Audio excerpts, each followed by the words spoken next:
Chapter 567, 225. This is her ruling area _1. The top scorer in the college entrance exams must have some real skills.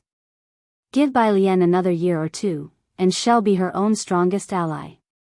It's just that she hasn't started school yet and still has a lot to learn. Chen Hong thought Bai Lian was joking, and picked up a rib. All right, if we can't find the right teammate, we'll definitely turn to our junior.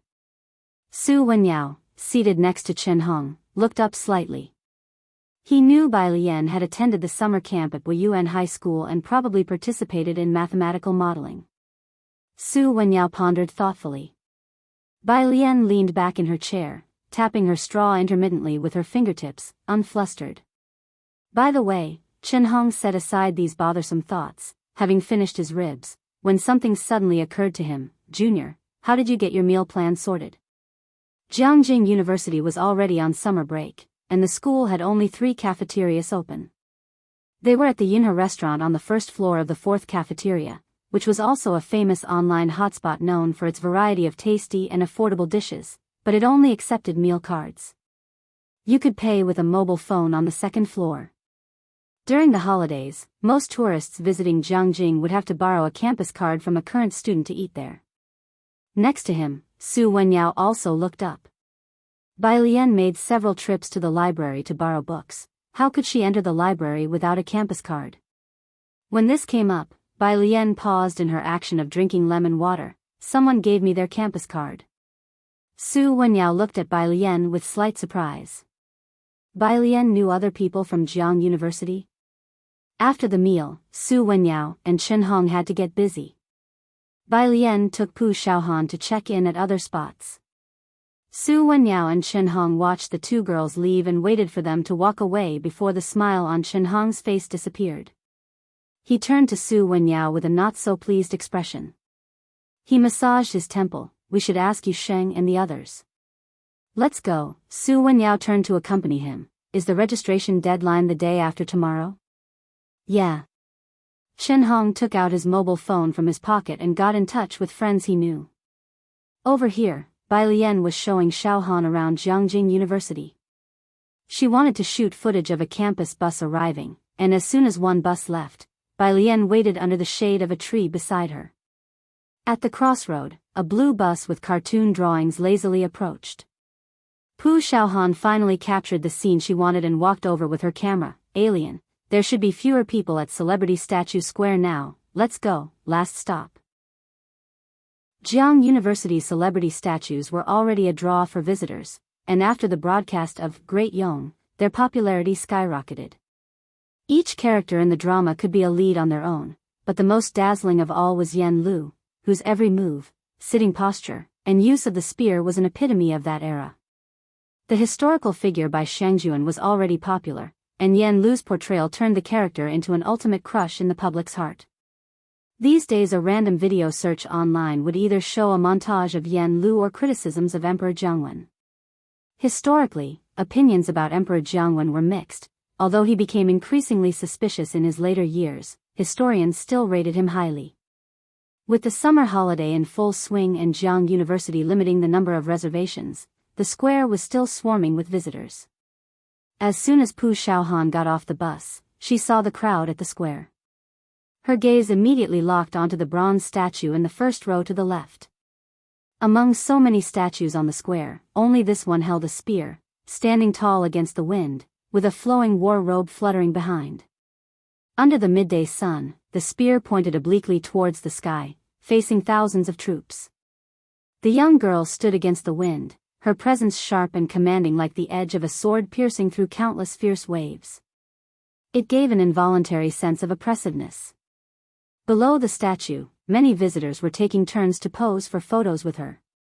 After paying her respects, Pu Xiaohan involuntarily glanced at Bai Lian beside her. Under the strong lighting, she started to hallucinate. This kind of dominating aura was eerily similar. Bai Lian had been here before. She didn't look around much. She just stood to one side, answering a call from Ji Xiaojun. She pressed the answer button and put the phone to her ear. Uncle. Alien, on the other end, Ji Xiaojun hesitated, searching for the right words. Did your grandfather tell you about the Mu family's butler issue? He mentioned it. Ji Xiaojun sighed with relief, glad to avoid explanations. Why don't you come and see the Mu family? The butler said you should come back when you have time. Come back for what? Bai Lian weighed her own affairs. She hadn't finished her music theory book, and she was still undecided whether Su Wenyao needed her for mathematical modeling. I'm not sure, but the Mu family has loosened up, said Ji Xiaojun, standing on the balcony and looking out of the window. It might be related to the family tree. When Ji Xiaojun mentioned the family tree, Bai Lian raised an eyebrow. Previously, Madame Su had condescendingly mentioned that Bai Lian could be added to the Su family's genealogy. If you find any errors, ads pop up, ads redirect, broken links, non-standard content, etc., please let us know. Report so we can fix it as soon as possible. Chapter 568, 225. This is her ruling area _2. The Bai family even expunged her from the clan genealogy. Bai Lian knew their ancestry was ancient and the clan concept strong, but nowadays, any genealogy meant the same to Bai Lian. It was not as if they were living in a feudal era. In the past, the genealogy was utilized to conveniently implicate 9 generations.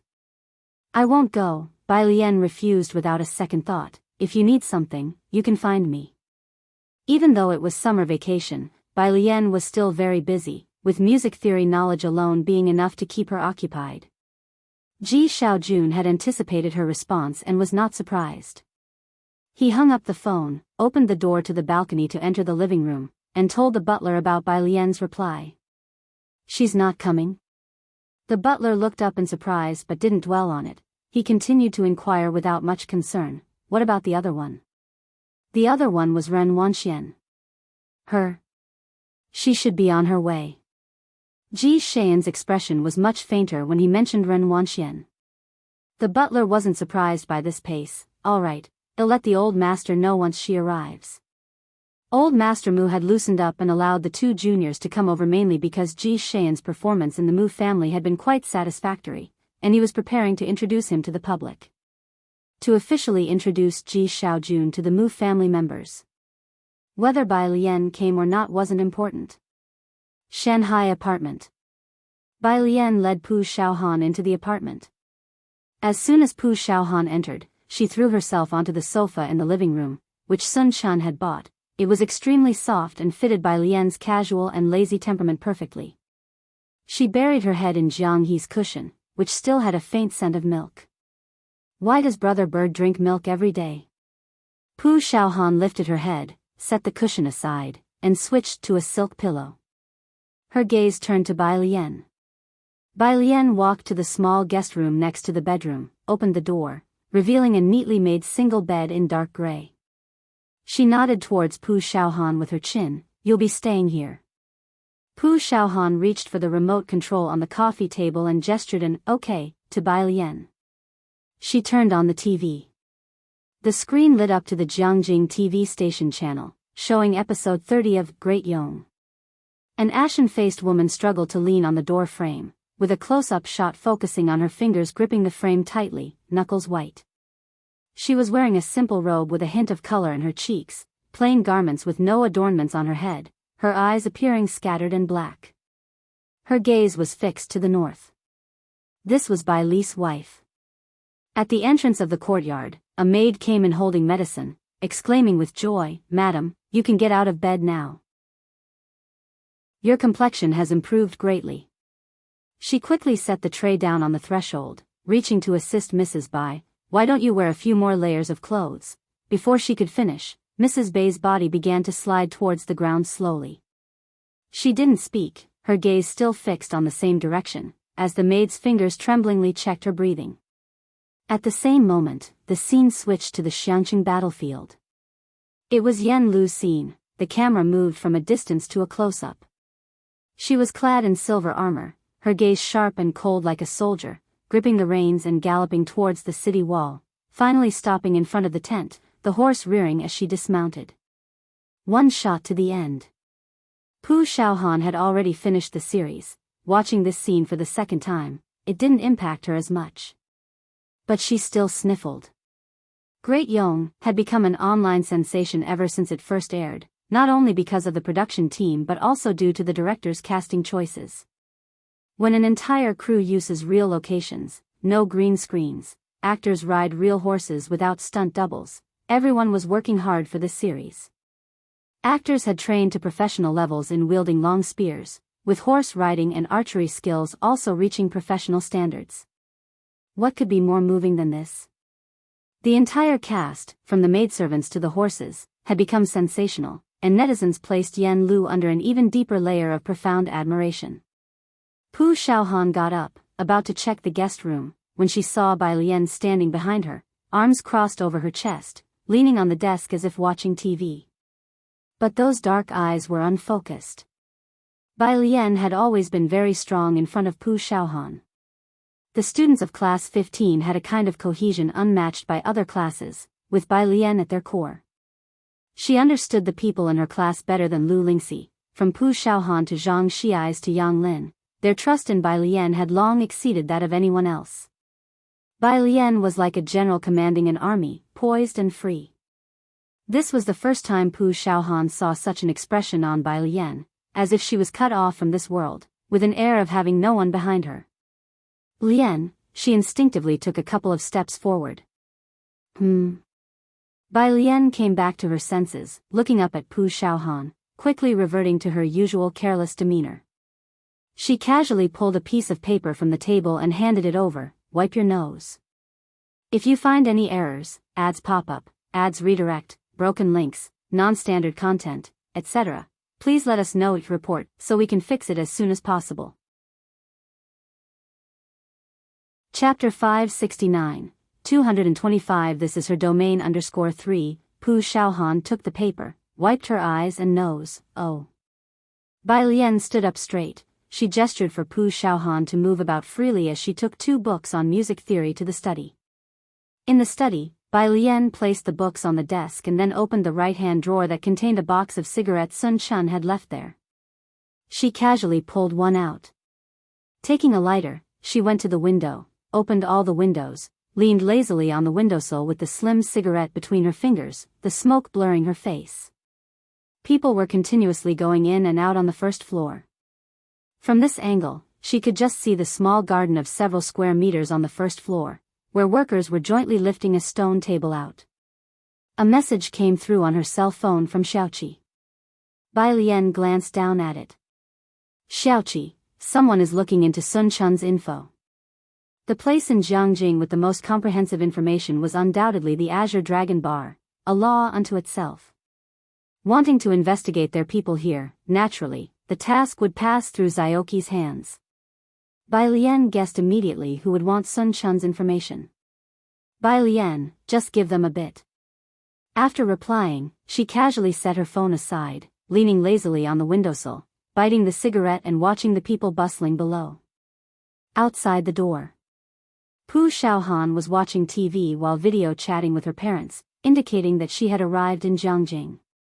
Noise came from outside the door. Pu Xiaohan stood up with her phone. Bai sister seems to have a visitor, I'll hang up now. She ended the call, about to open the door when she saw the door open automatically.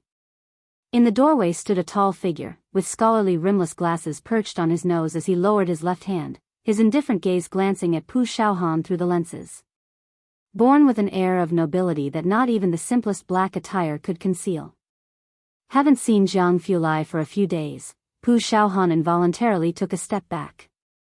Behind Jiang Fulai, Jiang He squeezed in. Seeing bird brother, Pu Xiaohan relaxed and greeted Jiang Fulai, Jiang brother. Jiang Fulai responded casually as he entered, his eyes catching the TV in the lobby for a moment before he removed his hand from the door handle and looked away. He closed the door and looked towards the partially closed study, noticing the open music theory books on the table and the empty seat. In the study, Bai Lian's cigarette had burned out, the stub held between her fingers. By the window, only a faint scent of tobacco lingered. Her left hand propped lazily on the balcony, in a very relaxed posture, as she turned her head to look at Jiang Fulai. His gaze fell on the cigarette stub between her fingertips. Quite openly, Bai Lian flicked the stub into a nearby trash bin, her hand on the window, raising her eyebrows. Jianghu University is really something, even meal cards can be used to buy a house. Bai Lian's train of thought was certainly unique. Jiang Fulai instantly knew what she was getting at. She was referring to his topping off the school card. He reached out, closed the laptop on the desk, and his light eyes settled on her face before suddenly saying, "Let's go." Huh? Bai Lian tilted her body, looking lackadaisical. To where? Next door. Jiang Fulai stood up straight, slowly and meticulously removing his glasses and placing them on the table. Next door?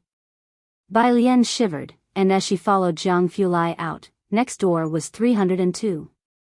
The wooden door was shut tightly, and Jiang Fulai casually placed his finger on the fingerprint lock. The door clicked open with a light sound.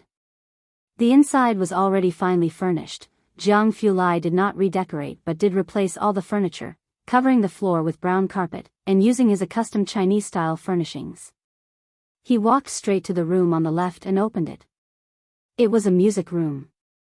The room was large, with wooden flooring and a music stand in the middle, holding another zither. On the right side, there was a display stand with flutes, eras, pipas, and various other musical instruments. Near the floor-to-ceiling windows was a small bookshelf filled with sheet music and music theory books. Jiang Fulai approached it, casually straightening a crooked music theory book before tilting his head to speak. "There's soundproofing installed here, you can practice anytime." He stood by the window, with the sunlight slanting through, casting a chilly light on his sharp profile. His long, pale fingers rested on the book, elegant and carefree. Bai Lian approached, lightly running her hand over the strings of the zither. From top to bottom, the clear scale of the zither sounded forth. At Ji Heng's place, afraid of disturbing the neighbors, she would not practice after 8 o'clock at night. Here, without her mother, someone would still make clothes for her by hand, embroidering her favorite peonies, and there would still be someone to prepare a music room for her. The next day, at the Su family, Su Wenyao stood by the window making a call. "If you find any errors, ads pop up, ads redirect, broken links, non-standard content, etc., please let us know each report so we can fix it as soon as possible." Chapter 570, 225. This is her ruling area _4. He had officially started his summer vacation and occasionally took time to learn something at the Su family company. Behind him, Su En and Su Shujie were discussing a problem. When Su Wenyao finished his phone call, Su En handed over the signed documents casually to Zu's assistant. "Didn't you have lunch with Alien today?" In the past few days, Su Wenyao had been showing Bai Lian around Jianghu University. A friend of hers came. Su Wenyao spoke. Next to him, Su Shujie looked up. "What friend?"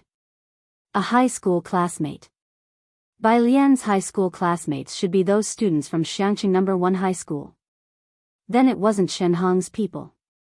Su Shujie diverted her gaze and recalling something, sat up straight. "Brother, are we really, with the Qi family?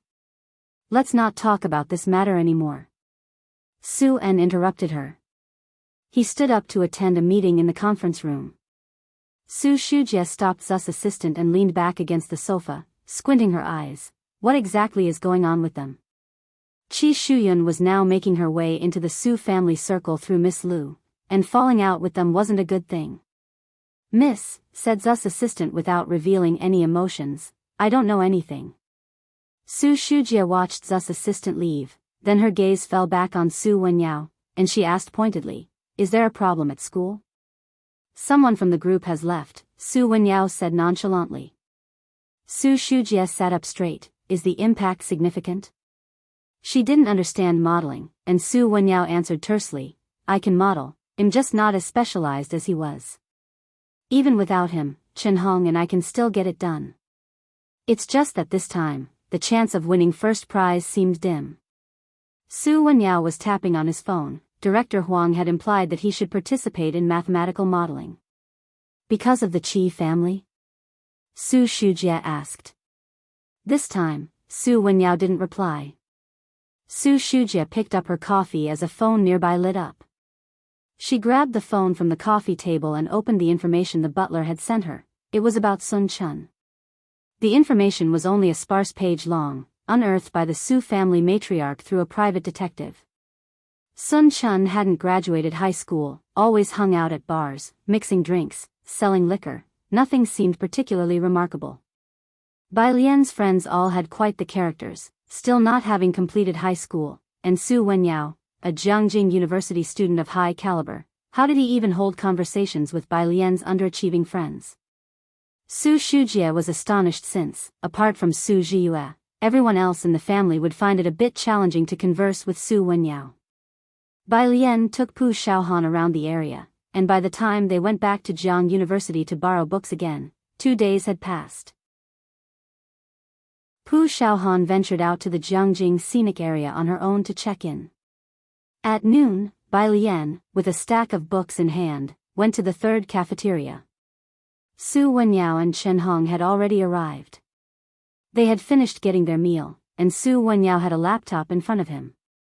There were other people sitting at the table too, and Bai Lian immediately recognized one of them as Qi Jun, the same guy with the black-framed glasses from last time.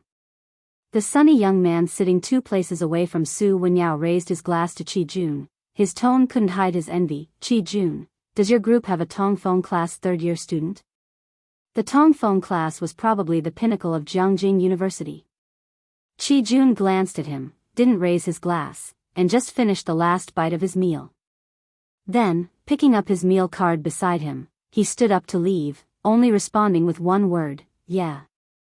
The table was filled with familiar faces. After Qi Jun left, Chen Hong finally turned to the sunny youth. Yusheng, since you've got nothing else to do, why not join us for the number modeling competition? Yusheng set down his beverage, apologetic. It's not that I don't want to help you, but you know I still have a paper to write. Yu Guang saw Qi Jun's figure walking away and Yusheng hurriedly stood up, apologizing to the other two as he said his goodbyes and chased after him. All of Su Wenyao's class had left. Chen Hong wasn't surprised and without much enthusiasm, he waved at Bai Lian. The junior student has arrived. Bai Lian sat next to Su Wenyao. Su Wenyao, clad in a white shirt, sat upright in his chair, his slender fingertips resting on the black keyboard of his laptop, the image of a refined scholar.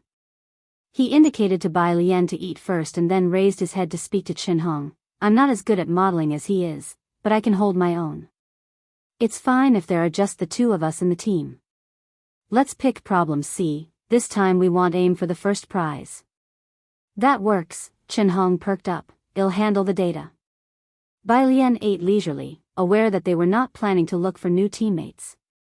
Her gaze casually fell on Su Wenyao's computer, which displayed the Buyuan summer camp's main page. Why are you aiming for the first prize? Su Wenyao clicked on the homepage and was brought to the registration page where he explained in a low voice to Bai Lian, having a first prize boosts your graduate school entrance evaluation, and it greatly increases the chance of getting a recommendation. Most labs also value this. The registration page showed the teams that had been successfully formed. Beneath it was the entrance to register. Su Wenyao was filling in his and Chen Hong's information. Registration was set to close at 1 in the afternoon.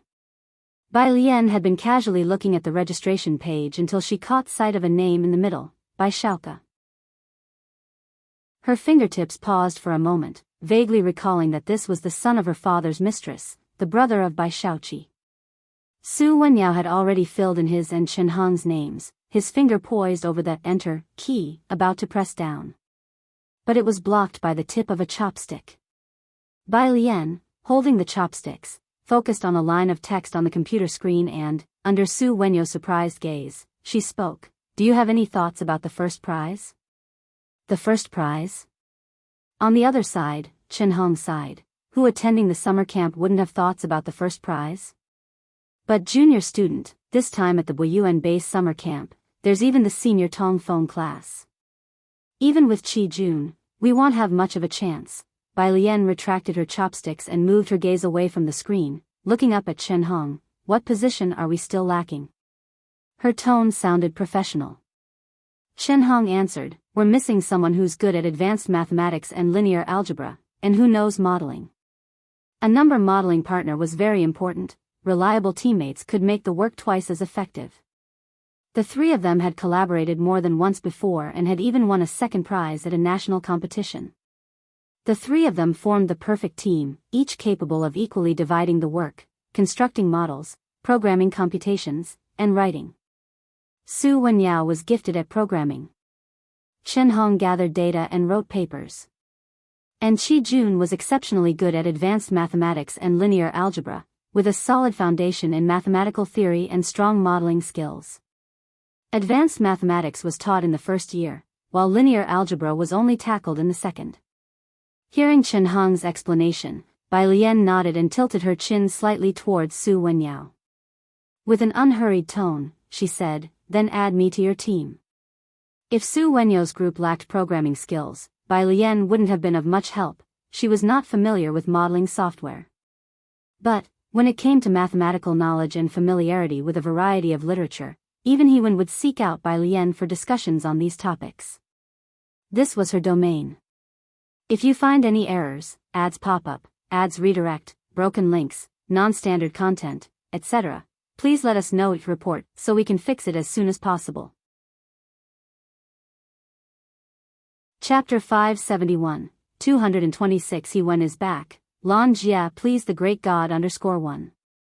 Su Wenyao's fingertips were still hovering over the enter key. Hearing Bai Lian's words, he pondered for a moment, then moved the cursor and typed in Bai Lian under Chen Hong's name.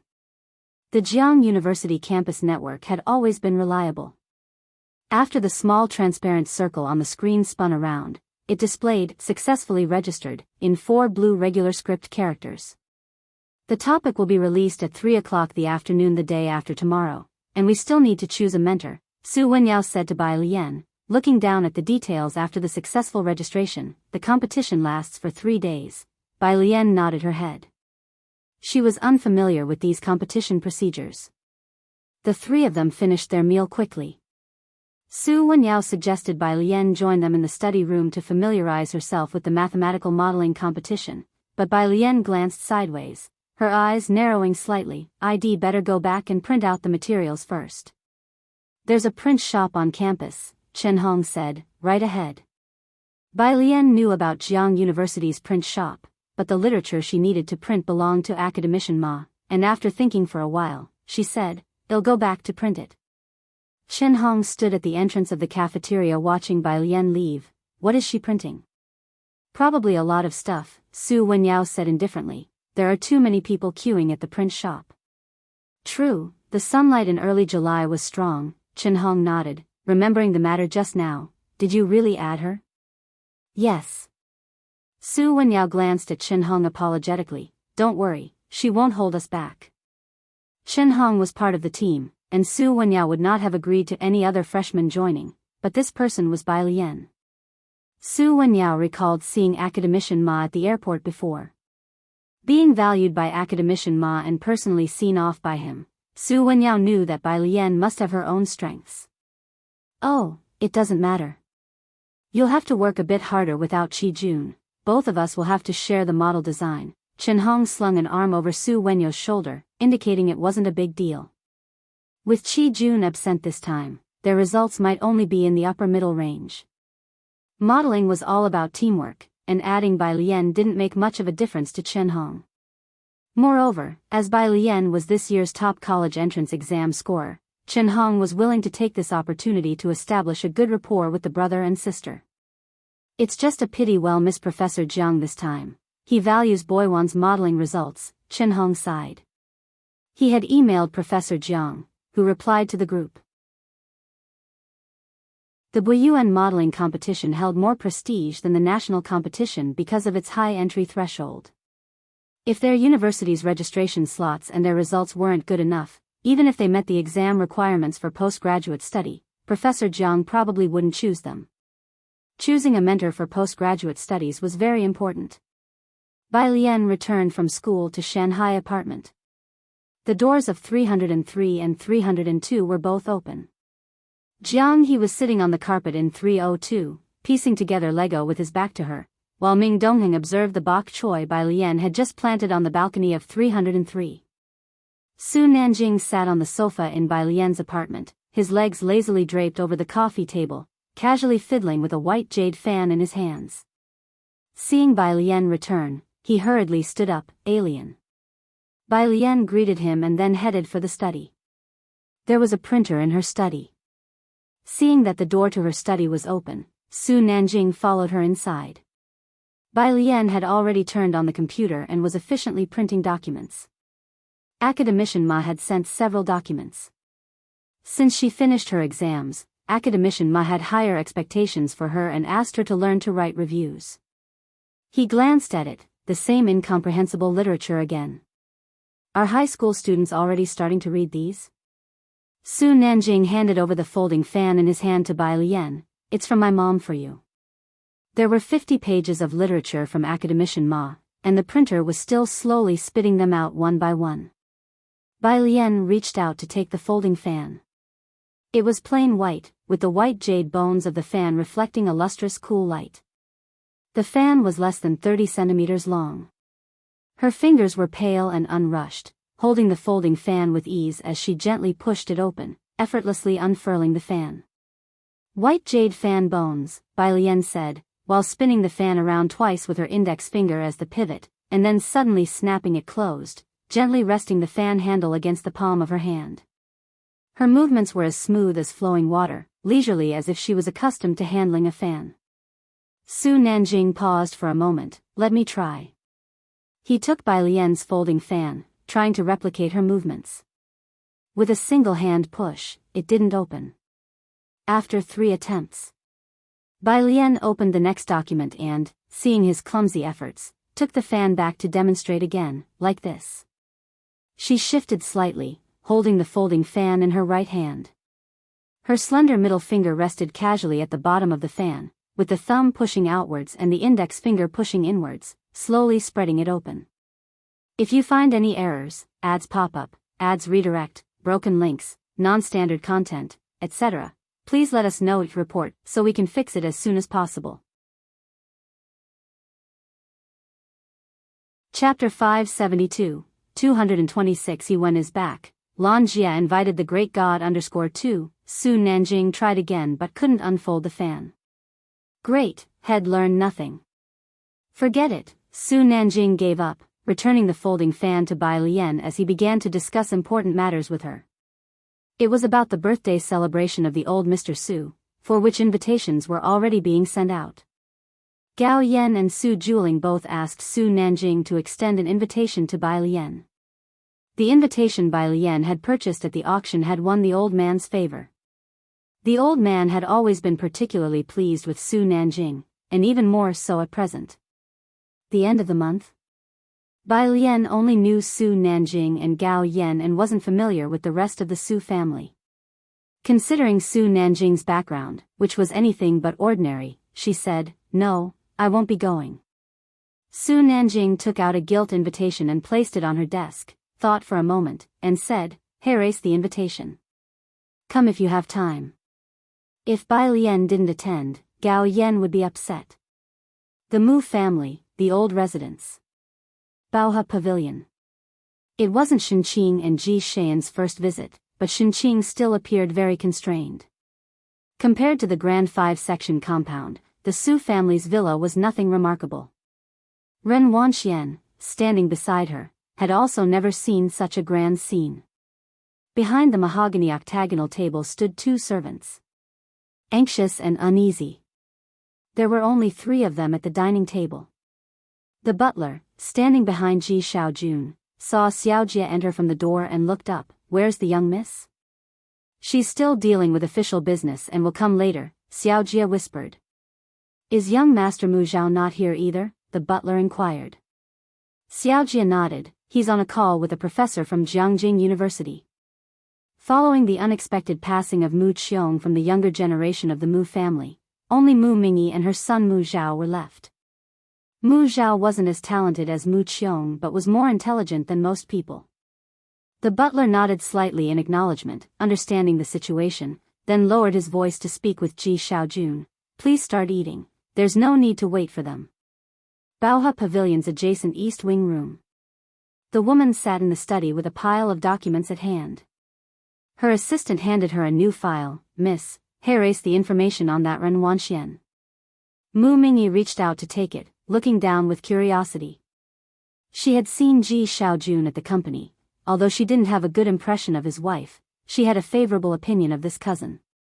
The Mu family had always been short on offspring, and when she heard that Ji Xiaojun had 2 nieces, it was she who proposed to take them in. She had no doubt about the Mu family's genes. The old Mr. Mu looked down on Ji Xiaojun, which was because he had known the exceptionally talented Mu Qiong. After Mu Qiong's death, the old man was deeply affected and became disillusioned. But Mu Mingyi knew that Ji Xian's rapid proficiency in the company had already proven his strength. He was considered above average in Jianghu. Originally, she had thought his nieces wouldn't be far behind, but having seen Ren Wangxuan's information, she was somewhat disappointed. She grew up in Xiangcheng. Her assistant observed Mu Mingyi and gently advised in a low voice, "In Xiangcheng, she's considered excellent. You shouldn't, like the old master, compare everyone to the young master Mu Qiong. That's too harsh on the second young master Ji." The old master had never met Ji Xiaojun to this day. "I know," Mu Mingyi pressed her forehead, closed the file, and sighed.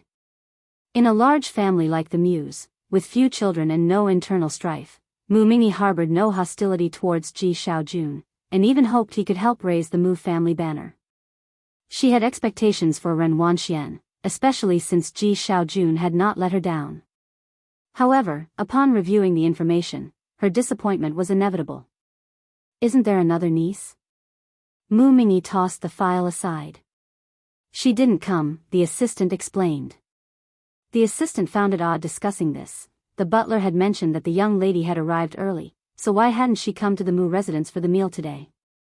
When he checked the data, he found no information about this young lady either. Just like in Ji Heng's case, only a few sentences were available. There was also scanned information on Ji Xiaojun, while there was a pile of data on Shen Qing and Ren Wanxian. All right, with Ren Wanxian as a precedent, Mu Mingyi was not that curious about the other niece she hadn't met. The next morning, early on, Bai Lian didn't go to the library but joined Su Wenyao and Chen Hong in the computer room. Jianghu University had several computer rooms, and because of the Biyao summer camp competition, the rooms would be open all summer long. There were 30 teams from the university participating, and the rest were from other domestic and international universities. Due to the high stakes of the competition, all the participants were skilled contenders, most of whom were attending for the second time. "This is the model we built before." The computer room was not crowded, and Chen Hong and his group were in the last row. He plugged a USB drive into the main computer, opened a file, and introduced it to Bai Lian. "Do you have any thoughts on the advisor? If you find any errors, ads pop up, ads redirect, broken links, non-standard content, etc., please let us know each report so we can fix it as soon as possible." Chapter 573, 226 He Wen is back. Lan Jia invited the great god _3. The last sentence was a question Chen Hong asked Su Wenyao. Bai Lian hadn't arrived at their school yet, so she was definitely not familiar with their teachers. Su Wenyao opened the competition platform calmly and slightly turned his head. "Didn't you have your eye on Professor Jiang?" "Hee," Chen Hong nodded, "you get me. If you can't take Professor Jiang's research class, choose him as your mentor." Su Wenyao opened the page and filled in Jiang Weijian in the mentors section, submitting it to wait for the system's response. While the two discussed the mentor issue, Bai Lian sat in front of the computer, opened the folder, and looked through the papers Chen Hong and the others had done before. The first model they had done was on the shortest path topology problem, an area Bai Lian had some research on, so she watched carefully. As for the code in the folder, she hadn't run it, as she was really not familiar with it.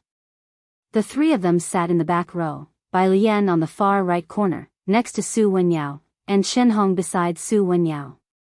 At noon, after Bai Lian finished looking over their previous models, she picked up her phone and the folded fan lying beside her and went to the canteen for lunch. The computer lab was close to the third canteen. On the way, Bai Lian's phone rang. It was He Wen.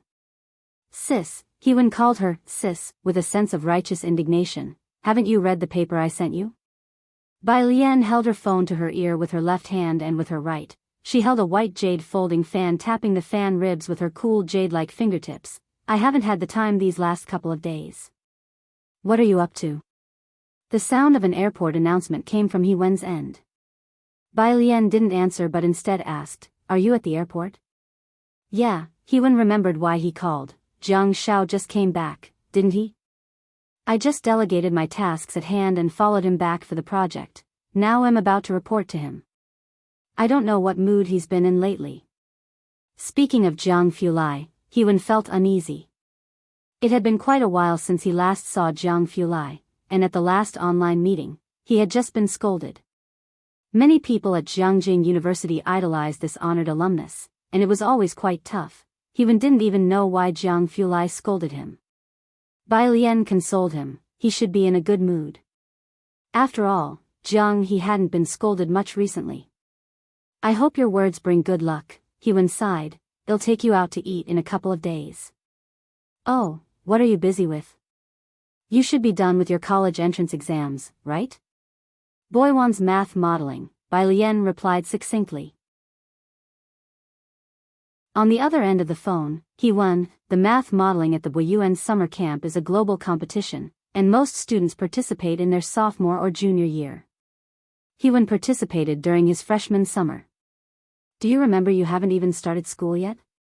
Bai Lian hung up the phone, then single-handedly opened the folding fan, calmly placing it in front of her forehead to shade herself from the sun overhead. Chen Hong glanced at her. "Little sister, do you have something busy to attend to?" "It's fine if you do, Wen Yao and I can handle this. Maybe we'll be lucky enough to get the first prize." He had overheard a bit of Bai Lian's conversation. "It's okay," Bai Lian slightly tilted her head, her long bangs falling beside her brows casting a shadow. "He's not in a hurry." They continued talking. Not far behind them, Qi Jun and his group, who had just come down the stairs, also heard their conversation. "Su Wenyao must be crazy, right?"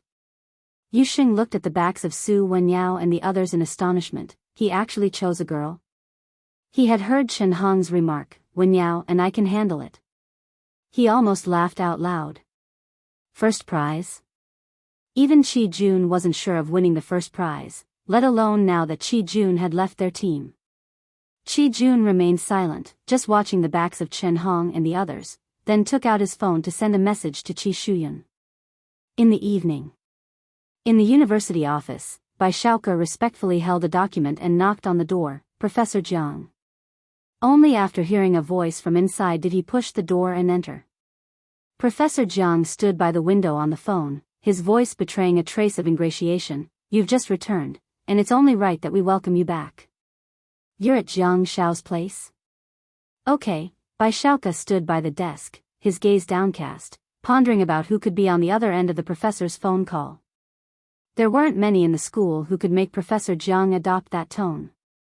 Jiang Shao, which Jiang? As he was thinking, he saw the computer screen showing the page for the Boyuan competition selection. Professor Jiang was the mentor for this competition, and with a mentor having a limited quota, there were two teams. The first team was his own, which Professor Jiang had already approved. Bai Shuke's eyes glanced over the first two names of the second team, and then landed on the last name, Bai Lian. After Professor Jiang finished the call, he stared at his phone for a long while before walking over to his desk and switching to a serious expression. "If you find any errors, ads pop up, ads redirect, broken links, non-standard content, etc., please let us know each report so we can fix it as soon as possible." Chapter 574, 226 He Wen is back. Lan Jia invited the great god _4 noticing the direction of Bai Shuke's gaze fixed on the screen. Bai Shaoke was willing to spend money, and many instruments for Professor Jiang's projects were sponsored by Bai Shaoke. Plus, he was smart, so Professor Jiang brought him along. "What is it?" "This person," Bai Shaoke said, pointing at the name, Bai Lian, his eyelashes drooping, "seems to be a girl. Women have always faced prejudice in science." When Professor Jiang heard the word girl, his brow furrowed. "I saw their team won awards in the last two competitions. How come there's a girl?" "I'll ask." As the competition's advising teacher, if his team won an award, he might also be promoted. But it required students to win a breakthrough award. At night. Bai Lian hadn't returned to Shanghai apartment yet. She had to choose a topic tomorrow afternoon. She just turned off the computer in the computer room when she received a call from Jianghu. Haven't come out yet? His voice was unhurried. Just shut down the computer. Bai Lian put away the books next to her, picked up the folding fan, and then stood up. Su Wenyao and Chen Hong were with her. Su Wenyao was going back to the Su family today, and he would stay at Jianghu University for the next 4 days. The three had just taken a few steps when a teacher ahead of them came in, looking at Su Wenyao and the others. Is Bai Lian your member? Hearing her name, Bai Lian told Jianghu and hung up the phone. That's me, teacher. The teacher glanced at her, nodded, and didn't ask anything more. Bai Lian's senses were better than the average person's. She heard him making a call. Professor Jiang, it's indeed a girl. It was dark, and the streetlights illuminated the campus. Jianghu stood under a streetlight, tall and graceful, with a hat perched on his head, the light casting his cool silhouette very long. Biyao modeling competition? Jianghu looked at the lights in the teaching building and knew what she was up to. Yeah, Bai Lian put her Bluetooth earphones in her ears, picking the topic tomorrow.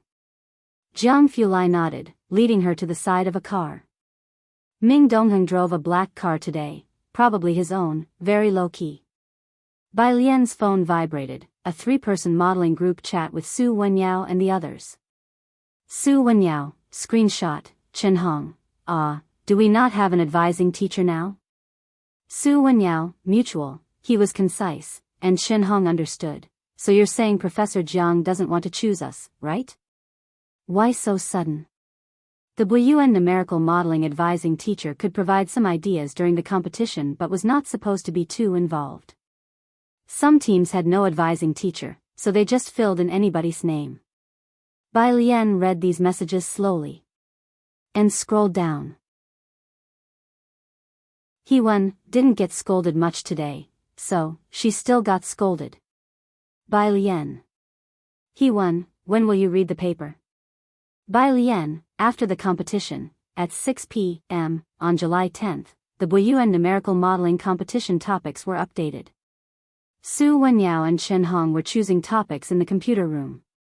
The website was lagging, and none of their computers managed to access it until 6:05 p.m. There were 3 types of problems labeled A, B, and C, with C being the easiest and A the hardest. Few picked A, and both Su Wenyao and Chen Hong went straight to C. Problem C was about optimization design. Bai Lian sat in front of her computer, didn't flip further, and only looked at problem A. Problem A was more complex, with a 4-page long description. It was about the optimization adjustment of an astronomical telescope, with an actively controlled concave spherical reflector. The modeling required solving 3 problems. Bai Lian read through the problem line by line. Su Wenyao, seeing her focus solely on the last problem, couldn't help but speak up. Alien, problem A is too difficult for us. Next to him, Chen Hong was also taken aback and said in a low voice, Junior, let's choose C. This time the A problem is too tough. I guess there are only a handful of groups in the entire school daring to pick it. Choose A. Bai Lian tapped her fingertips on the table, giving them just 2 words.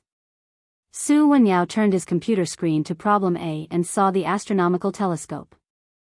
A vein throbbed on his forehead. He was confident in choosing C. I can't be sure about problem A. He shook his head.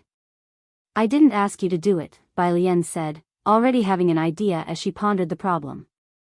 Junior, calm down, Chen Hong discussed with her calmly. We mainly don't have a mentor this time. Bai Lian picked up a bottle of mineral water next to her, twisted it open with one hand, took a sip, waited for him to finish speaking, and then looked at Chen Hong with a lazy tone. Who says we don't have a mentor? Huh? Chen Hong was surprised. Had Bai Lian found a mentor at a time like this? Bai Lian lifted her chin and pointed to his phone. I invited him to the group. Chen Hong and Su Wenyao picked up their phones.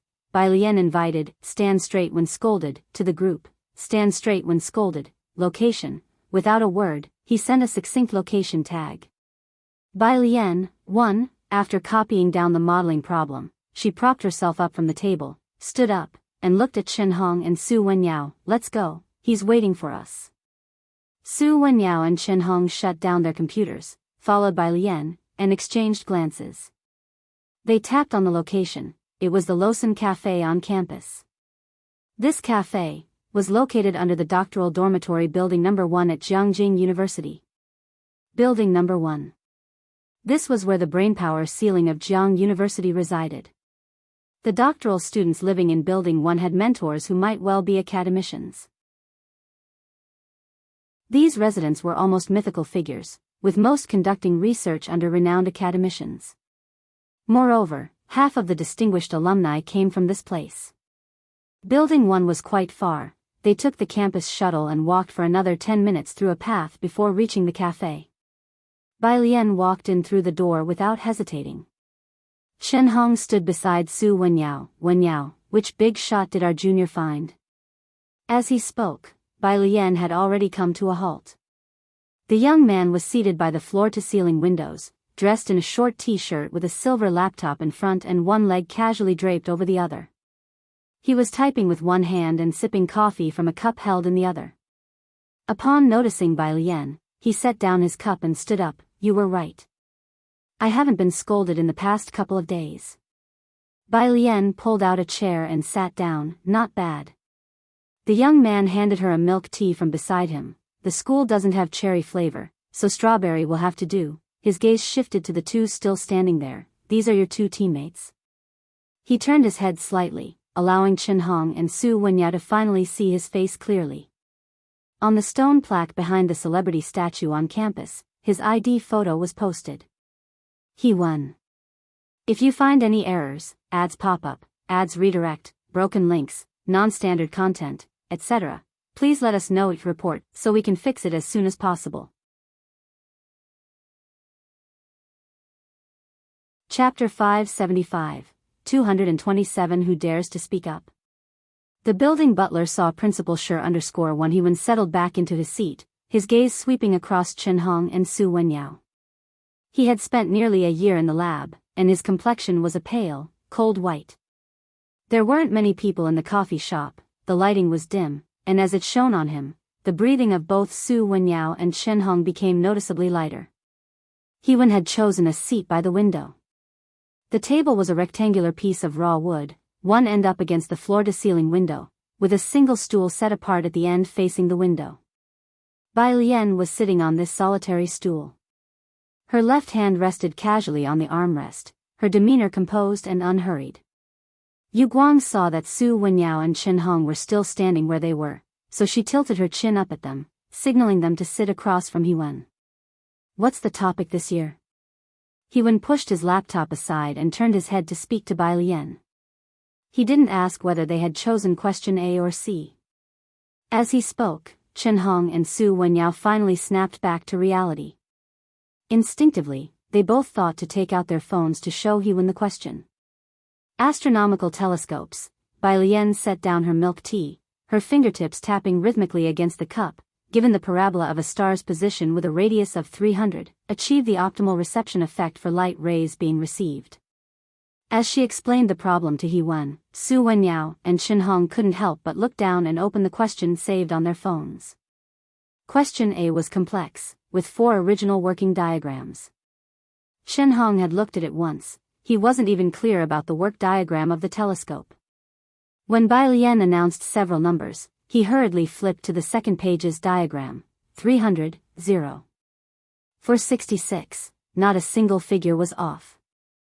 Not only had she understood question A in a short time, but she even remembered the focal data of the approximate paraboloid formed by the reflecting panel when observing celestial bodies. An active reflector model? He-Wen lowered his eyes slightly, pondering. The problem doesn't sound complicated based on the description. It has over 2,000 cables, so you need to construct functions in over 2,000 dimensions, then establish a continuous function from the discrepancy between the later constructed cables and the target. Simulated annealing is accurate and can also quickly produce an answer. Bai Lian slowly revolved her milk tea, her fingertips gently tapping the cup as she shook her head. I think the nodes might all be on the ideal parabolic surface after adjustment, but even if they are, it's meaningless in practice. Using a two-dimensional method to calculate the ideal paraboloid and the radial distance, the the reception is different from what we thought. Solving the azimuth linearly, the received ratio obtained is different from the discriminate, which can be integrated. She did not choose the solution proposed by He-Wen, clearly having developed her own complete approach on the way. The two spoke quickly, and Chen-Hong and Su Wenyao were not following very clearly. He-Wen understood. You're going to use Monte Carlo integration? The two sat and chatted casually, quickly setting the general direction for the entire mathematical model. Bai Lian leaned slightly against the back of her chair, one hand resting casually on the armrest. She was dressed in simple, elegant clothes, her eyes and brows relaxed, exuding a restrained temperament yet full of a commanding presence.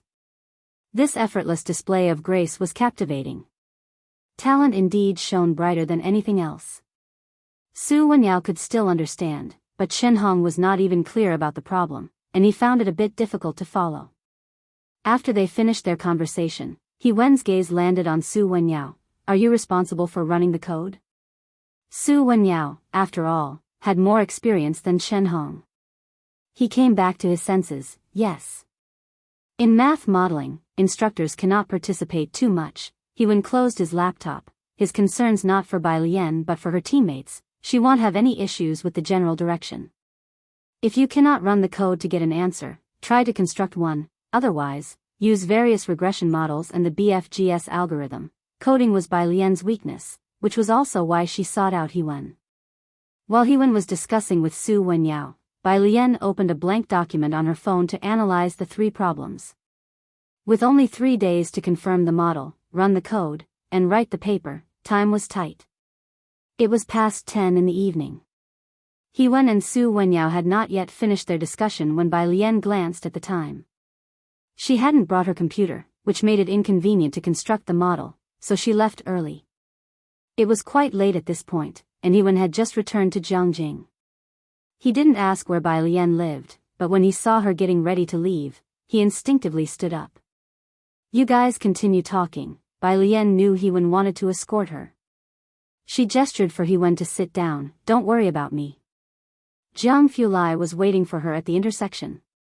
Midnight. Su Wenyao and Chen-Hong stood downstairs, watching He-Wen enter the dormitory building. They waited until He-Wen's figure disappeared from sight before Chen-Hong pinched his own arm, seemingly in a daze. Is Senior He-Wen our mentor? Su Wenyao nodded. If you find any errors, ads pop up, ads redirect, broken links, non-standard content, etc., please let us know each report so we can fix it as soon as possible. Chapter 576, 227 Who Dares to Speak Up? The building butler saw Principal Sure_2 Chen-Hong took out his phone and handed it to Su Wenyao. Quick, help me take a photo with Building 1. After they finished taking the photo, Chen-Hong sighed in relief. Just listening to He-Wen and Bai Lian's conversation, he was already sweating for the new students this year. Speaking of which, Chen-Hong remembered something. He patted Su Wenyao on the shoulder. Old Su, you actually dared to talk to Senior He-Wen. I don't even dare to look him in the eyes. I'm afraid he'd think I'm stupid. Su Wenyao didn't respond to him this time, just picked up his phone and glanced at it. Bai Lian had posted 2 papers in the group. They had to calculate mirror distances. To the computer lab. Su Wenyao turned around. They were running out of time. Shanghai apartment. Pu Xiaohan got up at 2 in the morning to drink water, and when she looked up, there was still light shining through the crack in Bai Lian's study room door. Leaning on the table, she finished her cup of water. There seemed to be talking coming from the study. After she had her water, she quietly went back to the guest room. The phone on the nightstand was still lit up, and the Class 15 group chat still had a bunch of people awake. Wang Qi was tagging the sports committee, complaining about his lousy support play. After the college entrance exam, the students in the class had collectively slacked off for a few days, then became active again. Zhang Xiai's was given a reduced sentence for good behavior, and he would be released in mid-September. Wang Qi claimed he wanted to get his technique down before his release. The next day, early morning, 5 o'clock. Under Building 11 of Shanghai apartment. A minivan stopped, and 2 men got out. After checking their phones one more time to confirm they were correct, they carried wooden boxes into the building. In front of apartment 301. The leading middle-aged man stood up straight and pressed the doorbell respectfully.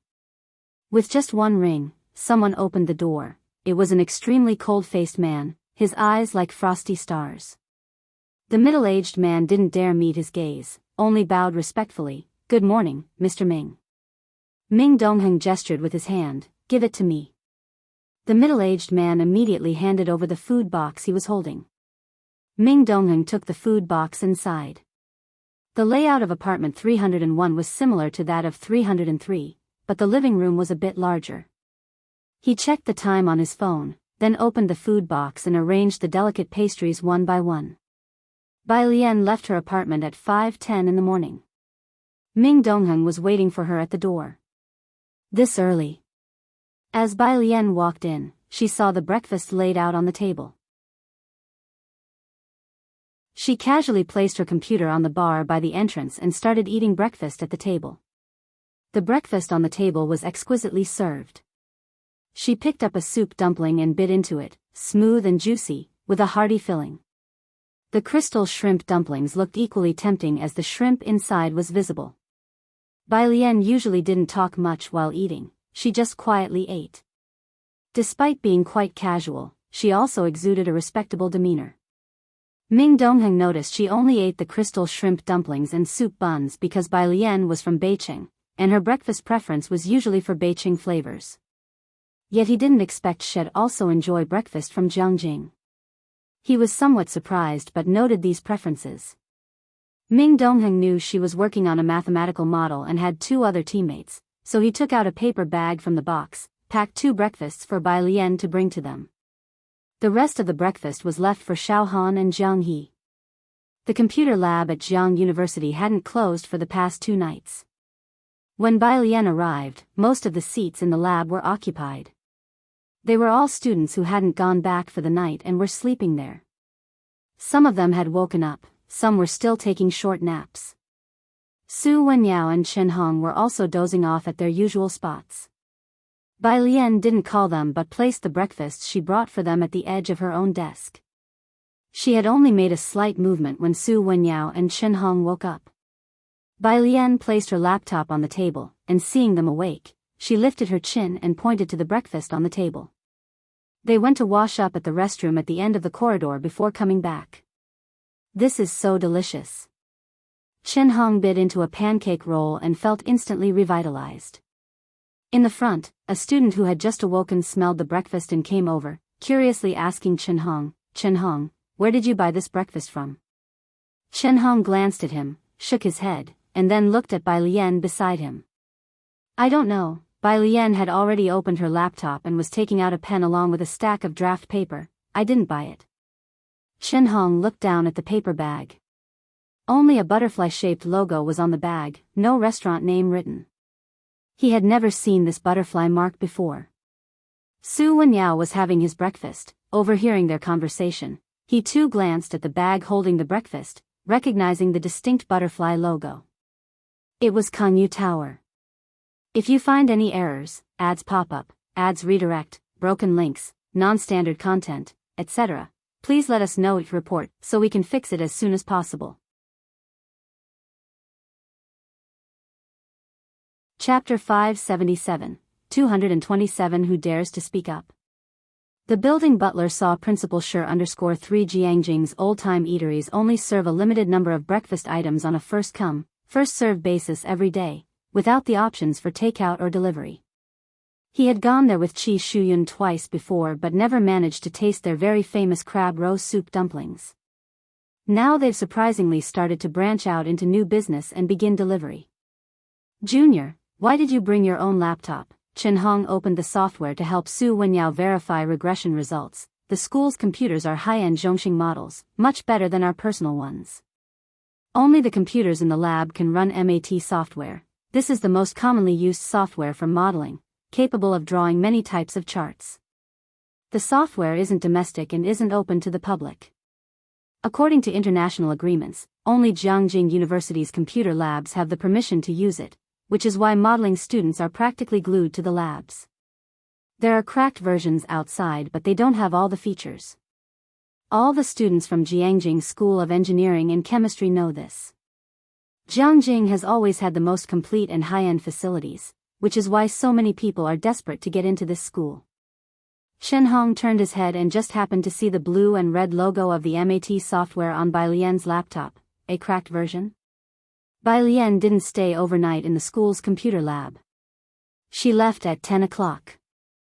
Jiang Lai's car wasn't parked under the computer science building but at a less crowded intersection. Today, he drove a silver sedan she had never seen before. She got into the passenger seat, placed her computer casually on her lap, and buckled herself in. Jiang Lai's hand rested lazily on the steering wheel, his slender fingers tapping rhythmically. With his other hand, he switched off his Bluetooth headset. He didn't start the car. He was dressed in a white shirt, the cuffs casually rolled up to reveal a watch around his wrist. His side profile appeared even more aloof. Bai Lian hesitated, then chose her words carefully. What's wrong? You chose he went to be the advising teacher, Jiang Lai spoke solemnly, tilting his gaze slightly, as his long eyelashes curled down, hiding those pale eyes underneath. The face that usually kept others at arm's length now seemed somewhat accusatory. Bai Lian's hand that was pulling out draft paper paused. Seeking Hewen was because she had communicated with him many times about the model and had worked together with him before. Su Wenyao and Shenhong were about to graduate from their senior year, and Bai Lian could hardly imagine what expression she would have to wear when Su Wenyao was being scolded by Jiang Lai in front of her, especially since Su Wenyao had always treated her like an elder. What was most important was, even if Jiang Lai hadn't said it, Bai Lian knew his influence here was definitely not small. When her name first appeared in Hewen's papers, it caused quite a stir. If the name of Jiang Lai appeared on a mathematical modeling competition, Bai Lian could not quite dare to envision the scene. Her hand pressed on the draft paper, but her mind was racing. The small-scale modeling competition was a bit of an underuse for you, but Hewen was just right. Jiang Lai averted his eyes, grudgingly accepting the explanation. Have you encountered any problems? He started the car. No, with the crisis seemingly averted, Bai Lian leaned back, but Shenhong said the MAT software can only be used in the school lab. Jiang Lai said offhandedly, that's the theory. And in practice? At the red light, Jiang Lai slowed down the car to a stop and remained silent, simply raising an eyebrow. He had been using it for quite a while, the lab at home, his apartment in Shangcheng, he had installed it everywhere. Who among those people in overseas labs would dare to make a peep? Time swiftly passed. July 13th, 11 o'clock at night. In these 3 days, Bai Lian and the other 3 members of the Su Wenyao team had only slept less than 6 hours. This session's problem A was difficult, and with not many people choosing it, they were pressed for time to finish the model and gather the last reception ratio. Afterwards, they only had 2 hours left to rush the coding. After submission, they would have to wait 2 months for the evaluation. We too can handle these, Shenhong was typing as he said this. During these 2 days, he had been helping Bai Lian with calculations while writing the paper. Junior, you go and rest. You've worked hard these 3 days. Shenhong and Su Wenyao were juniors, and they had plenty of experience writing papers during this period. Glancing through the summary Shenhong was writing at lightning speed, Bai Lian found it much better than what Wang Su had written before. It was barely acceptable and she had no energy to help them polish it. So, she didn't decline. Okay. Su Wenyao was verifying the last reception ratio. Looking up and seeing Bai Lian pick up her laptop, he remembered something. Will you go back for dinner the day after tomorrow? Su Ziyu's celebration dinner was tomorrow. Before knowing that Bai Lian had ranked first, the elderly lady had been delighted about Su Ziyu's high score. She had specially arranged a banquet for July 15th to entertain the Su family and some relatives and friends. She even wanted to throw a large banquet for Bai Lian, which Bai Lian had declined. If you find any errors, ads pop up, ads redirect, broken links, non-standard content, etc., please let us know each report so we can fix it as soon as possible.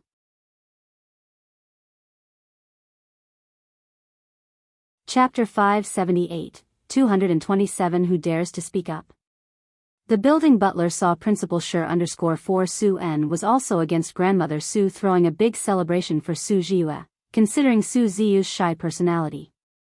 But the old lady of the Yu family had been too showy in the last couple of years. Grandmother Su couldn't swallow her pride and had been rushing for quick success. Bai Lian took out her phone and looked down at it. Su Jiue, come. Su Jiue, shy. Su Jiue, spinning.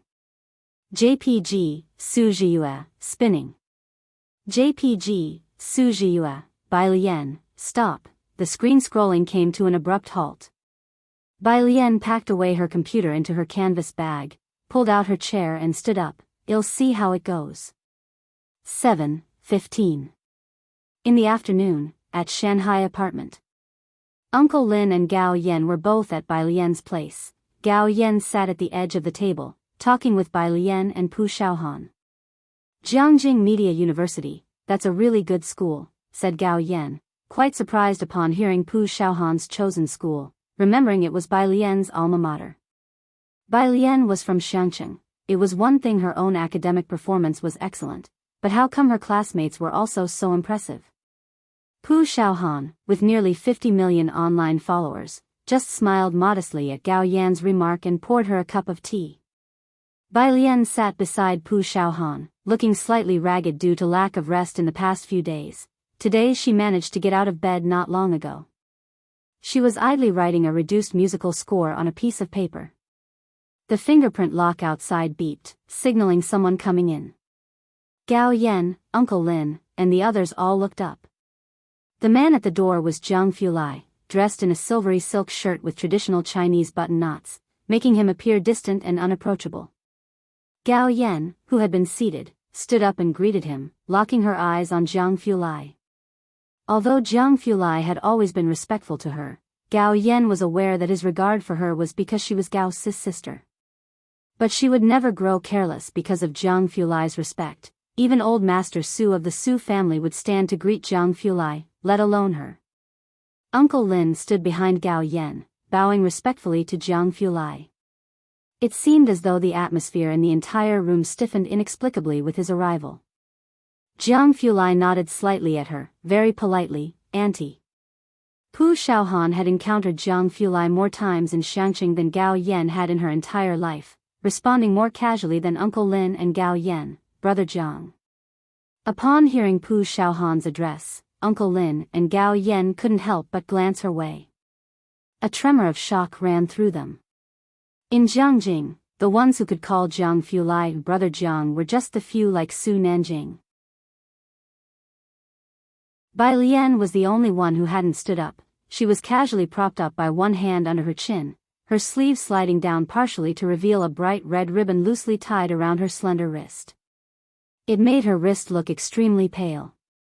After she wrote down a line of text, she lazily looked up. Go fetch the gift my grandfather prepared.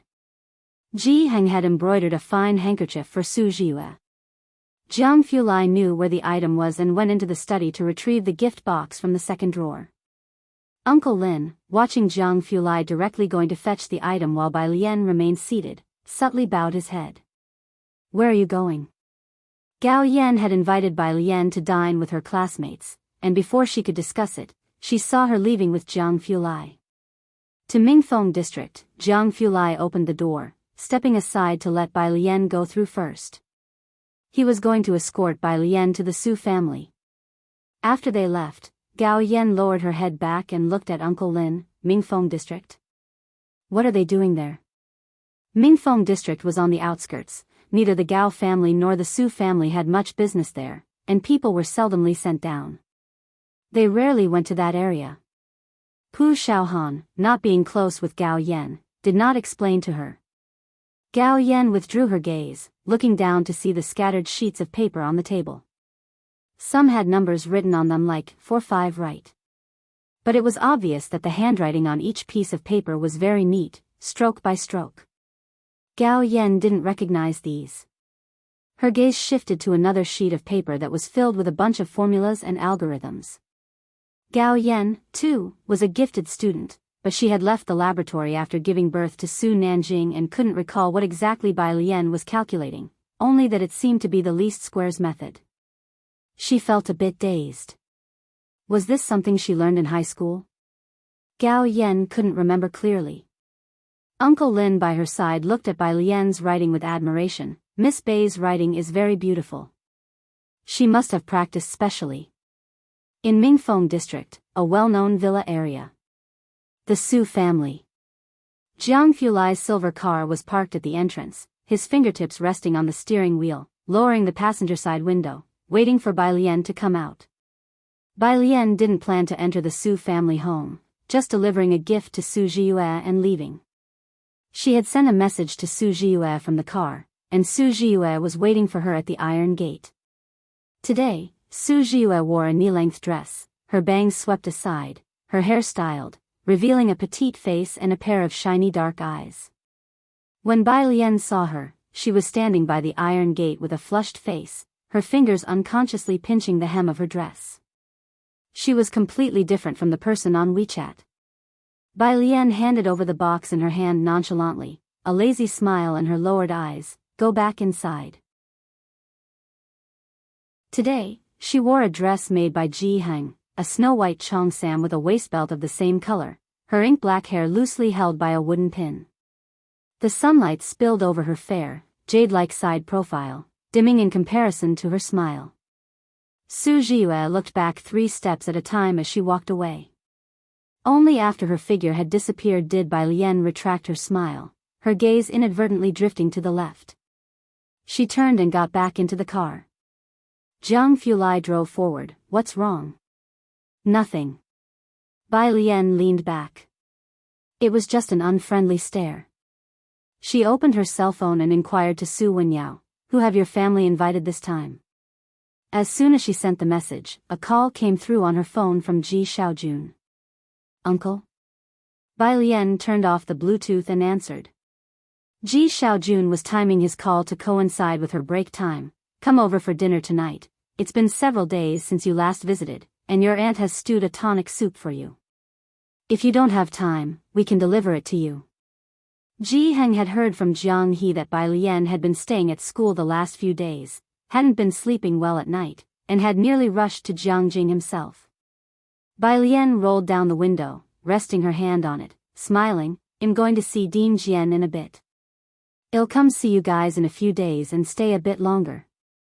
On the other end of the phone, Ji Xiaojun thought for a moment. All right, I'll deliver the soup to you today. He hung up cheerily. On the sofa, the butler looked towards Ji Xiaojun. Your niece? Yes. Ji Xiaojun put his phone on the table, stood up, a clear joy on his face. I'll go deliver the soup to her. The butler knew. Ji Xiaojun never referred to Ren Wanxian as his niece. It was unclear why Ji Xiaojun was so favorable towards Bai Lian, but right now, he didn't want to waste Ji Xian's time. After pondering for a moment, continue your studies with the teacher. I'll deliver it to Miss Bai for you. She's still in Chang'an district, right? It's a long way there and back. I'll save you the trouble. Because Ji Xiaojun was talented, the butler had changed the way he addressed Bai Lian. You, hearing the butler say this, Ji Xiaojun paused, seemingly contemplating for a long time before agreeing. All right, please tell her to take good rest for me. That evening, Xiaojie parked the car in front of Building 11 of Shanghai apartment. The butler got out of the back seat and Xiaojie emerged from the driver's side, eyeing the building number. It should be this place, right? The butler took out his phone, squinted at it for a while, confirmed it was correct, and then the two of them entered together. On the 3rd floor. They had no intention of taking the stairs and waited for the elevator to come down at the elevator lobby. The elevator was descending from the 3rd floor. It opened with a ding, containing only an old man. The butler glanced indifferently, stepping slightly aside to make room. The old man didn't look at them and walked past. As the old man passed him by, the butler suddenly paused, turned to look at the receding figure. You are Principal Sure? If you find any errors, ads pop up, ads redirect, broken links, non-standard content, etc., Please let us know your report so we can fix it as soon as possible.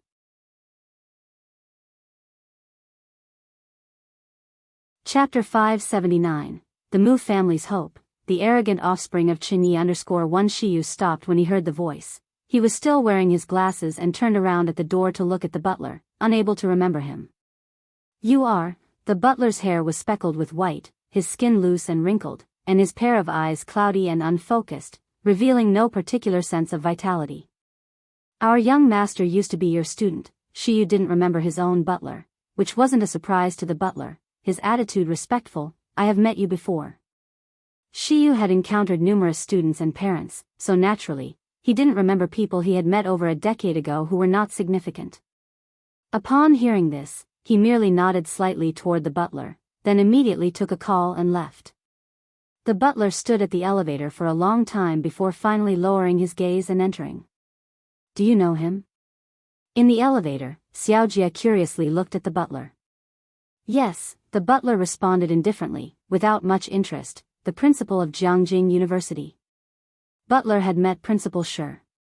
Back when Mu Qiong was still around, Shiyu was the vice principal of Jianghu and had visited the Mu family. The butler had been with Mu Qiong since she was small and had met Shiyu. There wasn't a tradition of promoting from another location at Jianghu University, so after all these years, Principal Shi must have been confirmed in his position. The principal of Jianghu University? Xiaojia regretted not having taken a better look earlier. How come he is here? The butler was lost in memories and did not reply. At 3:03, the door was opened by Pu Xiaohan, who was still holding a black chess piece in her hand. She took the thermos from the butler. Bai Lian has gone out. Would you like to come in for some tea? No need. The butler shook his head, vaguely seeing what seemed to be a boy in the living room. He turned and took Xiaojia away. When they got on the elevator, Xiaojia pressed the elevator button, and suddenly recalled that Principal Shi had just come down from the 3rd floor, right? Jiangyin Art Building. Bai Xiaoqi was learning in the office with her teacher, who mostly gave one-on-one private lessons. Xiaoqi. The handsome young man outside came very early today. The girl next to Bai Xiaoqi stood up and whispered in her ear. Bai Xiaoqi turned her head and saw Song Min waiting at the door, wearing a white t-shirt, casually scrolling on his phone with downcast eyes. He was always aloof and rarely spoke. Especially recently, his gaze seemed colder, making him even more unapproachable. And his interactions with Bai Xiaoqi had become even less frequent.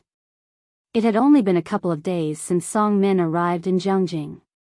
He had a driver's license, so Mrs. Song let him come to pick her up. Bai Xiaoqi and the girl left the room, and the three of them entered the elevator together. Many Jiangyin students had gone abroad for study during summer vacation, so the art building was empty. The elevator had only them.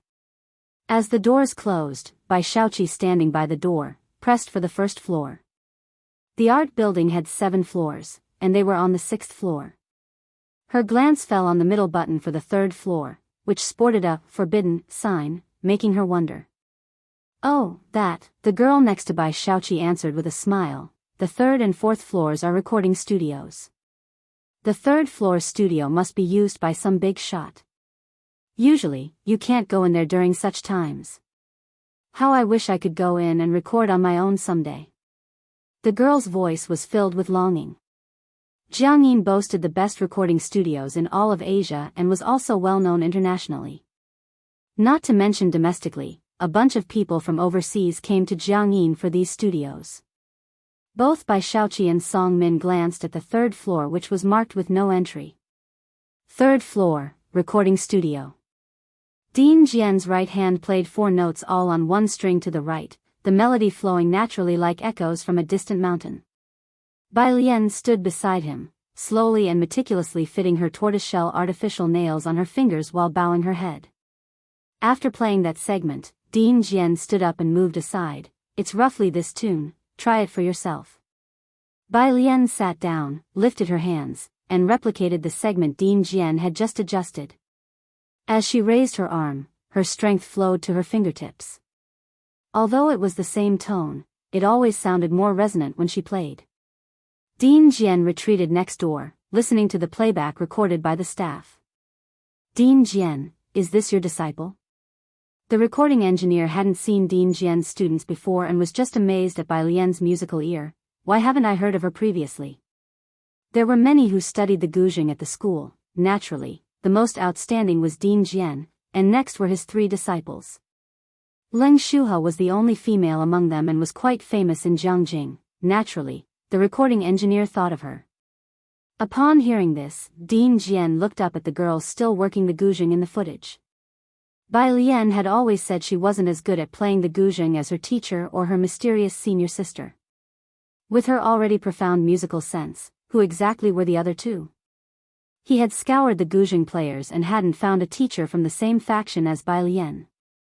If you find any errors, ads pop up, ads redirect, broken links, non-standard content, etc., please let us know, report, so we can fix it as soon as possible.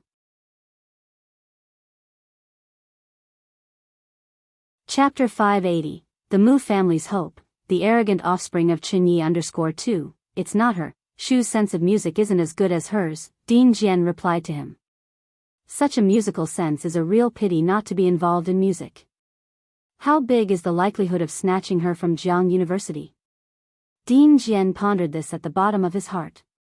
Meanwhile, the recording engineer was surprised. If it wasn't Leng Shuhe, then who was this girl? He watched through the camera as Bai Lian gently placed her hands on the strings and looked up to speak with the man beside her. The boy was dressed in a crisp white shirt, and seemed to have felt the gaze, as he glanced indifferently towards the camera. The recording engineer immediately lowered his head as his gaze met those pale, faint eyes.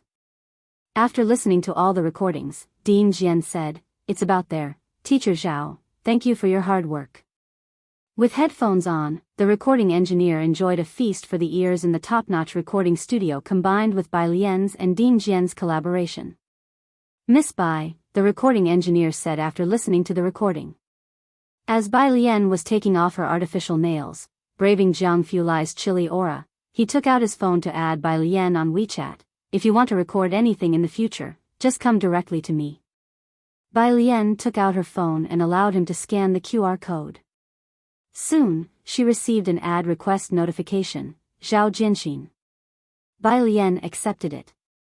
Only after Bai Lian and the other 2 left did Zhao Jianxin finally breathe a sigh of relief, looking at the tall and cool silhouette beside Bai Lian. After they left, a staff member approached Zhao Jianxin. "Mr. Zhao, the principal is still waiting for you." "Yeah," Zhao Jianxin packed up his things to leave. "Your school's equipment is really good. When can you lend it to our music station to use?" "Around 8 in the evening."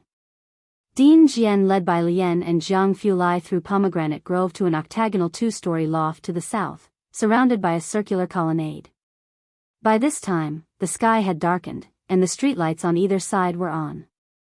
The security guard in the booth at the front of the small building stood up quickly when he saw Dean Jian. "Dean Jian." "Open the door," Dean Jian said, looking at the wooden door that were shut, his hands hanging by his sides. "We're here to pay respects to our ancestors." The guard had already taken out an old-fashioned long key to unlock the door. Dean Jian led the way up the steps inside. As he set foot on the porch, he noticed that the others hadn't followed and turned around at the door to look at Bai Lian. "Not coming in?" "Yeah." Bai Lian snapped back to reality and stepped up the stairs. Jiang Fulai stayed outside, merely looking up at the loft without entering. The loft wasn't large, and entering it one could see a spirit tablet set up for offering incense to the deity statue. Behind the statue was a staircase. Bai Lian took the incense that Dean Jian handed her, lit it, and stood in front of the spirit tablet. Her gaze became slightly vacant, touching upon the numbers on Qin Jiu's tablet. Qin Jiu had passed away in peace. It seems Jiang Yi hadn't mistreated him. Compared to Bai Lian, Dean Jian was extremely respectful.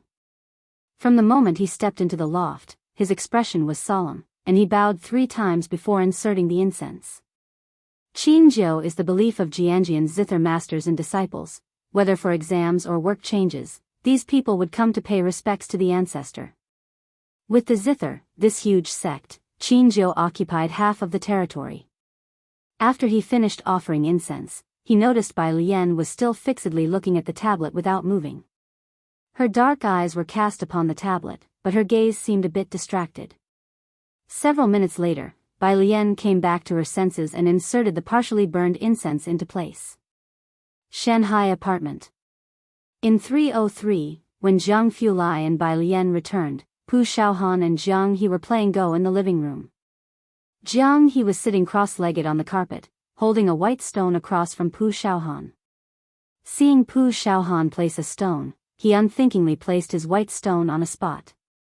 Wait! Pu Xiaohan picked up the white stone he had just placed and returned it to him, also retrieving her own black stone. Birdie, give me another chance, I placed it wrong just now.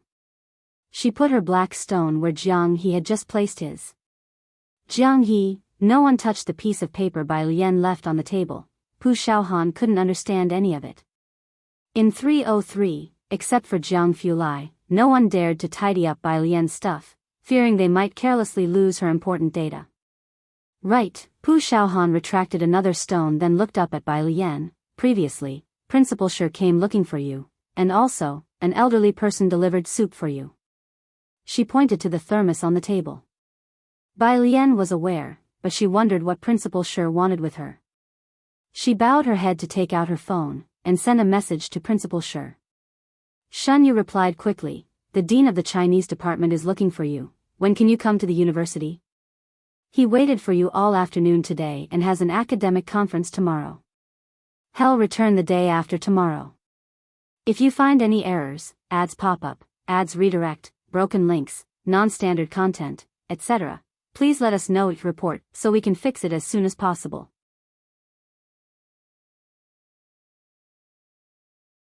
Chapter 581, The Mu Family's Hope. The arrogant offspring of Qinyi _3 Bai Lian didn't understand why someone from the Department of Chinese Language and Literature was looking for her. I'm going to my uncle's the day after tomorrow. Shen Yu felt gloomy on the other end. How could it be the uncle again? Let's meet up another time then. She happened to see Su Wenyo's message, which he replied to the group that went to the Su family today. Aside from them, there were also people from the Yu family. The Yu family? Bai Lian tapped her fingertips on the screen, thoughtfully pondering the uncomfortable gaze she felt at the door that afternoon, wondering who it was. Next to her, Zhang Fulai glanced at the thermos and sent a message to Ming Dongheng to take it back to room 301 to reheat. Oh no, Pu Xiaohan stood up, having been tormented by Jiang He all night. Lian, you must avenge me. Bai Lian raised her eyebrows, she casually crossed her legs and sat down. Her pale fingertips picked up a black ghost stone, and she gave Jiang He a nonchalant glance. With that look, Jiang He knew he was in trouble. Pu Xiaohan was beside Bai Lian, massaging her shoulders. Go Lian. 1 minute later. The black stones lost. 30 seconds later. The black stones lost. The black stones lost again. Pu Xiaohan hammered her back even more vigorously. Lian is so powerful. Jiang He couldn't help it and looked up at Zhang Fulai, who was sitting off to the side with his legs crossed, watching the excitement. Zhang Fulai was holding a teacup, gently blowing on the tea foam before taking a sip, then glanced at Jiang He slowly and indifferently with an air of laziness and nobility. But Jiang He saw clearly the undisguised mockery in his eyes. Not only did he not help, but he also ridiculed him. On the 17th, Bai Lian went to Ji Shan's home. You haven't lost weight. Shen Qing bought a bunch of groceries and kept them at home. As soon as Bai Lian arrived, she examined her from head to toe, nodding, you also look well. This physical condition clearly surpasses Tang Ming and Ning Xiao by a great deal. Those two guys couldn't handle a single all-nighter at Weiyuan before. Shen Qing was relieved. Bai Lian stayed here for one night and didn't leave the next day either. Afternoon. Xiao Jie brought Ji Xiaojun back. After getting out of the car, Ji Xiaojun looked at the butler inside. Would you like to come up for a meal? Alien came yesterday. He and Shen Qing usually eat quite casually, but when Bai Lian came, both of them became excellent chefs. No, I'll just go up for a visit. The butler's face was full of exhaustion. Whenever he met Principal Shi, he inevitably remembered Master Mu Qiong. The butler had been assigned to him since Mu Qiong was born. After Mu Qiong passed away, the old Mr. Mu was deeply affected, and the butler was no less so. You should get ready for the banquet at the end of the month. The butler got out of the car and walked with Ji Xiaojun toward the elevator. The young miss will take you. Ji Xiaojun had only met Mu Yining a few times. The two of them talked all the way up about company and banquet matters until Ji Xiaojun opened the door. It was then that the butler stopped. Inside the apartment, Bai Lian was sitting on the couch. She was dressed in casual clothing, her eyes slightly downcast, playing with her phone and swiping through the Jianghu app problems. When she saw Ji Xiaojun return, she lazily greeted him. Then she continued calmly tapping through the questions. A WeChat message flashed across her phone's banner. Su Jiyue, as 5 slok. Bai Lian didn't understand and clicked to take a look. The other side didn't reply, and just as she was about to, her phone rang. It was Principal Shi's call. Next to her, the butler was still chatting with Ji Xiaojun. The butler glanced at Bai Lian, and seeing that she was going to the balcony to answer the call, he didn't ask more. The dean of the Chinese department has some free time to come back. Are you home? In order to avoid missing Bai Lian again, Shen Yu had learned to call Bai Lian in advance. Uncle's place. Bai Lian rested her hand on the balcony railing, concise and to the point. On the other end of the phone, Shen Yu paused, looking at the people in his office. Do you have time to come to the school? Bai Lian tapped her fingers on the railing, pondering for a moment, then I'll head back to school first. Great. Shen Yu was very excited. Bai Lian hung up the phone, pushed open the balcony door to come out, and bid farewell to Ji Xiaojun. Leaving now? Hearing Bai Lian was about to leave, Ji Xiaojun quickly stood up. It was rather abrupt. Yes, Bai Lian bowed slightly, picked up a book from the side, stood up, and said softly, something came up, and Xiaohan is also still at my place. The butler held his teacup and glanced at the book. It was just 2 basic music theory books, and with disinterest, he retracted his gaze and took a sip of tea. With that sip, the butler paused involuntarily. He naturally could tell the quality of the tea, and Ji Xiaojun didn't care much for tea. The tea he had previously at Ji Shayan's place was common market fare. This tea seemed a bit like the one he had tasted before at Ji Heng's, and the butler found it strange. Ji Xiaojun knew Xiaohan was staying with Bai Lian. You even bring her with you for meals. Her parents visit your grandfather every week. If you find any errors, ads pop up, ads redirect, broken links, non-standard content, etc., please let us know it report so we can fix it as soon as possible.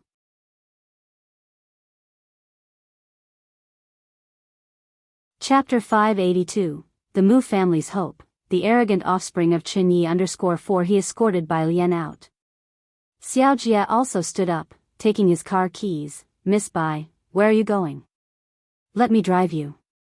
No need, Bai Lian said with her books in hand, unhurriedly, I'll take the bus. She always had a strong sense of boundaries. After Bai Lian left, the butler turned to look at Ji Xiaojun. Xiaohan?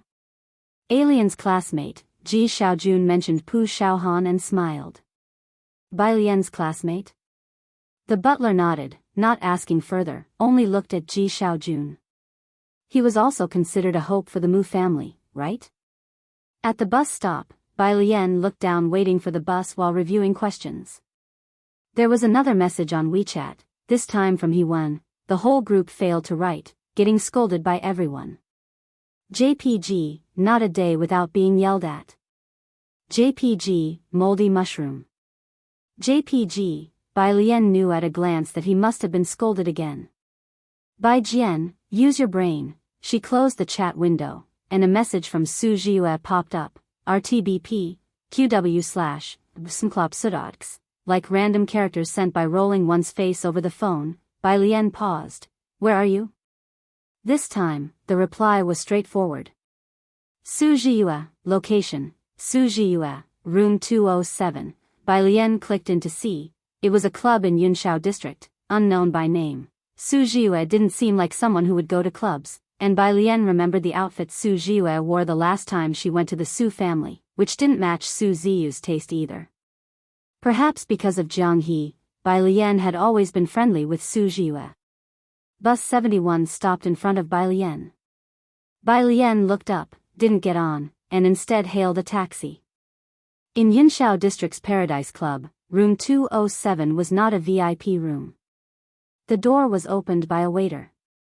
Inside, the lighting was dim, a group of young men and women were partying together.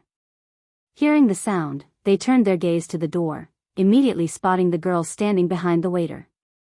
The girl was dressed in a white casual outfit, exceptionally simple and clean, with her hair loosely tied up, revealing a naturally exquisite face. The room was dimly lit, yet the girl seemed to be shrouded in a layer of light, her left arm bending to hold two rather thick books, her eyes appearing languid, the reflection in her dark pupils capturing the room's light, exuding an artistic and gentle aura. In this luxurious room, she unexpectedly brought a sense of innocence. It was like a deer had stumbled into a pack of wolves. The room fell silent for a moment. A man in a black vest holding a cigar blew out a cloud of smoke, resting his foot on the coffee table, and whistled at Bai Lian. "You young master, where'd you find this schoolgirl? She looks like she's studying art." The young master that the man referred to was sitting with his back to Bai Lian, his hand on a girl's chin and a drink in the other. Upon hearing this, he let go and stood up to look towards the door. Dressed in a blue shirt with several buttons undone, he exuded a dapper and rakish charm. Seeing Bai Lian, his eyes narrowed, an undeniable determination in his gaze. "Su Ziyu's sister? Just right, she doesn't drink, so you drink in her place." He extended the drink in his hand towards Bai Lian. Hearing this, the Su Zhiyue beside him hurriedly looked up, her face unnaturally flushed, staggering to her feet. "I'll drink." She reached out to grab the wine glass from Mr. Yes' hand. As she looked up, the clearly visible purple bruises on her jaw came into view. Bai Lian's nonchalant expression slowly faded away. "Miss Su, don't rush." Mr. Yes' gaze didn't leave Bai Lian. "If you want to drink, there will be plenty of chances." He passed the wine glass in his hand to Bai Lian. Bai Lian reached out and took it. The others in the private room laughed, not surprised at all. Mr. Yu fixed his gaze on Bai Lian, unbuttoning another button and licked his lips. "You're much more sensible than your sister. Don't drink it." Su Zhiyue didn't expect Bai Lian to take the wine. She clutched Bai Lian's arm, her dark eyes filled with terror. "How did you get here?" She tried to grab the wine in Bai Lian's right hand, holding the base of the tall glass, but the glass wouldn't budge. Su Zhiyue blinked in confusion. Bai Lian noticed her mind didn't seem quite clear, and then casually tossed a book with her left hand onto the coffee table. Bending down, she seemed to sniff the fragrance of the wine, and as expected, it was spiked. She looked up, took 2 steps forward, and under the heavy shadow, poured the entire glass of wine over Mr. Yes' head, splashing some on her own hand. She frowned and reached for a tissue. Calmly wiping the back of her hand, she stared at Mr. Yu and coolly asked, "Would you like another drink?" In the private room, no one had anticipated someone would dare to mess with Mr. Yu to such an extent. The lively room instantly fell silent enough to hear a pin drop. Mr. Yu wiped the wine off his face, accustomed to being flattered by others. It was the first time he'd been publicly shamed, and his complexion was exceedingly ugly. "Good, very good." A few lackeys immediately brought over 3 bottles of wine and tried to help capture Bai Lian, to forcibly pour the liquor into her. They hadn't even touched Bai Lian's collar before she kicked them aside. The loud noise momentarily startled Su Zhiyue into clarity, and she frantically shook her head at Bai Lian, her voice tinged with sobs. "You should go, don't worry about me. This is Yu Hongjing, his sister Yu Hongyi is a favorite of the Chen family, he's Yu Hongyi's only brother." Tch, Yu Hongjing wiped his face, fixating his stare on Bai Lian's face. "Now you're scared, eh?" "I'm telling you, it's no use, get her for me." Before he could finish his sentence, he was kicked over onto the coffee table behind him. Bang! Wine glasses and bottles scattered all over the table. In an instant, Yu Hongjing spat out a mouthful of fresh blood. He hadn't expected someone to still dare to attack him after hearing his name. You really are." Yu Hongjing felt his ribs break as he propped himself up with his hands and involuntarily took 2 steps back. Today there was only a wooden hairpin in her hair, which was a bit disheveled from the scuffle. Bai Lian removed the hairpin, leisurely and methodically wrapping her hair up again. Her head bowed slightly, her ink-black hair loosely hanging down, the hem of her white pants now stained with a droplet of Yu Hongjing's blood. Apart from Su Zhiyue, most around her were sprawled chaotically on the ground, and yet there she was, casually redoing her hair in such a place. Those who came here were either rich or noble, guests that regular members couldn't afford to offend, and the moment they sensed trouble, they called the police. The bar was just down the street, where, to prevent incidents, an outpost had been set up. In less than 5 minutes, the sound of police sirens could be heard outside. Yu Hongjing glared at her fiercely, and upon hearing the siren, he staggered to his feet. It's over, no matter who you are, let me tell you, you're finished. Bai Lian's eyelashes carelessly drooped as she finished arranging her hair, toying with a lighter in her hand, her fingers pressing the lighter, causing a ghostly blue flame to emerge. Jiangjing, someone Su Zhiyue would call a person of the Qin family, listening to the sound of the sirens. Bai Lian glanced down at Yu Hongjing, a person of the Qin family? A descendant of Qin Yi? What Qin Yi? Yu Hongjing had completely different associations in mind. He thought Bai Lian was referring to Qin Yi as an honorific. He scoffed, it's no use even if you find Qin Yi. Jianghu University.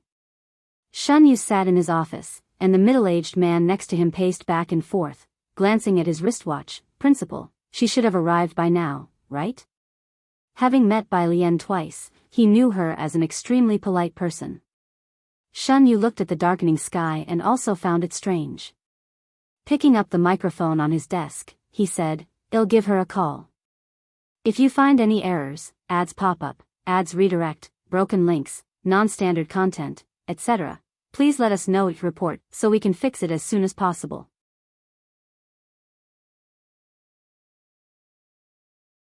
Chapter 583, 229 Detained an ancestor _1 Shen Yu held the receiver in his left hand and dialed a string of numbers directly with his right. Although he had only seen it once, he remembered Bai Lian's number and didn't need to look it up deliberately. The phone rang several times, but no one answered. Beside him, the dean of the Chinese department sat back down, picked up his now cold tea, and stared at Shen Yu without blinking. The call disconnected automatically. If Bai Lian were in the library, Shen Yu could understand an automatic disconnect due to silence mode, but she had already said she was coming to the university, so he put the receiver back on the cradle. It was a bit strange. Guessing that Bai Lian might be close to arriving, Shen Yu waited for a while before looking up at the dean of the Chinese department. Dean Shu, Bai Lian wants to test into the Tong phone class. Dean Shu had very short hair and sat there exuding a scholarly elegance that seemed to calm the passage of time. Upon hearing Shen Yu's words, he put down his teacup and said, I know. The dean did not say anything else. Shen Yu had communicated with Bai Lian's homeroom teacher and knew that Bai Lian was an extremely studious and respectful student after interacting with her twice. Speaking with Bai Lian was truly comfortable, with a gentlemanly demeanor and a humility that was self-cultivating. Shen Yu felt that she must have been influenced by great literary figures in her childhood, as this kind of cultural sophistication wasn't possessed by just anyone. However, he also wondered which reclusive literary figure from Xiangqing was responsible for it. Dean Shu looking for Bai Lian did not surprise Shen Yu. There was only one perfect score essay this year, and he was sure the dean knew who wrote it. Unfortunately, it was Bai Lian who wrote that essay. If it had been any other student with average grades, Dean Shu would have gone out of his way to admit the student to Jianghu University's Chinese department. Concerned about Bai Lian, Shen Yu reached out to redial her number. This time, after 2 rings, the call was hung up. His usual impassive expression vanished, and he looked down at the phone for several seconds before pressing the redial. Hello, the number you have dialed is now switched off. This time it went straight to voicemail.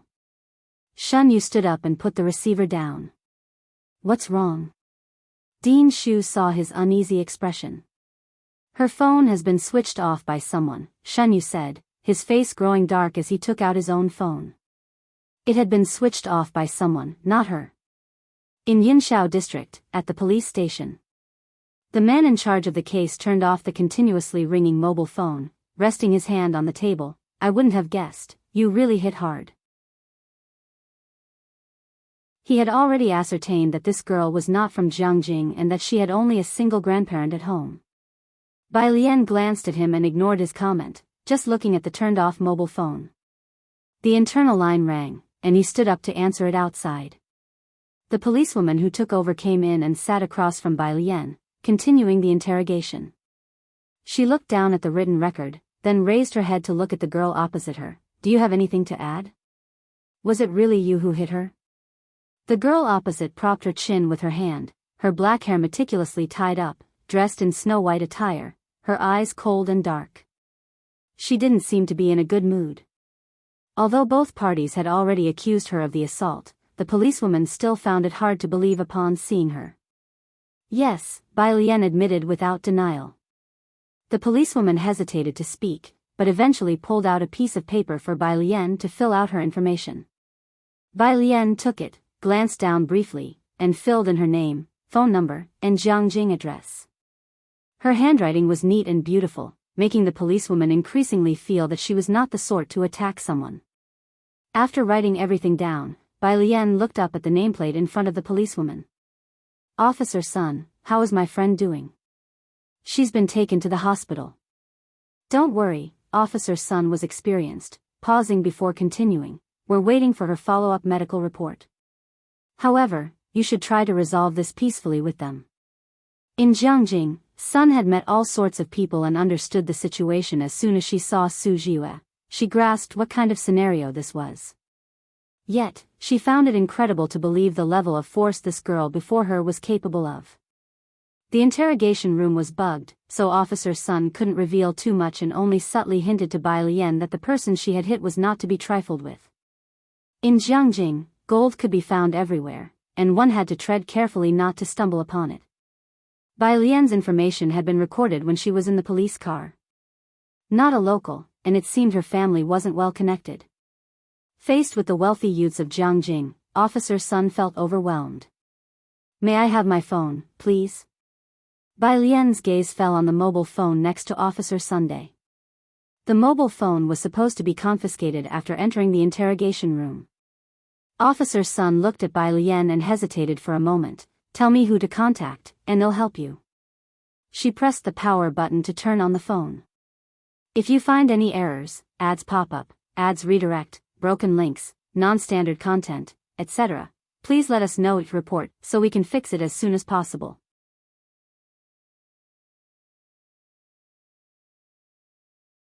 Chapter 854, Grandpa 332, Security Bureau _2 Chen Baixuan's eyes, cold and sharp, narrowed as he spoke with full authority. I want to see her. Sorry, Su sent an email to his superiors. Even if your old master comes today, he won't be able to see her.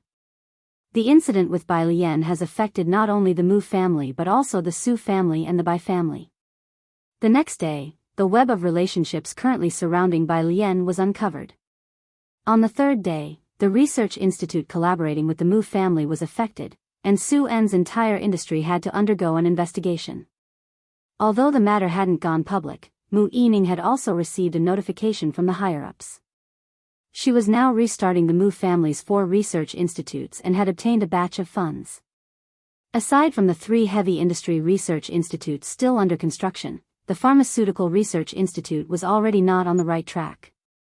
But just at this time, the Medical Research Institute was ordered to halt its operations. In recent days, Jianghu's actions had indeed been significant. Without the news of Bai Lian, the Mu family was naturally in the dark about what exactly had gone wrong in the chain of events. But the official document had already reached the Research Institute cooperating with the Mu family and Xian Kong. The other 3 heavy industry research institutes, also providing machinery for the seawater purification project, were still on standby. The Mu family convened an emergency meeting first thing in the morning. Apart from Mu Yining, no one knew the news about Bai Lian, and they were all in a state of panic. Mu Yining didn't hide the situation from these people and directly told them about Bai Lian's temporary status. Because of Bai Lian, they all had to cooperate with the investigation.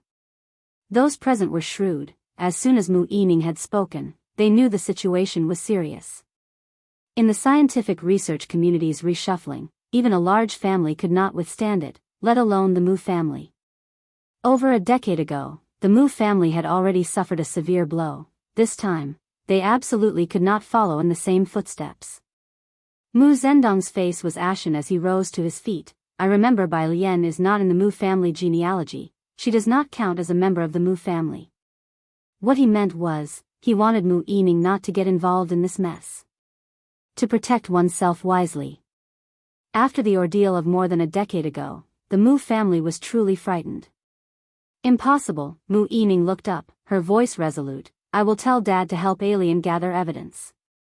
Mu Zhendong pursed his lips, looking at Mu Yining as if she were crazy. Mu Yining, now is not the time to be angry with me. Whether it's her affair or not, if she gets into trouble, our Mu family cannot escape involvement. It was not the question of whether Bai Lian was in trouble or not, but Mu Zhendong and the others knew that if Bai Lian were the only suspect. In the end, whether it was her or not, it could very likely end up being her. Uncle, you don't believe her? Mu Yining remained silent, but Mu Zhao, standing behind her, looked up. Do you believe him? Mu Zhendong asked Mu Zhao, somewhat incredulously. Mu Yining lowered her eyes to sip her tea, signaling her position. After muttering to himself for a while, Mu Zhendong left with a sweep of his sleeve. I see you really are crazy. Upon leaving, he immediately instructed someone to buy him a plane ticket and started to tally his assets. Mu Yining turned to the others present and restated her stance. She is a descendant of the Mu family, I believe in her. Those who are afraid of being implicated are free to terminate their contracts with us ahead of time. Aside. The butler looked at Mu Yining without interrupting, only asking Mu Zhao, do you really believe in Miss Bai that much? Sister Bai, she scored full marks on her college entrance examination, Mu Zhao simply stated. The butler did not understand why Mu Zhao would bring this up out of nowhere. What did Bai Lian's full score in the college entrance exam have to do with this? Her essay also received full marks. Mu Zhao turned his head, looking at the butler, an essay full of power that trended online. One cannot write such an essay without sentiment. If you think she is problematic, you might as well believe I'm Emperor Jianghu. The butler, what kind of statement was Mu Zhao making? Meanwhile, the Bai family was facing a similar situation. Bai Qiming had not received news from Bai Lian for a long time. Lately, Bai Shaoqi's collaboration with Song Min had been going well, though Bai Shuk's apprenticeship process had been somewhat affected. The official document had been delivered to the Bai family. Bai Qiming was shocked. They had not been in contact with Bai Lian and did not know the current situation in Jianghu. He only called Bai Shaoqi. Bai Shaoqi was also unclear about Bai Lian's situation. But since it involved an academy, he had heard some rumors in the laboratory. Over the phone, he spoke somberly. I've also been sent out of the laboratory by the professor. It seems her component is problematic. Dad, you should prepare early. This news startled Bai Qiming. The entire Bai family had never encountered such a situation, and the wish of Bai Lian's great-uncle to bring her back into the Bai family tree had never been revoked. Suddenly facing this issue, he was so shocked that he didn't know what to do. Uncle, Qiming, Guiyue Qing had not yet registered her marriage with Bai Qiming, but she had already been living with the Bai family since the new year. She took Bai Qiming's hand. There's no need to panic yet. Last year, she was no longer a member of our Bai family. If you find any errors, ads pop up, ads redirect, broken links, non-standard content, etc., please let us know each report so we can fix it as soon as possible.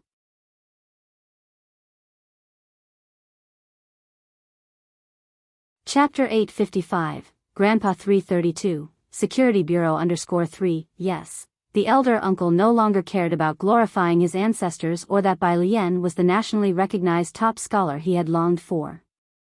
She was already expelled from the family tree. You must quickly report this to the authorities. Just before this incident happened, the elder uncle had regretted letting Bai Lian leave. Now, however, he was relieved that they had the foresight to remove Bai Lian from the family tree early on. This approach won't do. Gui Yuqing lowered her eyes. Qiming, we should issue a news release to clearly state our position and that we have long severed ties with her.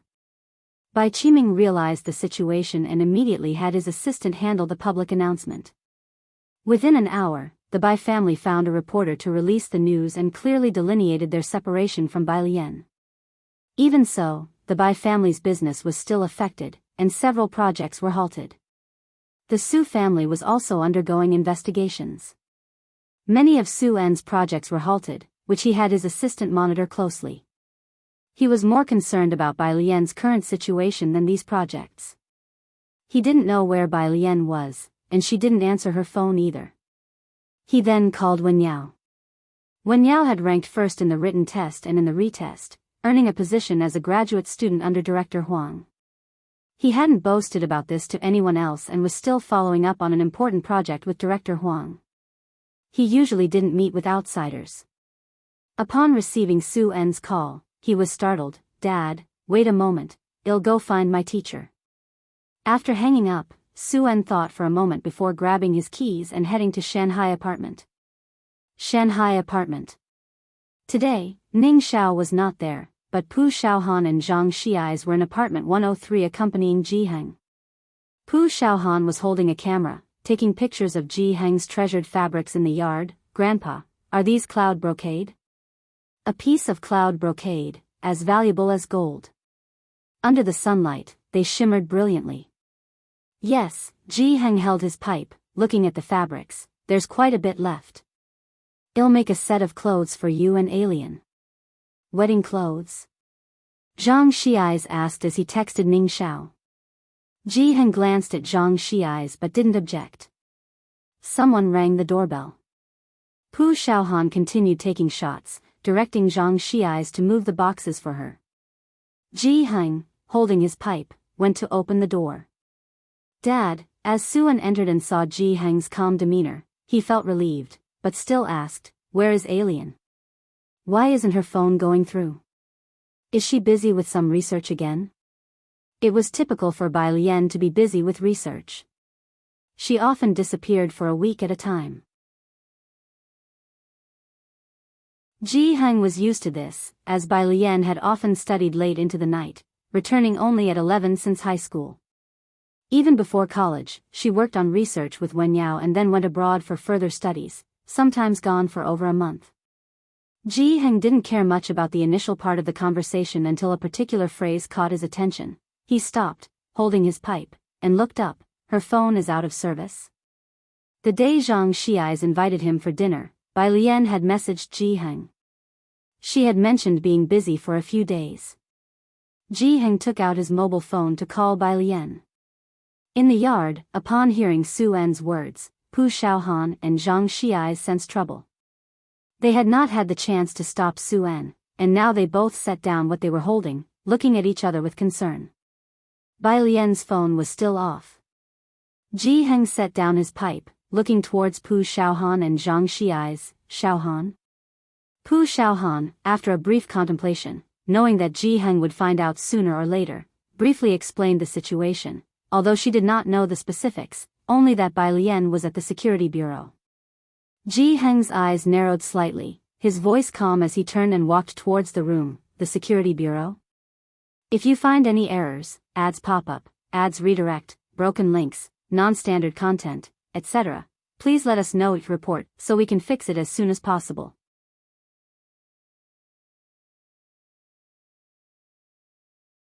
Chapter 856, 333, Come and check with me. Ji Heng's anger clearly exceeded their expectations.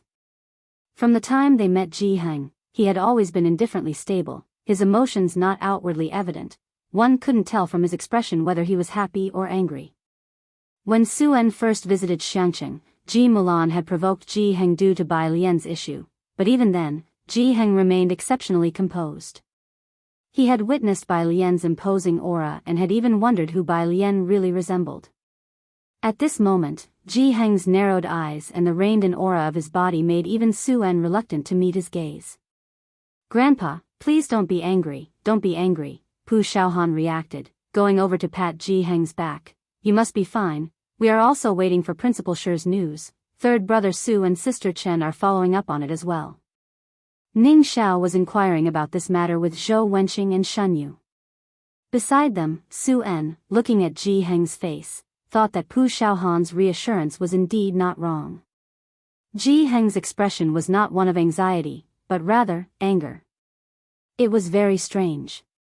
Ji Heng calmed himself for a moment before heading to his own room. He reached into the bottom of a trunk and took out a sandalwood box which, if Bai Lian were here, she would certainly recognize. He had shown it to her before. The box still contained a pile of photographs. The woman in the black and white photos was gentle and beautiful. Ji Heng ran his hands over these photos, then reached to the bottom of the box. He took out a small badge from inside.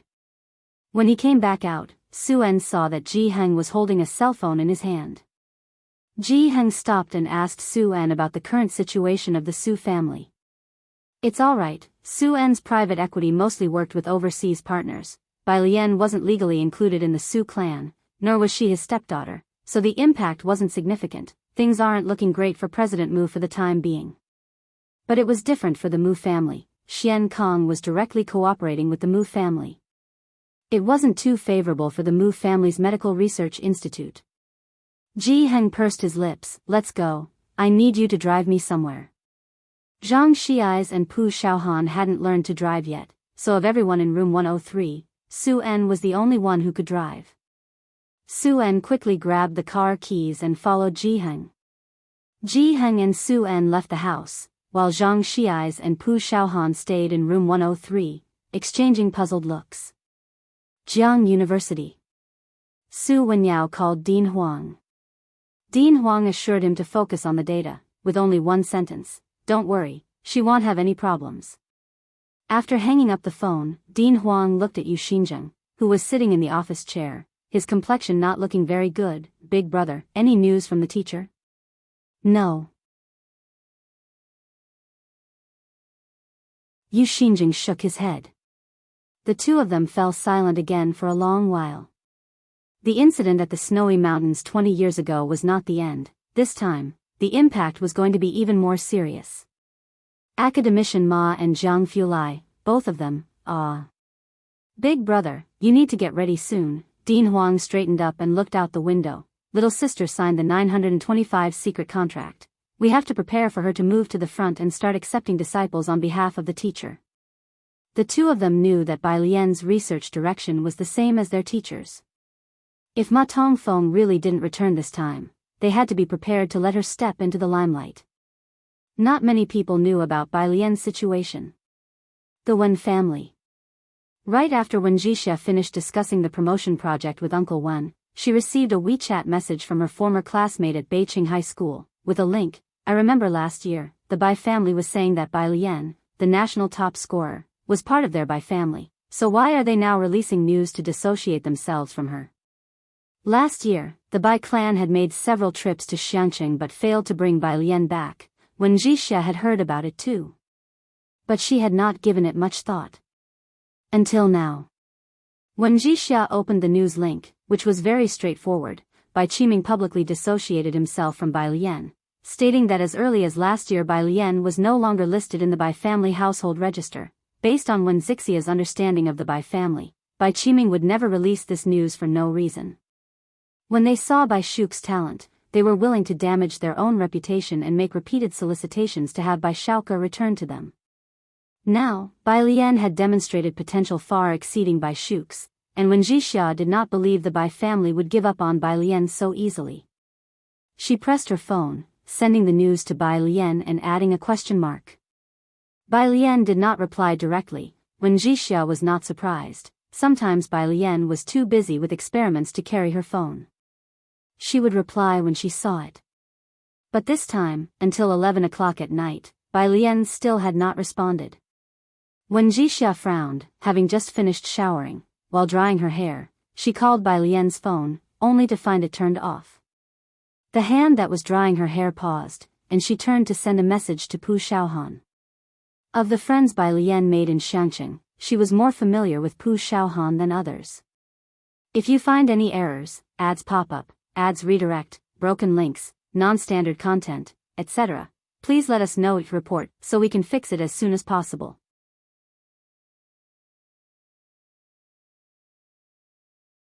Chapter 587. Even your family's old man stepping in was useless. _1 The operator on the other end of the phone recognized Lu Shaming's voice immediately and began to feel nervous. Today, Officer Zhang is on duty, and there's just one case of a brawl. Zhang Yiliang? As soon as Lu Xiaoming heard mention of Officer Zhang, he knew who it was. Zhang Yiliang was his go-to person. Most of the leaders in the department had high hopes for him and were preparing to promote him to inspector this year. Everything had been going smoothly, and Lu Xiaoming was happy to groom him. But he hadn't expected such a slip-up from him today. Lu Xiaoming directed his car onto the main road. Under normal circumstances, posting bail was enough to be released from detention, and nothing unusual would happen. But having heard what Principal Shi said, Lu Xiaoming knew that Zhang Yiliang had screwed up today. Detaining someone without offering the chance to post bail. Lu Xiaoming felt a cold sweat break out on his back when he heard the operator's report. He knew that if this situation wasn't handled properly, their whole station, from top to bottom, would face a major reshuffle. At the station, Zhang Yiliang was negotiating with two young masters in the break room. The man in the blue-black shirt, with his legs crossed, dictated his statement to Zhang Yiliang. We just invited these two classmates to have a couple of drinks. She refused to drink and even beat us up like this. Zhang Yiliang nodded while jotting down notes. Looking for trouble, endangering public safety. Sun Fei poured a cup of water and headed to the detention room. Sun Fei, the elder by her side, said, noting the direction she was headed, and knew she was going to see the girl. Officer Zhang hasn't left yet. Don't be too obvious. It's not entirely bad for her to be in detention. Otherwise, falling into the hands of those young masters, who knows what would have happened. Sun Fei pushed the door and entered. The female student was still sitting on the chair, although her posture was no longer as straight as before. She leaned against the back of the chair, her eyelashes lowered like a small animal basking in the sun's rays, looking particularly relaxed. She appeared calm and composed, as if she had no idea what had just happened. Have some water, Sun Fei said, placing the teacup on the table. Bai Lian opened her eyes and saw the white porcelain mug on the table. She picked it up. Did you send the message for me? She asked. Yes, Sun Fei recalled the last message Bai Lian had sent, which was to Xiaoqi. I told him to go to Yunshao Hospital, but I don't know which ward your friend is in. Sun Fei had not been dispatched elsewhere and only knew that all the individuals involved tonight were at Yunshao Hospital. No problem, Bai Lian tapped her fingers lightly on the cup. Xiaoqi could find out such details on his own. She wasn't worried. Sun Fei watched as Bai Lian nonchalantly drank her tea, seemingly unaware of her current predicament, yet as if everything was under control. She was a person full of contradictions. I answered 2 calls for you, Sun Fei offered after she noticed Bai Lian drinking water. One seemed to be from your teacher, and the other from your brother. Bai Lian leaned back. Teacher, brother? Yes, I told them about your situation. Sun Fei thought of the threatening undertone in the words of that, Mr. Su, and felt a sense of danger. They seemed to be on their way over. Su Wenyao. Bai Lian pondered briefly. The one who had been in close contact with her recently was Su Wenyao. Outside the station. In the evening, traffic was sparse. Lu Xiaoming was in Yunshao district, and he was the closest to the station. It took him less than 10 minutes to get to the station.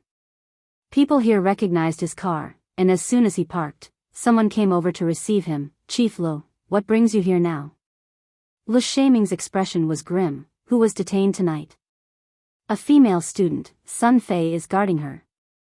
Take me to see her, Lu Xiaoming said and headed straight for the detention room, his urgency palpable. Bring me the interrogation record and her files. The Su family lived in Xinjiang district, which was probably not a 10-minute drive away. Soon after, someone handed over Bai Lian's interrogation record and files to Lu Xiaoming.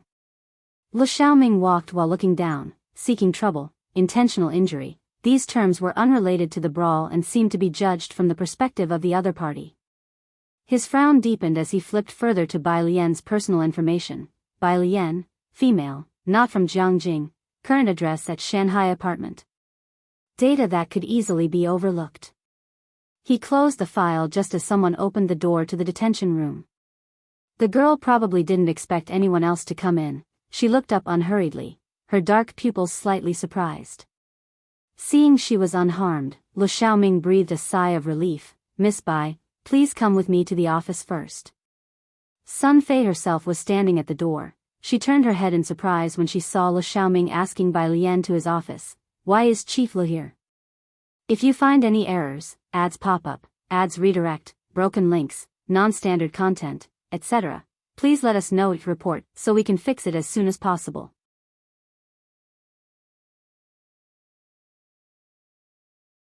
Chapter 588. Even your family's old man stepping in was useless. _2 The precinct was indeed large, and aside from major criminal cases, Sun Fei rarely saw Lu Xiaoming in person. Today's incident involved the Yu family, which certainly had some background, but they only contacted Chief Zhang. So, how did Lu Xiaoming come and take away Bai Lian? Lu Xiaoming brought Bai Lian to his office and made her a cup of tea. "Please take a seat, Miss Bai." He didn't know what Bai Lian's relationship was with the Su family, but Shen Yu himself had said she was a good classmate from Jianghu University, and just on that basis alone, it was enough to make Lu Xiaoming treat her cautiously. No sooner had he finished making the tea than his phone rang. Lu Xiaoming glanced at it and felt a tightness in his chest, hurrying out the door. "Chief Lu, why did you release that Bai Lian?" Zhang Yiliang had just finished interrogating the people involved with Yu Hongjing and heard that Lu Xiaoming had come and released Bai Lian. He was about to ask Lu Xiaoming if he knew Bai Lian. But to his surprise, Lu Xiaoming didn't look at him, and walked straight past him towards the main entrance. Faced with Lu Xiaoming's coldness, Zhang Yiliang felt something was amiss, and quickly followed him. Just as they reached the door, a fiery red convertible screeched to a halt right at the entrance. The overhead lights by the door were on. Underneath the light, the red car body reflected a chilling gleam. In Jianghu, luxury cars were commonplace, and all eyes were fixed on the license plate. The plate bore only 2 characters, A and 8. Such special license plates were unique to the big shots of Xinjiang district. Su Nanjing stepped out of the car, his glasses hanging from the neck of his t-shirt, keys still in the ignition, walking straight inside with a handsome and gentle appearance, but his sharp eyes made it hard to meet his gaze. Lu Xiaoming quickly followed, not daring to slack off in the slightest. "Third young master, she's in my office." Su Nanjing didn't look at anyone else, just glanced at Lu Xiaoming. "Take me there." Lu Xiaoming led him to the office. After the two left, the others finally exhaled, their eyes fixed on Su Nanjing. "Chief Zhang, who is that guy? His 8 on the license plate is worth more than my life." Most people in the Yunshao district precinct had never had the chance to even meet third young master Su. "I don't know." Zhang Yiliang naturally had not seen him either, but felt uneasy and followed them directly. In the office. When Su Nanjing entered, Bai Lian was sitting in the chair next to her, playing with her phone as the air conditioning hummed in the room. She was dressed in snowy white clothes, her delicate features framed by gently fanned eyelashes, her fingertips idly tapping the screen of her phone. Despite hearing that she had been involved in a fight, her hair and clothes were exceedingly tidy, not a wrinkle in sight. Only specks of red dotted her white pants, like tiny plum blossoms fallen upon the crisp white snow. Xiaoqi had sent her a photo. Bai Lian opened it and saw it was a blood test for Su Jiue. Upon hearing someone enter, she glanced up and saw Su Nanjing, leaning back in her chair, her eyes lazy. "Why are you here?" Seeing that Bai Lian was unharmed, Su Nanjing breathed a sigh of relief, and his heart, which had been in his throat, finally settled. He slumped into the seat next to her. "I called you, heard you got into a fight, that you're in police custody, under mandatory detention." "What's the panic?" Bai Lian began pouring him a cup of tea, her tone languid but her words arrogant. "I never lose fights." Her white attire and her dignified posture as she poured the tea, her graceful movements revealed a light-colored infusion gently filling the cup. Her actions were unhurried and elegant. Su Nanjing watched her pour the tea, just as serene and composed as in his memories, unable to imagine her engaging in a fight. She was much like Jiang Fulai, always maintaining her poise. She might be downcast, but never discomposed. After confirming she was all right, Su Nanjing finally took a sip of his tea. He pulled out his phone and opened WeChat to send a message to Jianghu Lai, assuring him all was well. The second he received the call, Su Nanjing had driven over immediately and notified Jianghu Lai. Meanwhile, Lu Xiaoming didn't dare to sit, only watching the interaction between Bai Lian and Su Nanjing, feeling even more shocked inside. In Jiangjing, everyone in the circles knew the weight of the 3 young masters of Jiangjing. Lu Xiaoming was able to keep his cool when he received the call from Shenyu, but the call from the Su family had him all out of sorts. Especially now, in the face of Su Nanjing, Bai Lian remained unperturbed. From their conversation, one could tell that not only were they very familiar with each other, but Su Nanjing appeared to be at a disadvantage. The cold sweat that had barely dissipated from Lu Xiaoming's back reappeared. Who exactly was this girl? When had such a person appeared in Jiangjing? If you find any errors, ads pop up, ads redirect, broken links, non-standard content, etc., please let us know to report so we can fix it as soon as possible.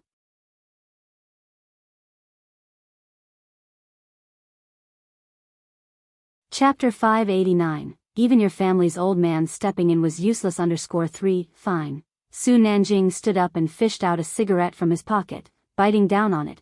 I'll take her back first. There are people waiting for her at home. Can I leave now? Bai Lian looked up. Lu Xiaoming almost had a myocardial infarction from her single remark. Of course, Miss Bai, you can leave whenever you wish. Not detaining the parties involved in the brawl and forcefully detaining others was unreasonable to begin with. He truly feared that if Bai Lian said one more word, his position might be at risk. Fortunately, Bai Lian didn't say more, only standing up. I still have 2 books. Books. Lu Xiaoming hurriedly opened the door of the office, glancing at Sun Fei standing outside. Where are Miss Bai's books? His Miss Bai was very polite. Sun Fei was startled too, and hurriedly said, in the meeting room, I'll fetch them. She quickly brought over Bai Lian's 2 books. They were both stained with blood, which had dried. Lu Xiaoming saw the bright red blood and knew the fight had been intense. Associating it with Bai Lian's clean and neat white clothes, he couldn't help but gasp in shock. But he dared not ponder more and went in to give Bai Lian her books. Su Nanjing also saw the bloodstains on the book covers and his brows twitched a few times, feeling that something was not right. But he didn't think it through. Lu Xiaoming respectfully escorted them to the door. 3rd young master, rest assured, I will investigate this matter thoroughly and will not bend the law for personal gain. Su Nanjing's car was parked right at the entrance. He opened the passenger door, just about to let Bai Lian get in. A black 4-seater car pulled up beside his. It had Chang'an district plates, and in comparison to Su Nanjing's Jaguar plates, the car's body and plates were both extremely low profile. Su Nanjing felt the license plate looked familiar. Before he could think further, he saw the back door open and an elderly man clad in a dark robe step out. The moment he saw that face, Su Nanjing's mouth fell open. As a former student of the management department at Jiangsu University, Su Nanjing naturally recognized Principal Shi, but since he was only an average talent, he didn't see Principal Shi often. The ability to speak with Principal Shi was entirely because Principal Shi used to seek out Jianghu Lai often. He was just included by chance. Not expecting to see Shenyu here, Su Nanjing couldn't hide his surprise. Principal Shi, what brings you here? The high-caliber students of Jiangsu University were united externally despite internal strife, and Principal Shi, beloved by many, would even be treated respectfully by Old Master Su himself. Shenyu maintained a clear conscience and did not get involved with their several families. Although Old Master Su had invited him several times, he always declined. All the way here, Shenyu was on edge. Recalling Bai Lian's face, he realized it was indeed likely to provoke trouble. He had the driver speed all the way here. He opened the car door before the car even stopped fully, not looking at Su Nanjing, but casting his gaze on Bai Lian standing behind Su Nanjing, and his hanging heart finally settled. Principal Shi, Bai Lian placed the books on Su Nanjing's passenger seat, lifting her brows slightly. An unexpected incident occurred today, and I didn't manage to find you. The brother and teacher that Sun Fei mentioned were likely Su Nanjing and Shen Yu. No problem, I heard you got into a fight. Shen Yu nodded, his gaze falling on Lu Xiaoming and the others. That's sheer nonsense. How could you possibly get into a fight? Are you alright? Bai Lian didn't feel the least bit guilty. I'm fine. After a brief exchange at the entrance, Shen Yu turned his attention to Su Nanjing, whom he recognized, if only as an afterthought, Su Nanjing. The way he said, Su Nanjing, the three words were obviously much more perfunctory. And not nearly as amiable. Su Nanjing wasn't surprised by Shen Yu's attitude. After all, Shen Yu still remembered his name, unlike academician Ma who would say, if you invest in the new equipment today, you are Su Nanjing, the third young master. Without investment, friend, who are you? What Su Nanjing found surprising was that Shen Yu and Bai Lian knew each other, and not only that, but why was Shen Yu speaking to her so kindly? Su Nanjing didn't think it was because of Jiang Fulai's relationship. Shen Yu was not only Jiang Fulai's good friend but also the third young master of the Su family, yet look how perfunctorily Principal Shi treated him. As for Bai Lian knowing Su Nanjing, Shen Yu casually observed them, then noticed Su Nanjing standing half a step behind Bai Lian. It suddenly dawned on him that Bai Lian came from Xiangcheng. Previously, the fact that Bai Lian was from Xiangcheng merely made him feel contemplative, but seeing Su Nanjing today, Shen Yu paused. He remembered someone was in Xiangcheng and had recently returned to Jiangjing, stirring excitement in the academic circles. Glad you're fine, Shen Yu thought while he spoke with Bai Lian. No rush with Dean Shu, he isn't busy in the next few days. Just let me know when you have time. If you find any errors, ads pop up, ads redirect, broken links, non-standard content, etc., please let us know at report so we can fix it as soon as possible.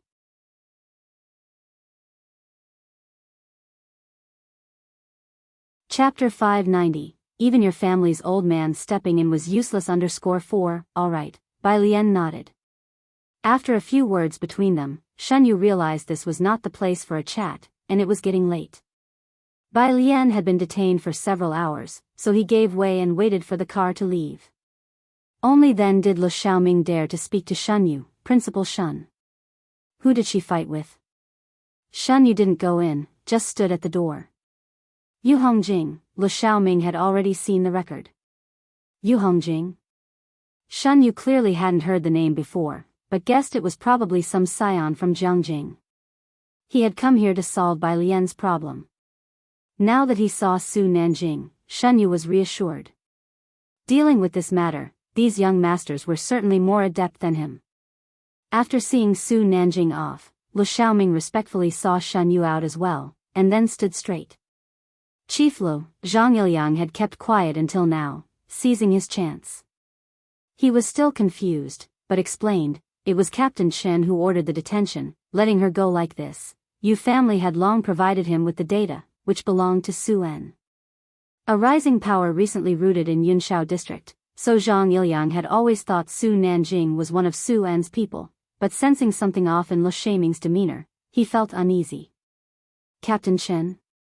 Lu Xiaoming knew who this Captain Chen was.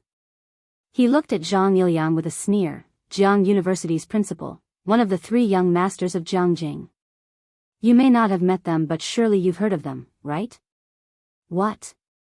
Zhang Yiliang never expected to encounter these two people in Yunshao district, especially Su Nanjing, as sweat formed on his forehead. But, I checked Bai Lian's data, she clearly doesn't have any. He cut himself off, suddenly realizing something. Bai Lian's data had no records in the national database. First, because she was too ordinary and had never committed an offense, there was nothing to record. Second, it was hidden by someone. Zhang Yiliang knew she was from Xiangcheng and instinctively thought she was the first case. As soon as Lu Xiaoming heard Zhang Yiliang, he knew what had happened, shaking his head, you go back and submit to an investigation. He walked inside. Being responsible for this incident in the substation was also his duty. Passing by Sun Fei, who stood aside, Lu Xiaoming stopped. Just as Bai Lian had left, he had greeted Sun Fei, Sun Fei, right? He patted Sun Fei's shoulder. The implication was obvious. On the car. Su Nanjing didn't dare to drive too fast and didn't play music either. Sister Alien, do you want to connect to Bluetooth? He remembered Bai Lian would always listen to words and original texts in Jianghu Lai's car. No need, Bai Lian rested her hand on the car window, her white sleeves billowing in the wind. Fine, Su Nanjing turned on the music and then asked, are you very familiar with Principal Shun? He asked to meet with you. The music in the car was all songs by Yen Lu. Yes, Bai Lian replied lazily, the dean of the Chinese department sought me out. The Chinese department? How had she become involved with the Chinese department as well? They soon arrived at Shanghai apartment. The security guard had already recognized Su Nanjing. Su Nanjing got out of the car and tossed the keys to the security guard. At the entrance of the apartment building stood a tall and straight figure. Simple casual clothes enveloped by darkness, his presence low pressure and elusive. Even Su Nanjing subconsciously slowed his steps, seeing the keys Jianghu Lai was fiddling with in his hand, silver keys reflecting a cold light. Bai Lian got out of the passenger seat with 2 books in her hand. She had entrusted this matter to Xiaoqi. But from the moment she saw Su Nanjing, she knew she couldn't hide it from Jianghu Lai. Reporting the results, I won. Jianghu Lai pursed his lips this time, not speaking. Bai Lian calmly handed the books to Jianghu Lai. This book is dirty. Jianghu Lai looked down to see the bloodstains on the book, already dry. It was clear the fight was intense. It wasn't Bai Lian's blood, but the air around him grew heavier. He took the 2 books. Go upstairs and take a shower first. Bai Lian observed his expression, thought for a moment, sighed, all right then. Upstairs. Pu Xiaohan was still sitting with Jiang He watching TV. The television was playing a variety show. Seeing Bai Lian return, Pu Xiaohan greeted her leisurely while holding chips. Good evening, Sister Lian. Good evening, Bai Lian replied succinctly and went to her room to shower. As she picked out clothes, she remembered Su Jiyue and sent her a message on her phone. Su Nanjing sat in the living room, looking up at Jianghu Lai standing on the balcony. He seemed to be making a call, voice low. Su Nanjing couldn't make it out. His phone vibrated in his pocket. Su Nanjing glanced at it. It was a message from Lu Xiaoming. It was about the case investigation. With just a glance, Su Nanjing sat up straight. The case was simple. Yu Hongjing had forced Bai Lian to drink, she refused, and an argument ensued. Then came Captain Chen's entrance. A few simple sentences, even for Su Nanjing with his influential background. His back was drenched with cold sweat. He looked up at Jianghu Lai on the balcony, quietly walked to the door, closed it, and only dared to take out his phone in the staircase to dial a number. It rang twice before being picked up. Speak. The voice on the phone, a woman's, was crisp and decisive. Sister Bei Xian. Su Nanjing leaned against the wall, taking a deep breath. Where are you? He rarely sounded so serious. On the phone, Chen Beixian sheathed a dagger in her leg holster, on a mission. Get back here fast, Su Nanjing urged, briefly recounting the situation. Yu Hongyi is one of your people. You better find that Chen fast to resolve this, and it might be best to pray that there was nothing in the drink they gave to Sister Alien. Otherwise, your patriarch stepping in won't be enough to save you. If you find any errors, ads pop up, ads redirect, broken links, non-standard content, etc., please let us know each report so we can fix it as soon as possible.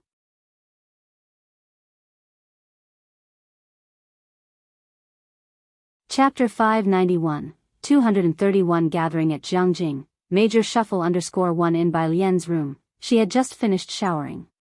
She changed into her lounge clothes and was now toweling her hair dry, not liking to use a hairdryer. Xiaoqi's call came in just then. Sis, have you come out? Xiaoqi was still outside the hospital doors, looking up at the inpatient building with a cup of coffee in one hand, dressed in a clean and scholarly sportswear. Mao Kuan stood behind him, looking around. Yeah, Bai Lian opened the window of the room. Have you seen her? She's in a comatose state. Xiaoqi had already asked the nurses. She woke up for a bit in between, but her consciousness was still unclear. She will need another 2 days, but there's no danger. Bai Lian leaned on the table by the window, gazing outside. There's a female police officer in the sub-bureau, Sun Fei. I got it. Xiaoqi hung up the phone and turned to leave. You got it? Got what? Mao Kun followed him. Didn't Sis finish talking? Are we supposed to investigate Sun Fei on our own or? Bai Lian and Xiaoqi often left Mao Kun struggling to keep up with their train of thought. You go have a couple of drinks with the rose-colored clubhouse boss. Xiaoqi sipped his coffee and tossed the empty cup into a nearby trash can, speaking gently. The rose-colored clubhouse was the same place Bai Lian went to find Su Jiue.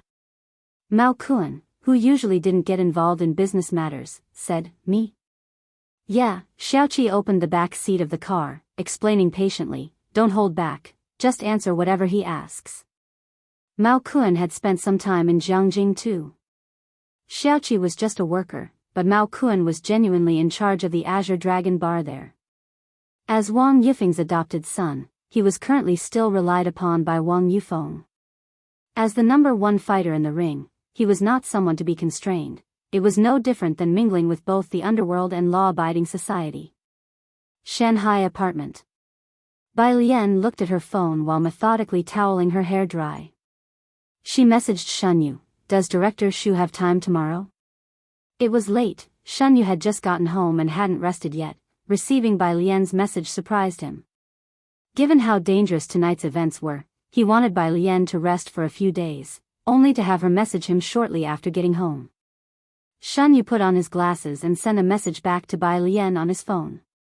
Principal Sure, tomorrow morning, go to the Chinese department building.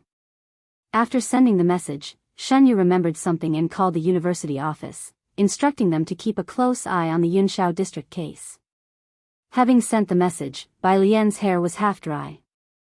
She put the towel down and walked outside. In the living room, Pu Xiaohan, having lost appetite for her chips, stuffed them into Jianghu's hands. Jiang Fulai was on the balcony, having not seen Su Nanjing around. Bai Lian sat next to Pu Xiaohan and watched the variety show with her. Yan Lu's popularity in the industry had been top 1 in recent months, with many of her edited clips on short video platforms, and many even dug out a long spear video from an episode when Pu Xiaohan was at a martial arts hall. One segment of the long spear solo dance featured Yan Lu herself. Although Pu Xiaohan hadn't shown her face, sharp-eyed fans recognized her just from a high-zoom blurry backdrop, let alone a solo dance clip. Pu Xiaohan's video went viral again after half a year thanks to Yan Lu's popularity surge. This was one of the reasons for Pu Xiaohan's rapid fan base growth in the last few months. The blogger, One Big Bowl at a Time, had become officially certified by the authorities as a cultural heritage. On screen, Yan Lu talked about her recent hobby of studying Gamoku but always playing poorly. I basically finish in less than a minute when playing with friends. She was the worst chess player among them all. In the end, Yan Lu remarked, when I play with them, I always doubt my own IQ. At that moment, the hosts and guests still showed leniency, saying, every trade has its master, and the viewers comforted Yan Lu in the comments. It wasn't until the host brought out a chessboard that the first game against Yan Lu didn't last a minute. In the second game, even with Yan Lu intentionally giving away pieces, it still didn't last a minute. Host and guests, internet comment, Lu Jia, sometimes you really shouldn't be too modest. Yan Lu, Lu Jia's new drama is about to wrap up. Pu Xiaohan kept in touch with Sister Xian and asked Bai Lian while sitting cross-legged on the couch, she's here to record a song, isn't she? With her half-dry hair draped down, Bai Lian's downcast eyes were sharply outlined under the crystal lights of the hall. No, Director Jian upgraded the equipment, she wanted to come to try it out. As they talked, on the balcony, Jiang Fulai put down his phone. If you find any errors, ads pop up, ads redirect, broken links, non-standard content, etc., please let us know each report so we can fix it as soon as possible.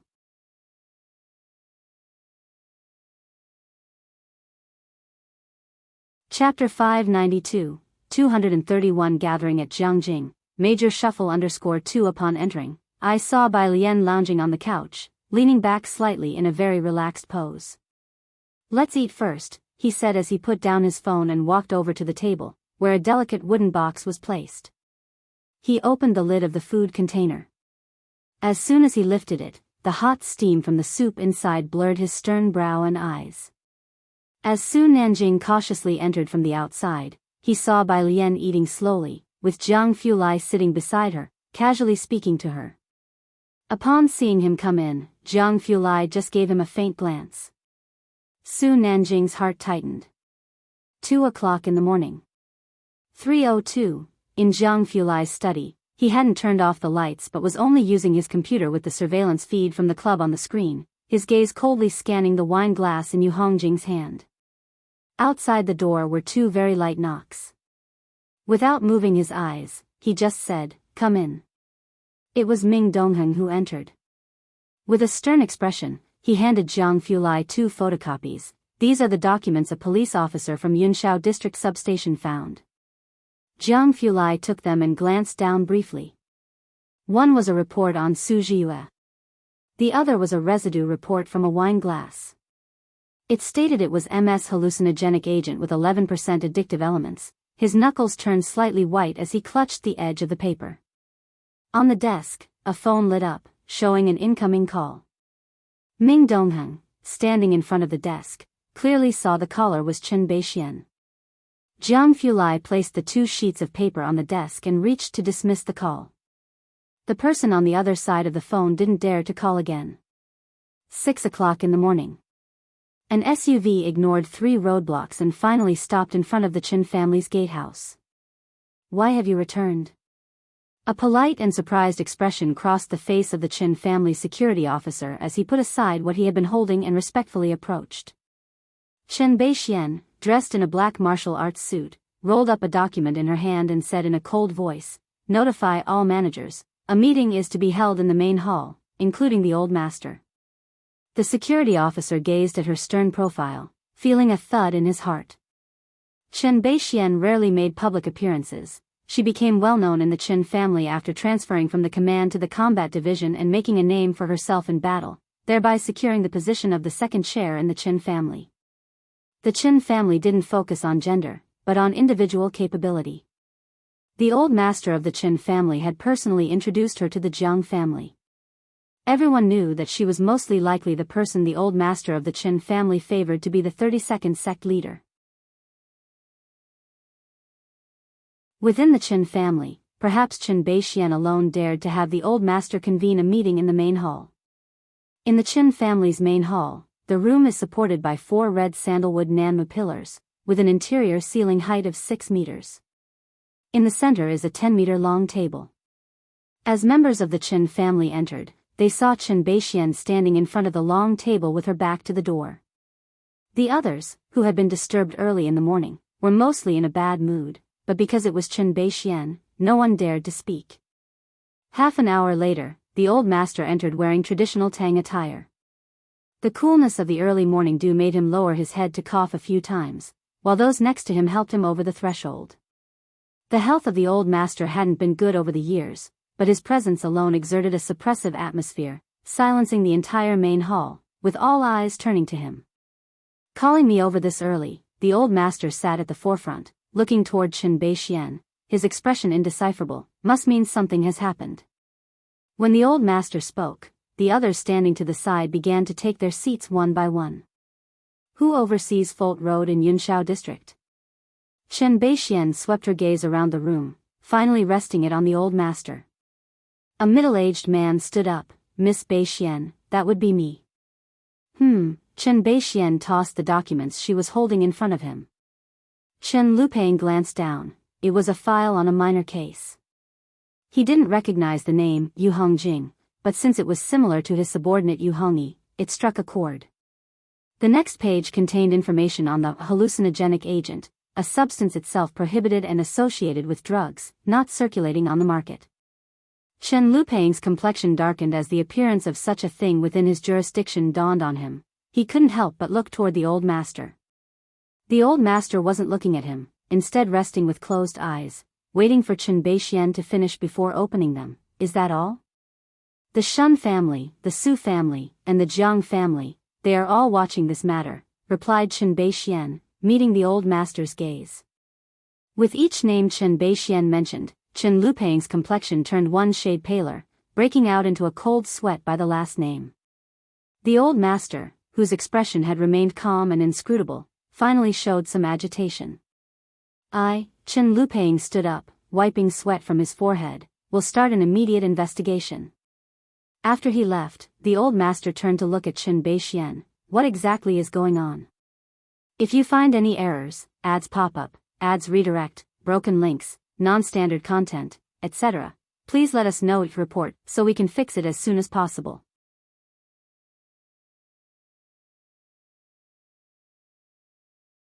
Chapter 593, 231 Gathering at Jianghu, Major Shuffle _3, you know why Miss Jiang came back, Chen Beixian sighed. Chen Lupang's people had her forcibly detained, and that drink with the hallucinogenic drug was given to her. This happened on our turf. Let's not even mention the Jiang family. How are we going to explain it to the Shun family? Chen Beixian lowered his head, glanced at his cell phone, and Jiang Fulai said nothing. She just sent her a picture. That day, the whole Yunshao district went into a severe crackdown. The next day, just after 7 in the morning. In the office of the Dean of the Chinese Department at Jianghu University. It was the summer break, and there weren't many students in the Chinese department other than those studying for their postgraduate exams, so many floors were closed. Dean Shu arrived early. He was sitting at his desk, his computer on, displaying the PowerPoint presentation he had prepared for an academic lecture. His posture as he clicked the mouse wasn't focused. Instead, he occasionally looked towards the door. Next to him, his assistant had prepared a cup of tea for Dean Shu. The person you're waiting for has not arrived yet? Learning that Dean Shu had come so early to wait for someone, the assistant was quite surprised. Was he waiting for Principal Shun? No sooner had he finished speaking than someone knocked on the office door. Dean Shu immediately stood up and said, "Please come in," while his assistant also looked towards the door, curious about who could make Dean Shu wait in advance. Instead of the expected Shun Yu and others, an unfamiliar girl walked in. She wore a simple stand collar shirt with light red peach blossoms embroidered at the cuffs and collar, possessing a pair of eyes that seemed veiled by morning mist, as she entered the office in the morning light. "Dean Shu," Bai Lian spoke politely. Dean Shu stood in place looking at her, momentarily taken aback. On the side, the assistant prompted him, and Dean Shu spoke absent-mindedly, "Sit." He was the very picture of refined elegance. "Miss Bai, I don't mean to intrude, but I wanted to discuss your college entrance examination essay with you. Given the level of detail in your essay, you must have also studied Daong literature in depth.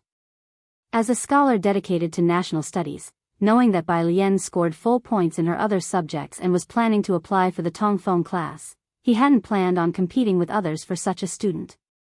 This year, there was only one essay that received full points, and Dean Shu had reviewed it countless times. Every time he read it, he felt that the style was exceptionally familiar.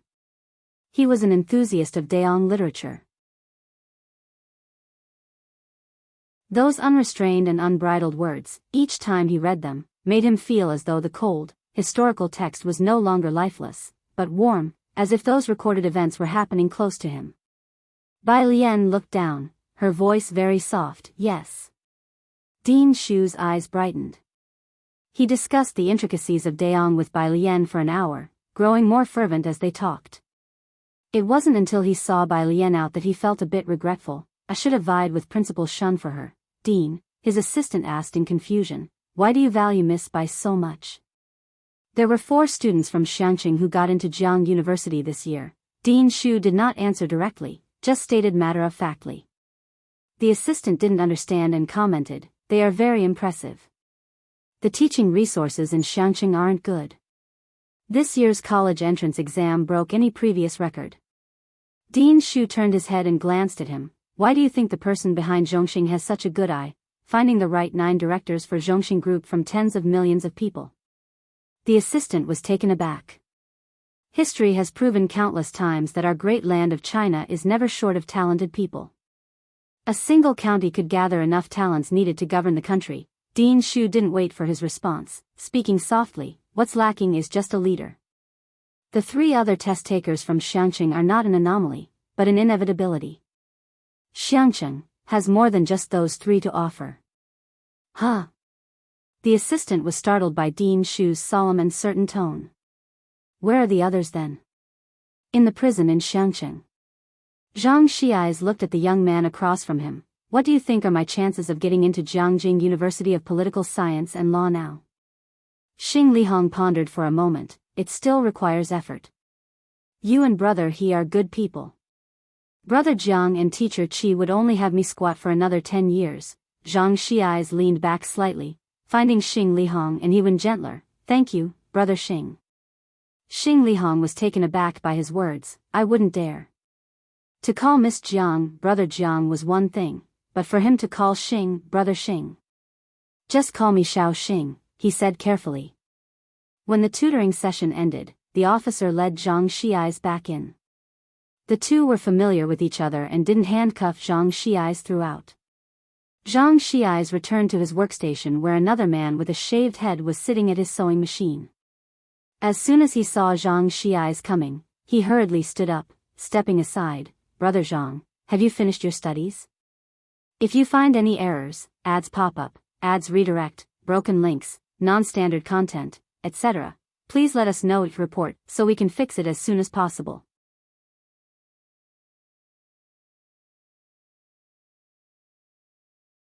Chapter 594, 231 Gathering at Jiangjing, Major Shuffle _4, this is 0147, bald, Li Sheng, fought with a good person. "Aren't you supposed to be released from prison today?" Zhang Xiai sat down, reciting trigonometric functions while operating the sewing machine. "I came to bid you farewell before leaving." Li Sheng hadn't changed clothes yet, standing behind Zhang Xiai's giving him a back massage. "Then I'll wait for you in Jiangjing. You can contact me directly when you get there." Li Sheng's family was from Jiangjing. Originally his family had arranged for him to hide in Backter Street to avoid arrest, but he was still caught in Xiangqing just before he could escape. Meanwhile, at the hotel where Yang Lin worked, she stopped wiping the table, looked up at Lu Lingxi. "What did you say?" "Jiangjing, your sister is in Jiangjing." Lu Lingxi placed a thick envelope in her hand. "After your father was imprisoned, she gave me your medical expenses and left. I haven't seen her since, but I always feel you will be able to find her." After Lu Lingxi left, Yang Lin finished washing today's dishes and cleaned the kitchen. Eventually, she went to the front desk. The landlady was bending over the accounts. She didn't lift her head but placed a 100 yuan note on the table. "Here." "Landlady," Yang Lin didn't take the money. "I won't be coming in tomorrow." She was a temporary worker with no contract. The landlady looked up. "Have you saved up enough for living expenses?" A gust of wind blew through the room, pushing apart Yang Lin's thick bangs a little, revealing her calm, black eyes. She looked in the direction of Jiangjing. "The scholarship money is enough." Yunshao District. Bus Route 156. Bai Lian sat by the window. An old lady was sitting next to her. Outside the window, another police car whizzed past with its siren blaring. "The police," the old lady spoke to the person next to her. "Why are there police cars again? I've seen over 10 this morning." The people on the bus were discussing this event, as ordinary people always enjoy such spectacles. The news from the self-media today was all about the strange occurrences in Yunshao District. Several streets were blocked off, all the major entertainment venues were closed for inspections, and the public watched the excitement. Ding dong, the bus reached the stop, Yunshao District Central Hospital. Bai Lian got off the bus. There were also 2 police cars parked at the entrance of the hospital. The person standing by the police car saw Bai Lian and hurried over. "Miss Bai." Bai Lian glanced at him, nodding slightly. "Chief Lu." Hospital. In Su Ziyu's hospital room, Madame Su had not gone home all night. Su Ziyue had not woken up. Beside her, Su En stood holding a cigarette, his complexion not looking good. When Su Wenyao and Shenmin walked in, Madame Su, who sat on a chair nearby, stood up, speaking extremely politely. "District Chief Shen, what brings you here?" Su-en put down the cigarette, greeted Shin-min, then asked, "How is it going?" Ji Mulan, sitting in front of the hospital bed, also looked up. She was holding Su Ziyu's hand and turned to look at Shin-min. Shin-min was one of the most influential people Ji Mulan had ever met.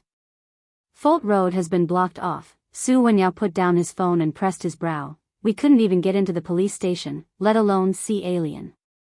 Hearing about the roadblock, Su-en was startled. "Brother Shen, you didn't get in either?"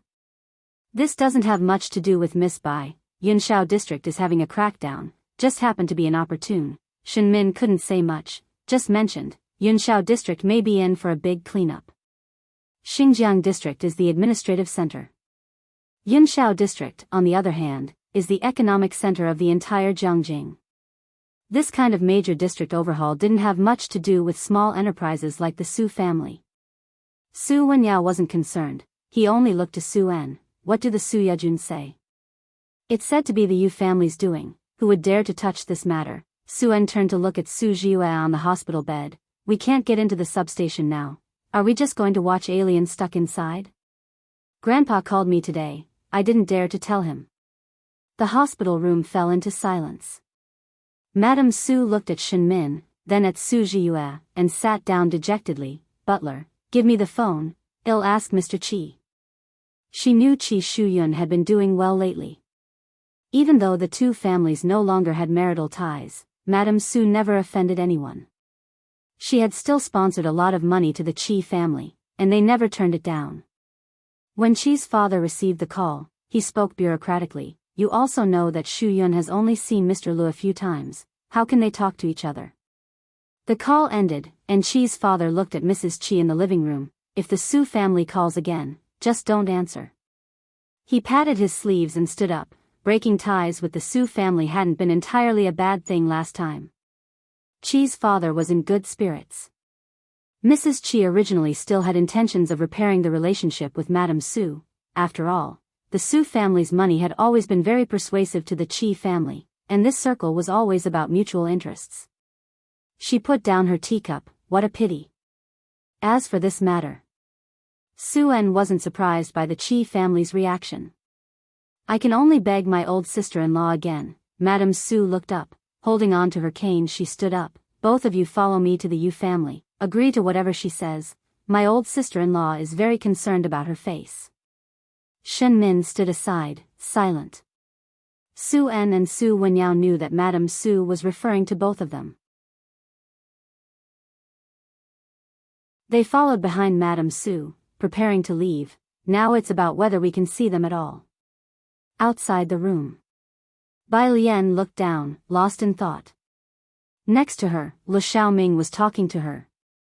Bai Lian had just lifted her hand to knock on the door when it was opened from the inside. Seeing Su Wenyao and Su-en, Bai Lian thought they were on their way out and stepped aside, making room as she normally did, and greeted Su-en, "Uncle Su." Next to Bai Lian, Lu Xiaoming had information on Su-en and the others in his hand. As he reached out his right hand to Su-en, very friendly, "Mr. Su, hello. If you find any errors, ads pop up, ads redirect, broken links, non-standard content, etc., please let us know each report so we can fix it as soon as possible."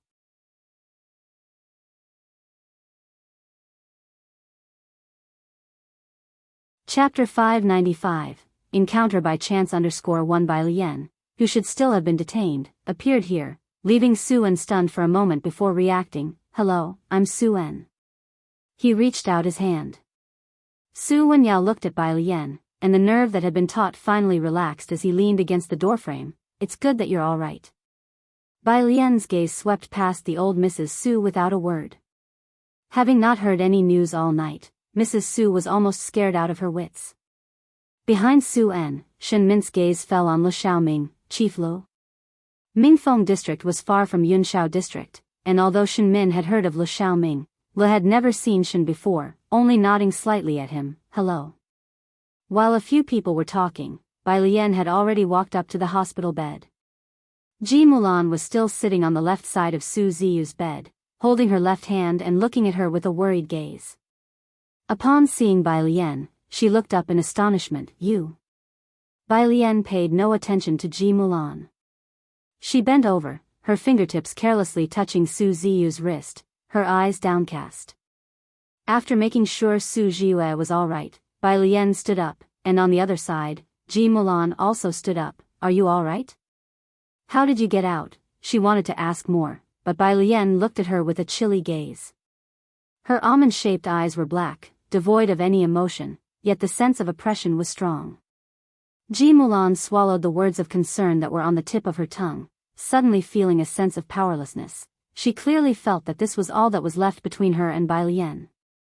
Su Wenyao brought a cup of hot water for Bai Lian, his gaze landing on Su Ziyue. He hesitated. Sorry, we had no idea about Grandma and Ziyu's situation and ended up involving you. Bai Lian took the cup. It has nothing to do with you. It was that glance that had made Bai Lian so alert. Su En, Shen Min, and Lu Xiaoming were still talking at the door. Su Ziyue had not woken up, and Lu Xiaoming only asked a few routine questions. Bai Lian's phone lit up with a message from Jianghu. Her fingertips tapped on the screen intermittently as she bid farewell to Su Wenyao without any urgency. See you at the university. Lu Xiaoming had come with Bai Lian, and when she left, he followed. Miss Bai, wait for me. The two figures quickly disappeared towards the elevator. Su En and the others escorted them to the elevator, and it was only then that Ji Mulan reacted. Wenyao, did you ask Alien how she got out?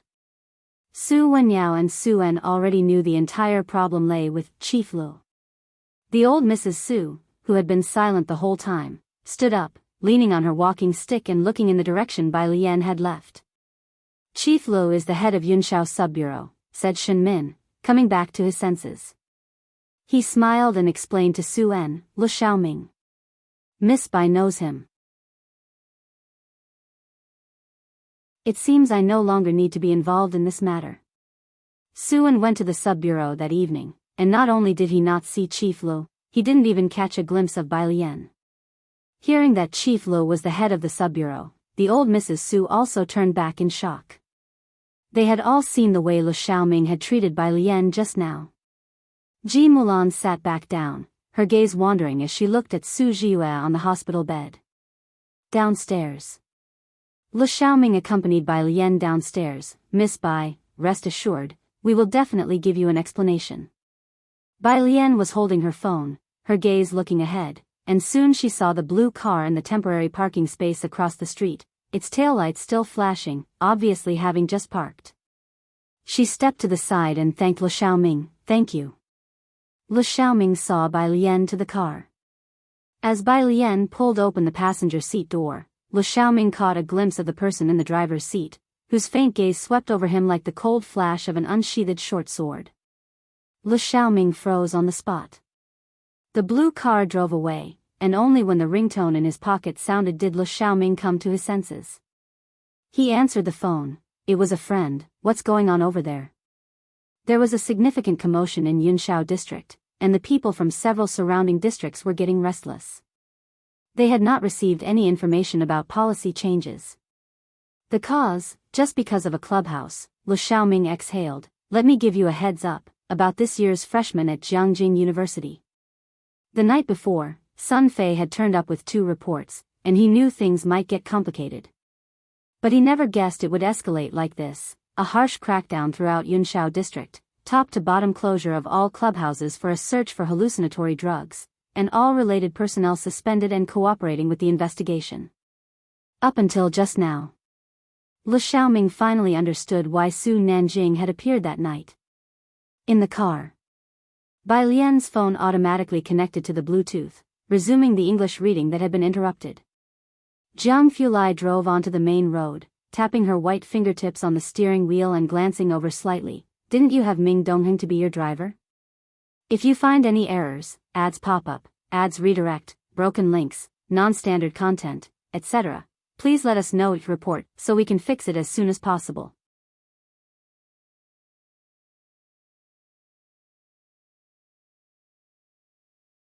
Chapter 596, Encounter by Chance _2, I'm not used to it, Bai Lian said, looking down at WeChat.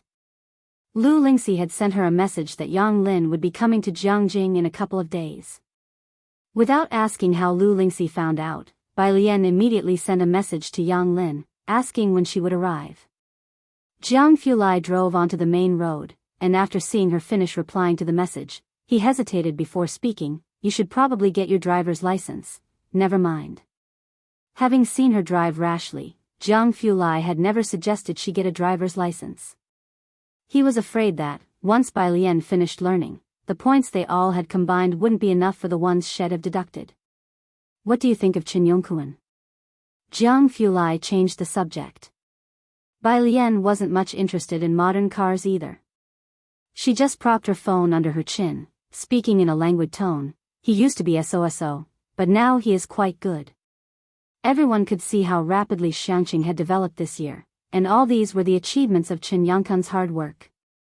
Around the corner, yellow roadblocks were placed at the intersection, and a bunch of police cars were parked ahead. That road had been temporarily closed. Many private cars and taxi drivers stopped to join the crowd of onlookers smoking cigarettes. Jiang Fulai calmly made a U-turn and selected a new route. Shanghai apartment. The security guard at the entrance had already grown accustomed to the luxury cars that frequently came in and out of the complex. No one was in 303. Pu Xiaohan had taken Jiang He out to play, with Ming Dongheng acting as the driver for the two of them. Bai Lian didn't go in and went straight to the piano room in 302. Jiang Fulai stood at the door for a while before gently closing it behind her. He went to the study next door and took out his cell phone to call Director Chen first. These 2 months? Director Chen had nothing particular going on today and was fishing with Ji Heng. Director Chen had counted on being demoted to Xiangqing, expecting to stay for at least 2 years, so why the sudden possible return to Jiangjing? Yes, Jiang Fulai obviously had little patience with Director Chen. Come back first. There will be several positions open in Yunshao district for a re-election, and you should participate in the general election. Director Chen didn't doubt the information given by Jiang Fulai. He looked to his right where Ji Heng had moved to a different spot to bait, and Director Chen lowered his voice. What about Uncle Ji? I heard from Xiao Tang today that they're also going to Jiangjing next month. After Bai Lian went to Jiangjing, Tang Ming's students from class 15 would visit Ji Heng regularly. Director Chen did the same. If everyone left, Bai Lian could offer him constructive advice, and Ji Heng occasionally had a few pointers for him. Having been around for so long, Director Chen viewed Ji Heng as an elder. Jiang Fulai ended the call and returned to WeChat. Clicking on Ji Heng's profile, she got into a fight. Ji Heng didn't check his phone much while fishing, and half an hour later, he called Jiang Fulai directly. Alien got bullied? Ji Heng's voice betrayed his urgency. He couldn't imagine Bai Lian getting into a fight. Jiang Fulai opened up his laptop. She was acting bravely. Although it was dangerous, fortunately she wasn't hurt. This time she wasn't injured, but next time might not be the same. Ji Heng picked up on that. He put down his fishing rod, picked up the cigarette holder from the ground, bent down, and lit it up. You family. Grandma Yu was watching the chef make soup for Yu Hongjing. Her silver white hair was all combed back, giving her a capable look. Has Hongi not answered the phone yet? She wanted to know the situation with the Su family at the moment. But since coming back from the hospital last night, she hadn't gotten through to Yu Hongi's phone. The female bodyguard replied, that's correct. Grandma Yu narrowed her eyes but didn't think much of it, as Yu Hongi often got involved in confidential activities. Just as she was thinking about this, a servant came in panic-stricken from outside. Madam. Madam. Grandma Yu walked from the kitchen to the living room. What's all this fuss about? Calm down. Before she could finish her sentence, she saw the police following the servant, with the lead officer pulling out his badge. Please cooperate with our investigation. Investigate what? Grandma Yu had never encountered such a situation since she was born and looked at them calmly. If you have any matters, you can discuss them with my granddaughter. The leading officer didn't respond but just took her to the police station to cooperate with the investigation. At first, Grandma Yu maintained her composure until she saw Yu Hongjing in the interrogation room, his head still bandaged. Yu Hongi only came to see her an hour after she had arrived. Seeing Yu Hongi, Grandma Yu's forced composure finally started to crack. Hongi, why have they arrested me and your brother?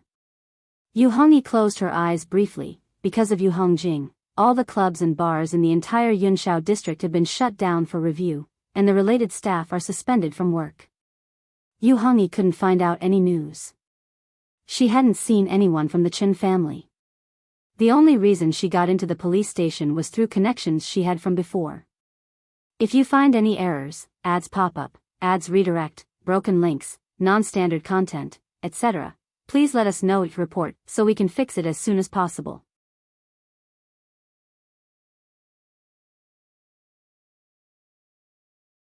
Chapter 597, Encounter by Chance _3. Old Madam, you recounted the events of the past 2 days, and only the Su family came to mind, the Su family, Su Jiyue. Su En's stepdaughter, Su Jiyue, had been personally brought over by old Madam Su, who knew everything about her. Only one person remained. Bai Lian, who was said to be associated with Chen Yi. There were such rumors in the circle, but old Madam Yu never took them seriously. Everyone around the Yu family was eager to please, and the Yu family had always doted on Yu Hongjing since he was a child.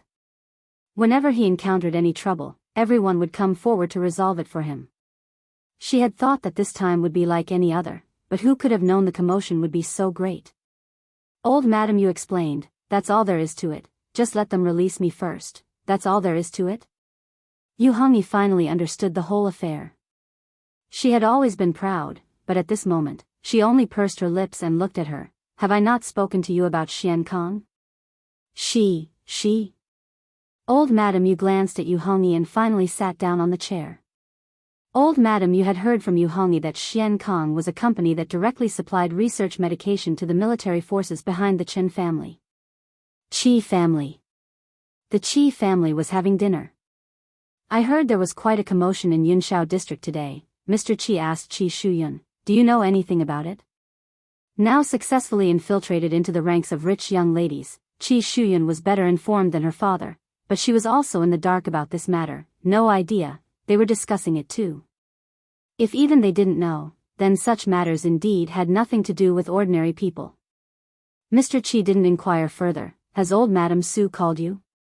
She did, dressed in a beige, form-fitting long dress. Qi Shuyun pulled out a chair and sat down, her voice indifferent. She offended the Yu family, what can I do about it? The father and daughter had made the same decision, but Qi Shuyun's phone rang at that moment. It was a sister from her social circle. She quickly picked up. Wenjie, are you looking for me? However, it wasn't Wenjie's voice on the other end. Hello, I'm Yu Hongyi. I wanted to ask if you could help me contact someone from the Su family. Yu Hongyi.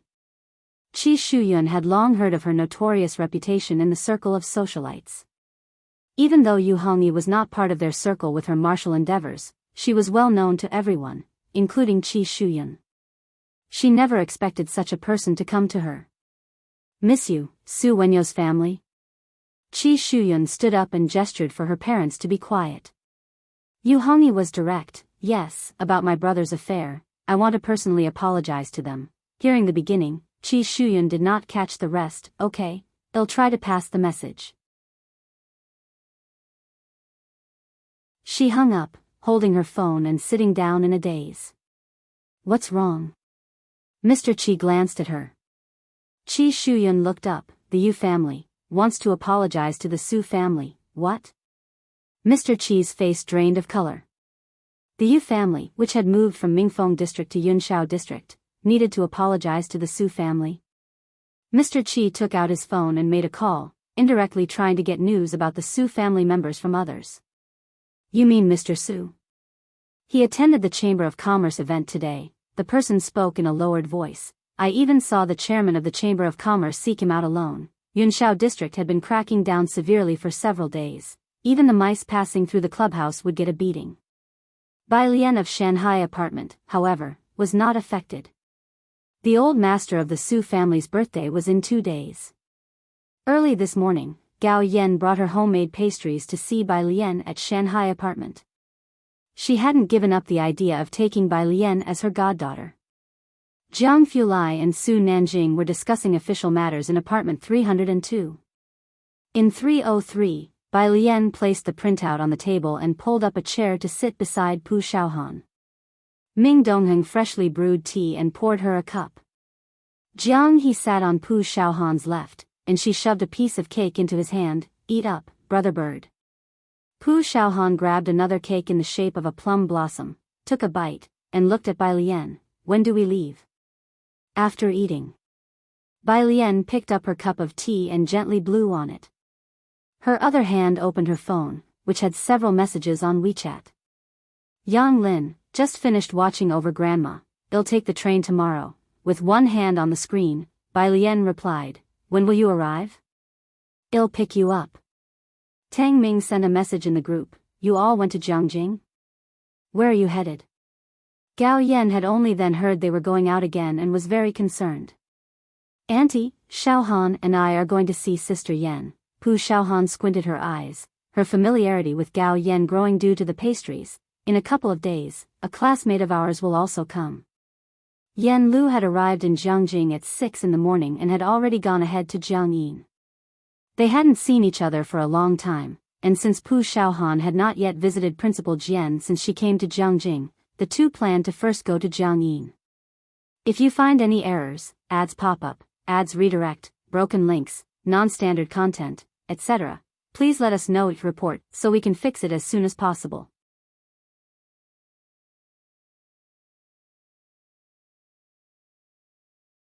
Chapter 598, Encounter by Chance _4. After finishing their meal, Bai Lian and Pu Xiaohan left the house. Next door, in room 302.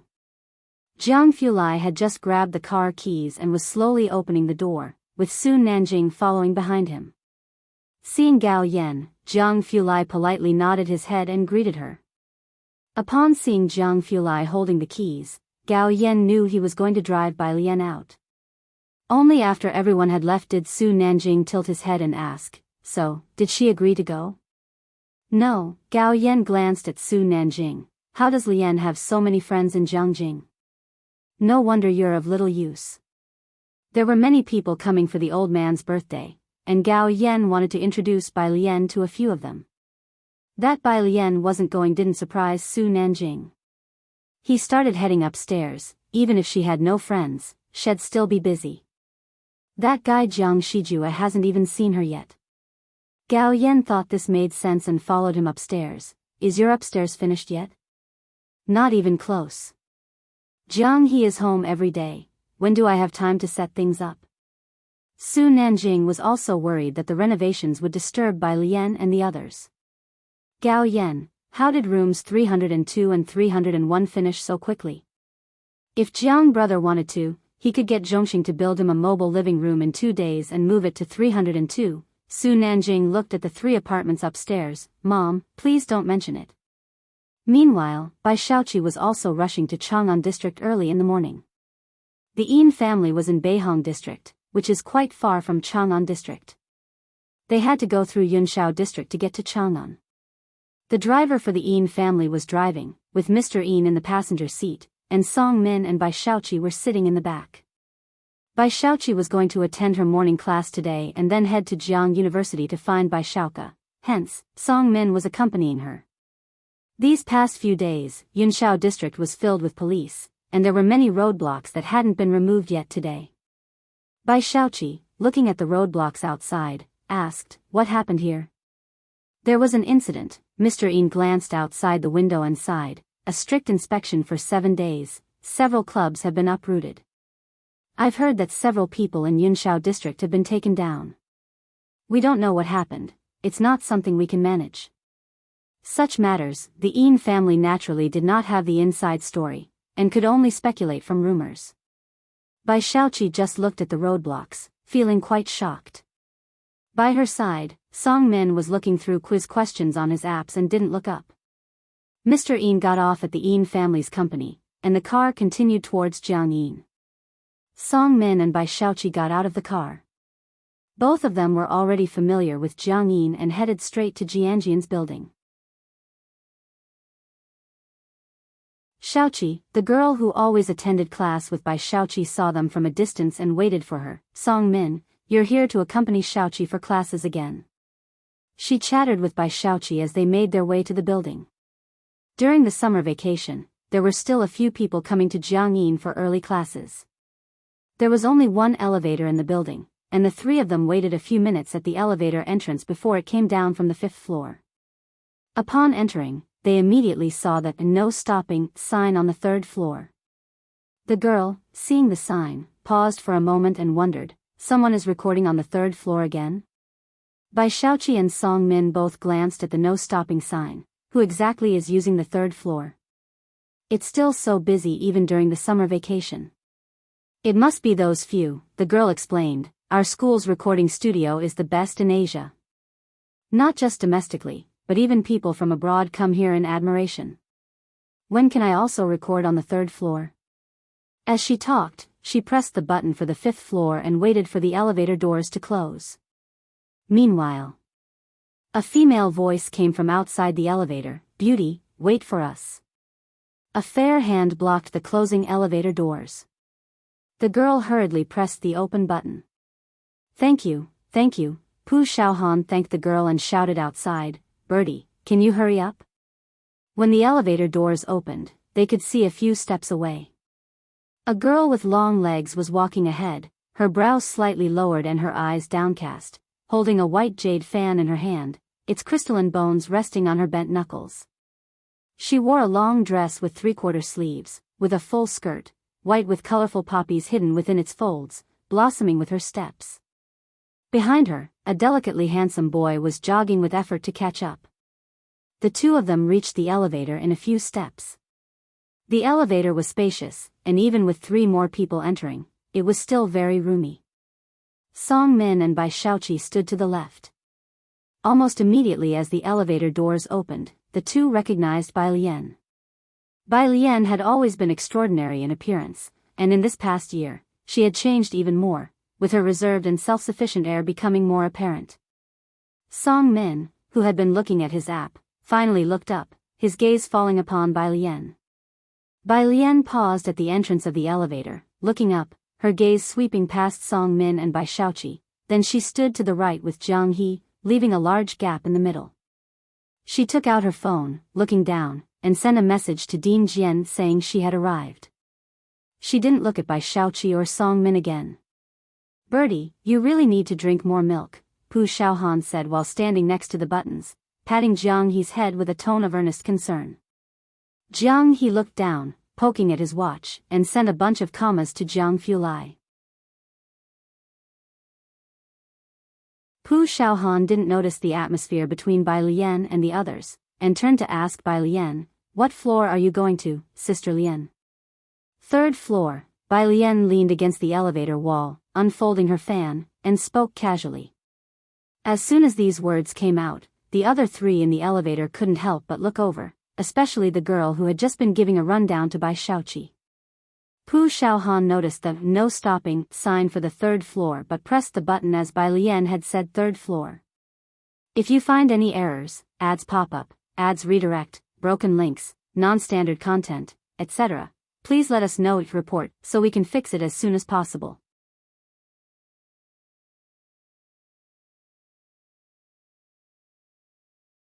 Chapter 599, 233 came to Beijing, gathered _1 after their last parting in Jiangjing. Bai Shaoqi and Song Min had not seen Bai Lian again. They had thought Bai Lian might return to the Bai family, that they would encounter her there, or perhaps at Jiangjing University, any place but the building of Jiangjing Music Academy. Ji Mulan had tried to develop Bai Lian comprehensively, making her pick up a sketching pencil from the age of 3, but later, when she showed no talent, Ji Mulan tried to get her to learn the piano, painting. It took some effort for them to adjust their mindset, deliberately forgetting about the college entrance examination. Yet, they had not anticipated seeing Bai Lian without any preparation.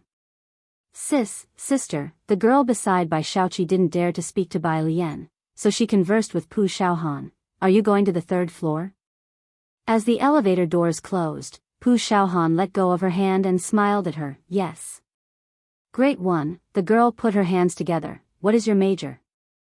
She was asking about the instrument. Pu Xiaohan's thought process was crystal clear: direction. The girl listened to these 2 characters, and even doubted her own knowledge for not having heard of the direction instrument, never suspecting Pu Xiaohan wasn't a student of Jiangyin. Ding! The 3rd floor arrived, the elevator slowly came to a stop, and the doors opened. Reacting to the moment, the girl and the trio of Bai Shaoqi and Song Min only then saw a corner of the third floor, facing a white wall where two faded ink wash landscape paintings were displayed behind glass. In the middle, there was a model of a guzheng. The entire third floor was carpeted, with the carpet stretching along the corridor to the elevator entrance. It was serene and refined. Old Hu stood at the elevator entrance and, seeing Bai Lian, raised a smile. Bai student. Mr. Hu. Bai Lian walked out. Bai. Pu Xiaohan had never met Old Hu, and after saying farewell to the girl, followed Bai Lian out. As the elevator doors closed again, the girl turned around, excitedly saying to Bai Shaoqi, "This is the legendary Shaman Building recording studio. And did you see those two paintings outside? Those are the authentic works of our guzheng department's founding master, Qin Jiu." This building was not frequented by many on ordinary days, and the girl was fortunate to attend the masterclass during the summer break, naturally having some family resources. However, she had never entered the third floor. She had only seen countless photos of the two paintings on the Jianghu forum. This was her first time seeing them with her own eyes. Originally expecting Bai Shaoqi to discuss the big shots on the third floor with her as usual, she didn't expect Bai Shaoqi and Song Min to remain silent. Bai Shaoqi's gaze was hollow, directed towards the elevator doors. Her eyes had no fixed point. The third floor. Why could Bai Lian go in? The third floor. Pu Xiaohan was looking at those two landscape paintings, very freehand in style. One was a bird's eye view of a fortress tower, the other a pavilion amidst green mountains. There was no inscribed poem, nor any signatures. Qin Jiu's painting skills were not particularly good, but they were well preserved. These early works of his were placed on the third floor by Jiang Yin. Pu Xiaohan knew of Qin Jiu, but she had only just learned that he also had two paintings. As she looked at the paintings, Bai Lian and Old Hu stood to the side waiting for her. Once Pu Xiaohan had finished looking, Old Hu led them to the vocal recording studio. When they arrived at the recording studio, Yan Lu was singing into the microphone with black headphones on inside the room, visible through the glass, standing in front of the mic with eyes slightly shut, her profile radiant. Ding Jian and Zhao Jianxin were outside doing the sound mixing. Having just finished a section, Yan Lu was listening to the playback through her headphones.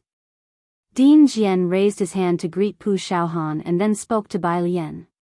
He held a black pen in his right hand, casually sketching a segment on the notebook. "You'll need to re-record this part later." Bai Lian glanced at it and nodded. "Have you had any new song ideas lately?" Ding Jian closed the notebook. To Ding Jian, ensuring Yan Lu's new songs were in progress was more vital than anything. "It's coming along," said Bai Lian, although she hadn't really done much. Once they finished speaking, Pu Xiaohan held up her phone. "Ding Jian, can I post this?" Ding Jian looked at it. It was a photo of the two paintings at the elevator entrance. "Sure, post it quickly. You haven't posted a video for over half a month now." Because the third floor was not open to the general public, there were few images of the paintings available. The last time Pu Xiaohan posted a video was the last time. Her posting frequency was low, yet each video was around 10 minutes of high-quality content, the last being a 4-month detailed traditional-style graduation photo shoot, all major works. The audience was left wanting more. Ding Jian was among them, though he always urged her in person. Soon, Pu Xiaohan learned quickly. If you find any errors, ads pop up, ads redirect, broken links, non-standard content, etc., please let us know each report so we can fix it as soon as possible.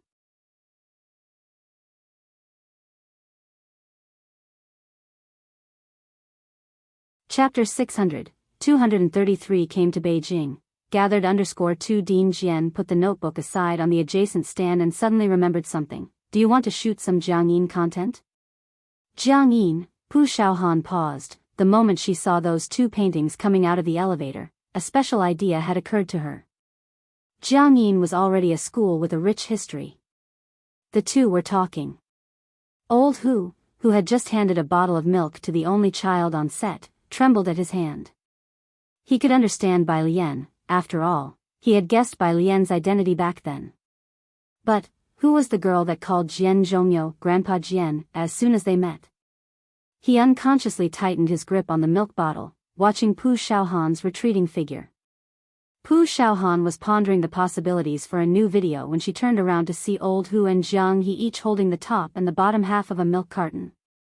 She was puzzled, was this a gesture of giving or not? Following Pu Xiaohan's gaze, old Hu realized he was still holding the milk and quickly let go. Kid, you drink.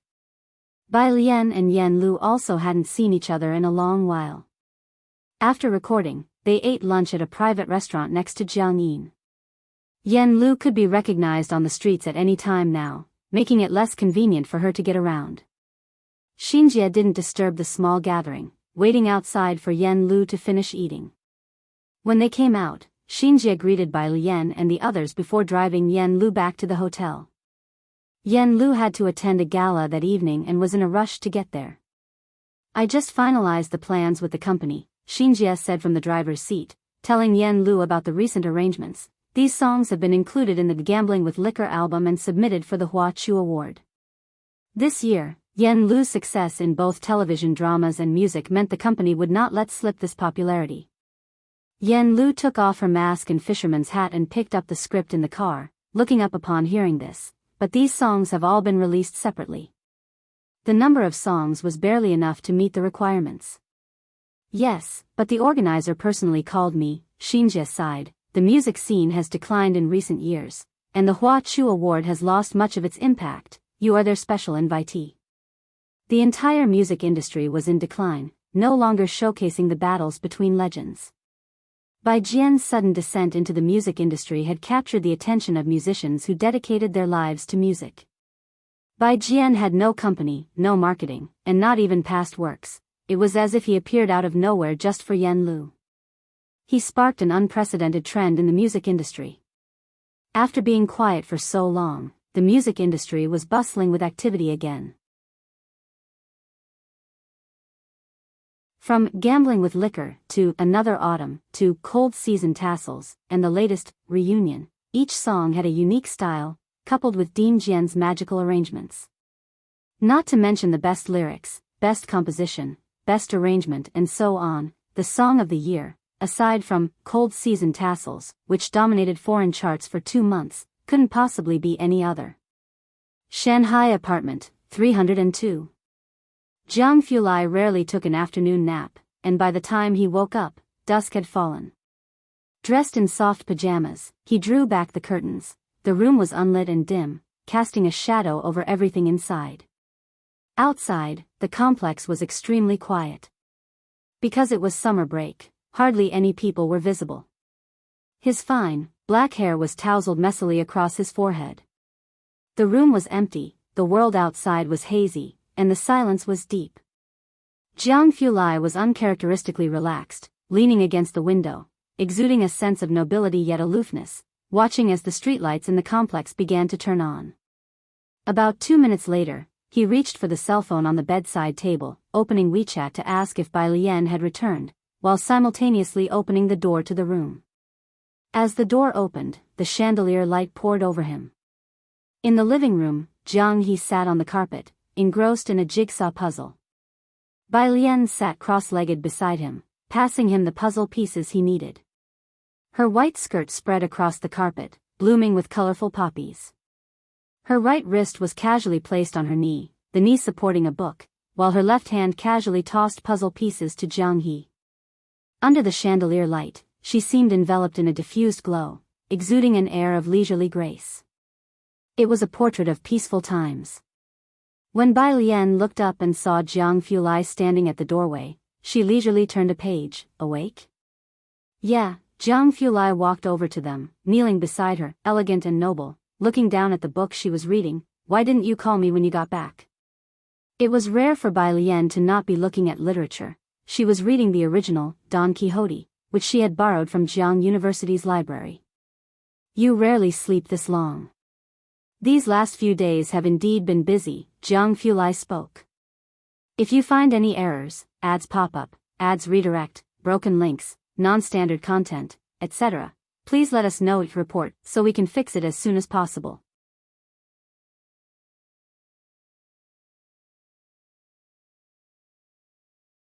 Chapter 601, 233 came to Beijing, gathered_3 He had been busy before, but back then it seemed he had nothing else to attend to besides being busy. Bai Lian lowered her head, picked up a sugar-coated hawthorn on a stick that was beside her phone, and handed it to him. Jiang Fulai looked down at the bright red sugar-coated hawthorn, hesitated for a moment. For me? Of course, Bai Lian said casually, her elbow resting on her knee and her palm propping up her chin. I finished the one with the bird. She had bought these with Pu Xiaohan at the food street next to Jiangyin at noon. Jiang Fulai had never eaten these before. His slender fingers pinched the bottom of the sugar-coated hawthorn. Do you like it? It's okay, Bai Lian replied offhandedly. Jiang Fulai glanced at her, but did not ask any more questions. He stood up with the sugar-coated hawthorn, ready to go back to his room to take a shower. What do you want to eat tonight? Shrimp, I guess. Bai Lian hadn't really thought it through and just blurted out a response. Jiang Fulai nodded, went back to his room. The sugar coating on the hawthorn was overly sweet, with a heavy saccharine taste, a gentleness hidden in the twilight. Yang Lin was on a train early the next morning. It was far from Xiangqing to Jiangjing, and even a transfer flight took more than 10 hours. She was in for a 2-day train ride. Tang Ming and Ning Xiao were set to leave a day after her. On the day of the Su family patriarch's birthday, from 7 o'clock in the morning, gifts from the political and business world wouldn't stop entering the Su family residence. Vehicles from all directions headed towards the Xinjiang district. When Bai Shaoqi left in a car from the Yin family early in the morning, journeying from Yunshao district to Chang'an district, she encountered several rare limited edition cars along the way, as well as some special license plates. She had never seen such a scene before. Auntie, what's happening today? Today, without Song Min, only the Yin family driver and Mrs. Song were in the car. Mrs. Song had heard some details from Mr. Yin. She withdrew her gaze. Today, it seems that there's a celebration in Xinjiang district. As for which family was hosting, she didn't say, and Mr. Yin wouldn't discuss these things with her either, as the class gap was too wide. A black business car brushed past theirs. Bai Shaoqi couldn't help but take another look. It was very similar to one she had seen in Beijing with a Xiangqing license plate, belonging to that person Bai Lian knew. What is it? Mrs. Song asked her. It's nothing, Bai Shaoqi withdrew her gaze and shook her head. How could that car appear in Jiangjing? Ordinary people buying a car was simple, but getting a Jiangjing license plate was not so easy. She lowered her head to unlock her phone. The simultaneous deployment of luxury cars also drew everyone's attention. The last crackdown in Yunshao district had stirred up a buzz that hadn't yet subsided, and with these cars taking to the streets today, marketing accounts began speculating again. The moment Bai Shaoqi opened her video app, there was a message from a marketing account. What's with Jiangjing today? All luxury cars are out? The video was a compilation. 7 or 8 luxury cars flooded into an old street, and Bai Shaoqi saw the name of that street, Tall Street. Below, people were guessing. The top-liked comment read, Today, I'm lost, image, don't bother. Today is an old gentleman's grand birthday celebration. Even the guests at the door are of the caliber of chief executive officers of Zhongxing. The IP showed Jiangjing. 29 Lao Street. After paying respects to the old patriarch, Su Juling came back to change into another set of clothes, preparing to greet the guests. She's really not coming? He asked as he changed into a long robe. Yes, Gao Yan was also at a loss, dressed in a body-hugging cheongsam and holding a green jade teacup. I've told her 3 times already. Gao Yan thought for a moment and decided to give Bai Lian a call. Auntie? Bai Lian was already at the train station by then. She stood at the entrance with heavy foot traffic, waiting for Yang Lin. Gao Yan's voice was very gentle. Today at home we've invited a chef from Kangyu Tower, whose forebears were imperial chefs in the palace. The snacks and dishes they make are really delicious. You can just come and eat something in my courtyard. You won't see other people. No, thank you, Bai Lian declined. I'm waiting for my classmate. Your classmate is also welcome to come. Okay then, have a good time. Gao Yan ended the call, exchanging a look with Su Juling. At least Gao Yan had met Bai Lian, whereas Su Juling hadn't even seen her. He wasn't as familiar with Jiang Fulai as Gao Yan was, and didn't dare to meet Bai Lian rashly. Outside the Su family gate, the Mu family's car also stopped. Mu Yining was dressed in smart attire, with a young man on her left and Ji Xiaojun and Ren Wanxian on her right.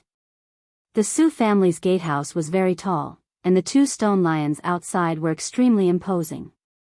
2 rows of black-clothed bodyguards stood on either side, their attentive demeanor leaving no doubt that they could pull a gun from their pockets at a moment's notice.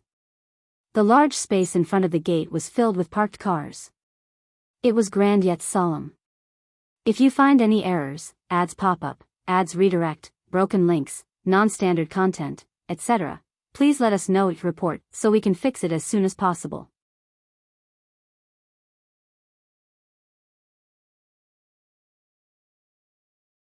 Chapter 602, 233 came to Beijing, gathered _4 Ren Wengshuan's gaze fell on the car outside, and she couldn't help but take out her cell phone to quietly snap a few pictures.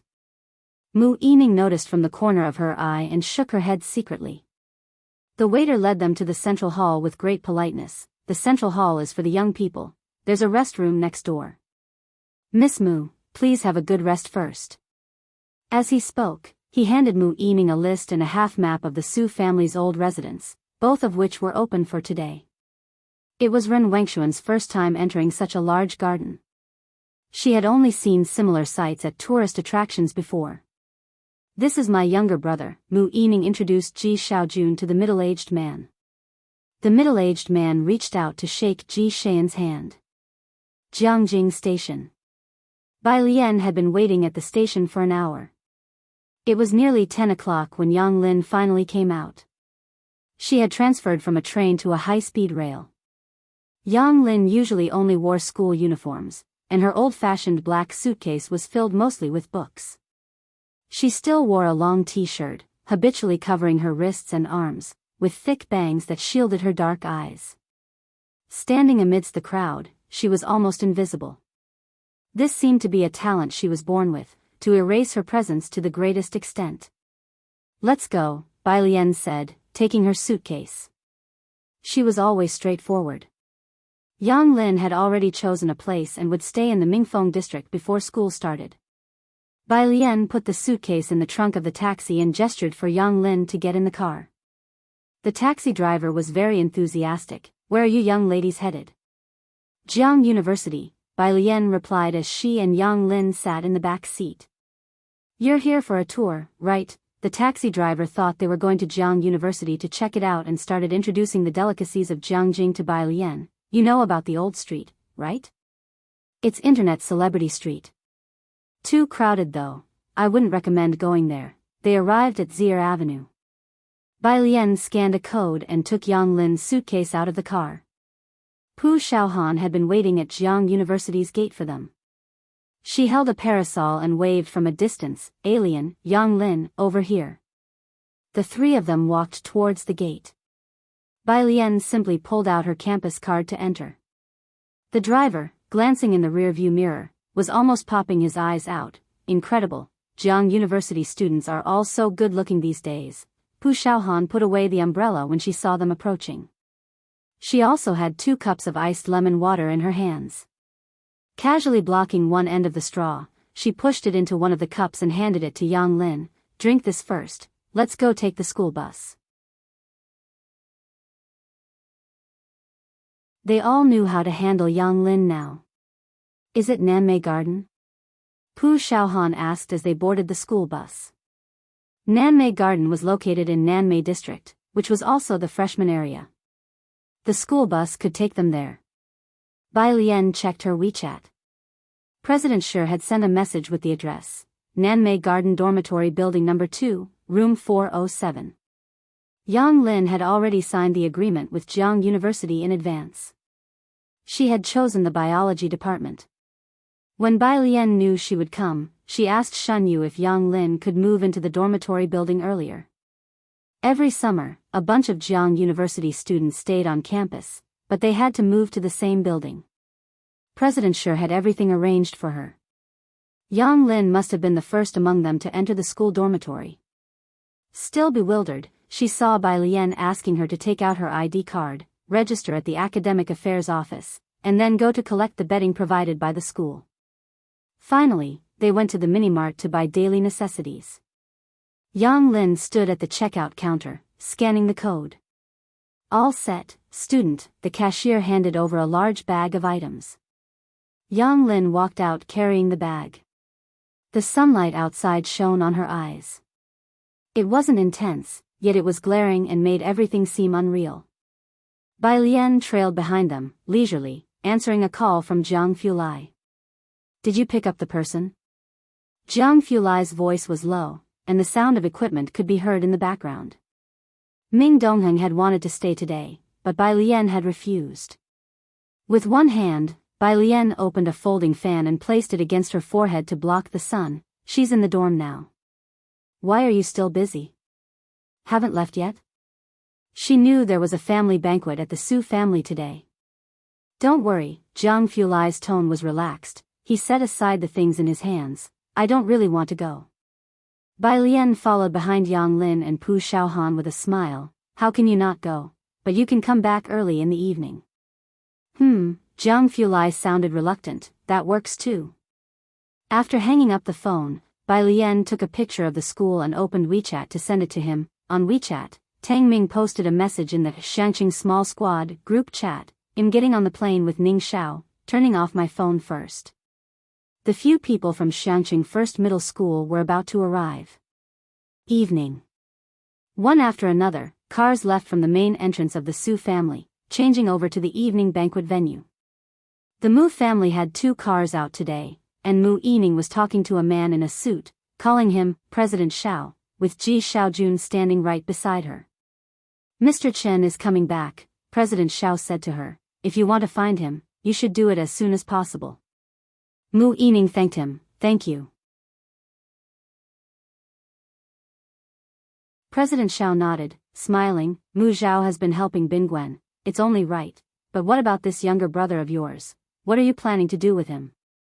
First, a ceremony, and they'll directly give him the Yunxiao branch. Mu Yining had already been planning, but things seemed to be quite difficult now. Ji Xiaojun had just arrived and was appearing for the first time today. You must come by all means when it's time. Mu Yining hoped that the Mu family would work together and get better and better. Old Master Mu hadn't conducted a proper ancestry acknowledgement ceremony for Ji Xiaojun. Simply having written down his name perfunctorily, Mu Yining planned to officially organize one for him. She intended to formally introduce Ji Xiaojun to others, and having a few important figures attend would be beneficial for both Ji Xiaojun and the Mu family. Certainly, President Xiao nodded his agreement. What was the matter with Yunxiao district the other day? While still planning things about Ji Xiaojun, Mu Yining changed the subject. Upon hearing this, President Xiao lowered his voice. It's related to both the Chen and Su families. Mu Yining was astonished inside. What could possibly involve both of these families at the same time? She glanced toward the main entrance of the Su family. Not far away. The butler and Xiao Jie were waiting next to the car for a few people to come over. It was then that the Su family's main entrance thronged with people, with a young man whose face couldn't be made out clearly in the middle, standing next to a middle-aged man who was patting his shoulder. President Xiao's gaze shifted toward the main gate. Seeing the young man, he looked somewhat emotional. That's the Liang family person I mentioned to you. But it seems like there's another dark horse this year. Mu Yining looked in that direction too, feeling a stir in her heart. So it's him. Liang Wuyu. The two of them continued talking as they walked toward the car. Mu Yining had heard of him very early on. In his first year of high school, he was already in the laboratory ahead of time. Mu Zhao had always been in the same class as Liang Wuyu, and back then people had compared him with Mu Qiong, so she remembered him clearly. The butler stood behind the two, overhearing their conversation and couldn't help but look over with a rare eagerness. I've heard of him in the past 2 years. Ji Xiaojun wasn't listening to their talk in detail. He was messaging Bai Lian. Bai Lian's birthday was approaching. Mu Yining and President Xiao still had things to talk about. Ji Xiaojun waited for them to finish before speaking softly to Mu Yiming. I won't be going with you, I'm going to see Alien. Taking the rare opportunity to be out today, he was also planning to see her. Not attending the banquet? Mu Yiming asked him. Ji Xiaojun felt a bit tired and after a pause, still declined. Knowing today that Mu Yiming intended to introduce him to the Xiao family, and understanding that he wasn't comfortable with such settings, she didn't persuade him to stay. All right, then have Xiaojie take you over. Ji Xiaojun got into the car. Xiaojie knew Bai Lian was in the Shanghai residential complex, so he drove directly to Zier Avenue. Upon seeing Jianghu University, he didn't slow down. Ji Xiaojun looked at the address Bai Lian had sent on his phone, then raised his head to signal Xiaojie that there was no need to go further. Stop here is fine.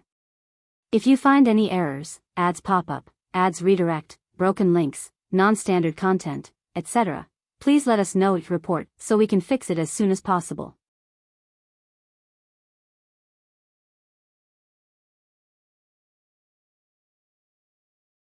Chapter 603, 234 Fermentation, Top Secret, First Update, _1, here? Xiaojie expressed surprise but still pulled over to stop. Ji Xiaojun got out of the car and thanked Xiaojie. You can go back, no need to wait for me. He wasn't used to wearing formal attire and also took off his suit jacket, loosened his tie, and walked toward the gate wearing only his shirt. Ji Xiaojun had been to Jianghu University with Shenqing before. At the time, it was the Office of School Affairs that had personally made the call. It had only been a little over 2 months, and although the security guard felt Ji Xian's temperament had changed somewhat, he still recognized him. It's you, he said, giving Ji Xiaojun the green light to go in. Thank you. Ji Xiaojun was about to send a message to Bai Lian, but when he saw the security guard open the school gate, he took out a pack of cigarettes from his pocket, pulled one out, and offered it to him. I'm here to see my niece. He explained the reason to the guard, said a few words, and then went inside. Bai Lian had said she was at the Statue Plaza, so Ji Xiaojun went straight there to find them. Xiaojie drove away, and in the rearview mirror, he saw Ji Xiaojun chatting happily with the security guard and then handing the guard at Jianghu University a cigarette before going in. Since when was Ji Xiaojun so close to the guards at Jianghu University? Meanwhile, at Yonghui Garden, the venue for the Su family dinner. Not just anyone could go to 29 Tall Street. Those who could deliver gifts to the Su family in person today had at least some political and business dealings with them. Many others only received the address for Yonghui Garden. A middle-aged man was greeting Mrs. Su and several others.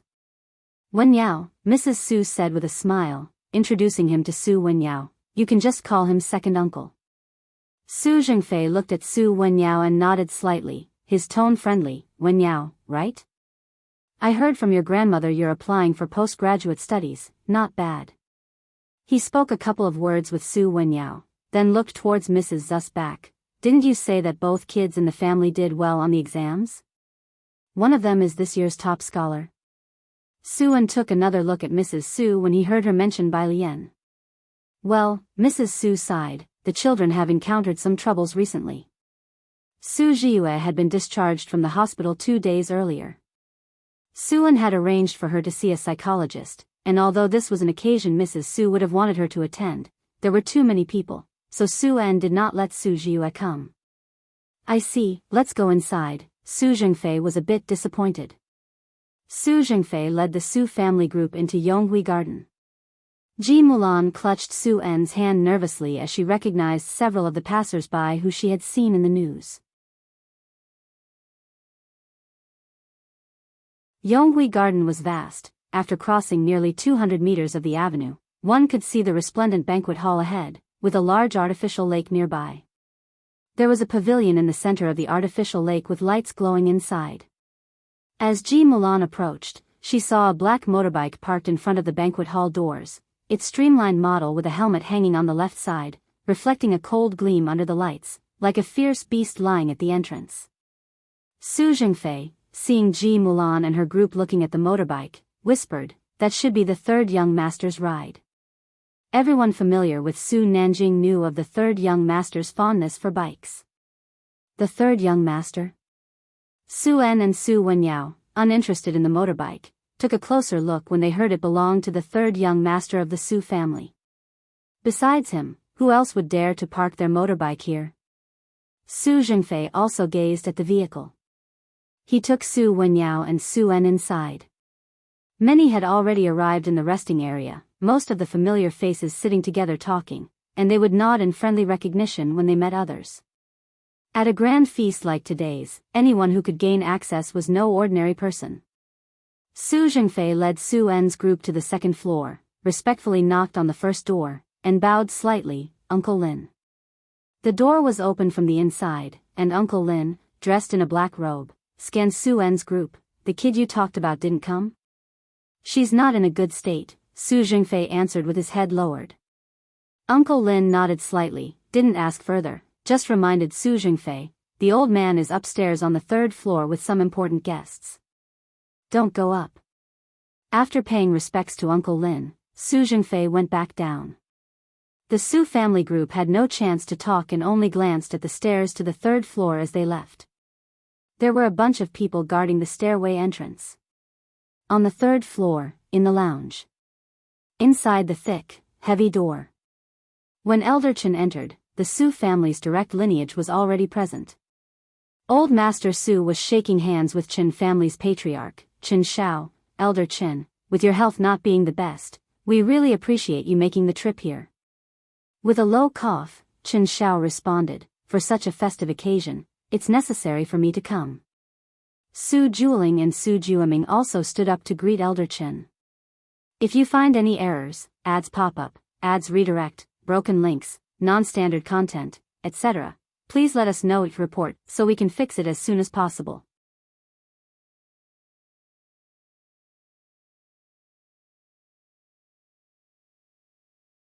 Chapter 604, 234 Fermentation, Top Secret, First Update, _2, Lately, Nanjing and Beixian seemed to be up to something. Su Lao, dressed in a tang suit and holding a white jade teacup, remarked as he looked at Su Nanjing sitting idly by his side, peeling sunflower seeds with evident boredom. There's been quite a commotion. All the clubs in Yunshao district were shut down for comprehensive reforms, and a large batch of people from the agency had been replaced, from the top down. It wasn't just online speculation, the commotion was so great that even Su Lao was aware of it. Chen Shao chuckled, "Nanjing is doing quite well." Whenever Su Nanjing was mentioned, Su Lao couldn't hide his satisfaction. Indeed, his abilities surpassed those of his father. As the two of them chatted, Su Jueming, seated below, showed minute changes in his expression. The weighty door to the resting room was flung open. "Old Master, young Master Jiang has arrived." At those words, the room fell into an instant hush. Su Nanjing hurriedly stood up and looked towards the door, as Su Lao and Chen Shao also set down their cups and stood. Su Jueming glanced at his son and daughter, his expression turning even grimmer. He knew that Su Nanjing had a good relationship with Jiang Fulai, but he hadn't expected Jiang Fulai to actually come. Outside the door, several figures slowly walked in. The man in the lead wore a white shirt, a silk-striped tie, and a black suit that was rarely seen outside, which made his face appear even more cold and his gaze icy. "Mr. Su, Mr. Chen, sorry for my late arrival." Jiang Fulai looked back and Ming Dongheng stepped forward 2 paces, handing a gift to Su Lao. "You've arrived at the perfect time, young Master Jiang," Su Lao said with a smile, his face creased with pleasure. Not until Jiang Fulai had taken a seat next to Su Lao did the others gradually take their seats.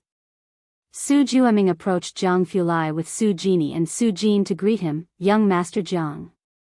Jiang Fulai's eyes slightly lifted as he nodded faintly, pride mingled with his chilly demeanor.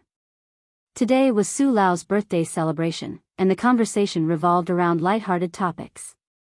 Jiang Fulai did not join in, simply picking up the teacup by his side, lowering his gaze and gently blowing on it. His appearance was cold and distant, capable of chilling you from several meters away, deterring anyone from asking him anything. The noise in the resting room had quieted down considerably from before.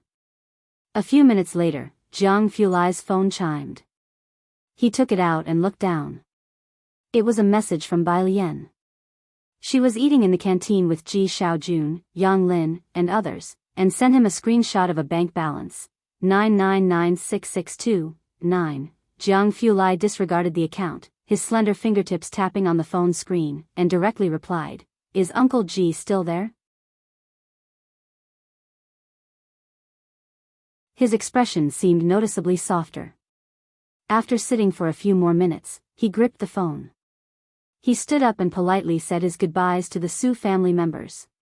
Su Lao hadn't expected him to leave so hastily, but in the end, he didn't question him, assuming that Jiang Fulai, being a workaholic, must be returning to his lab.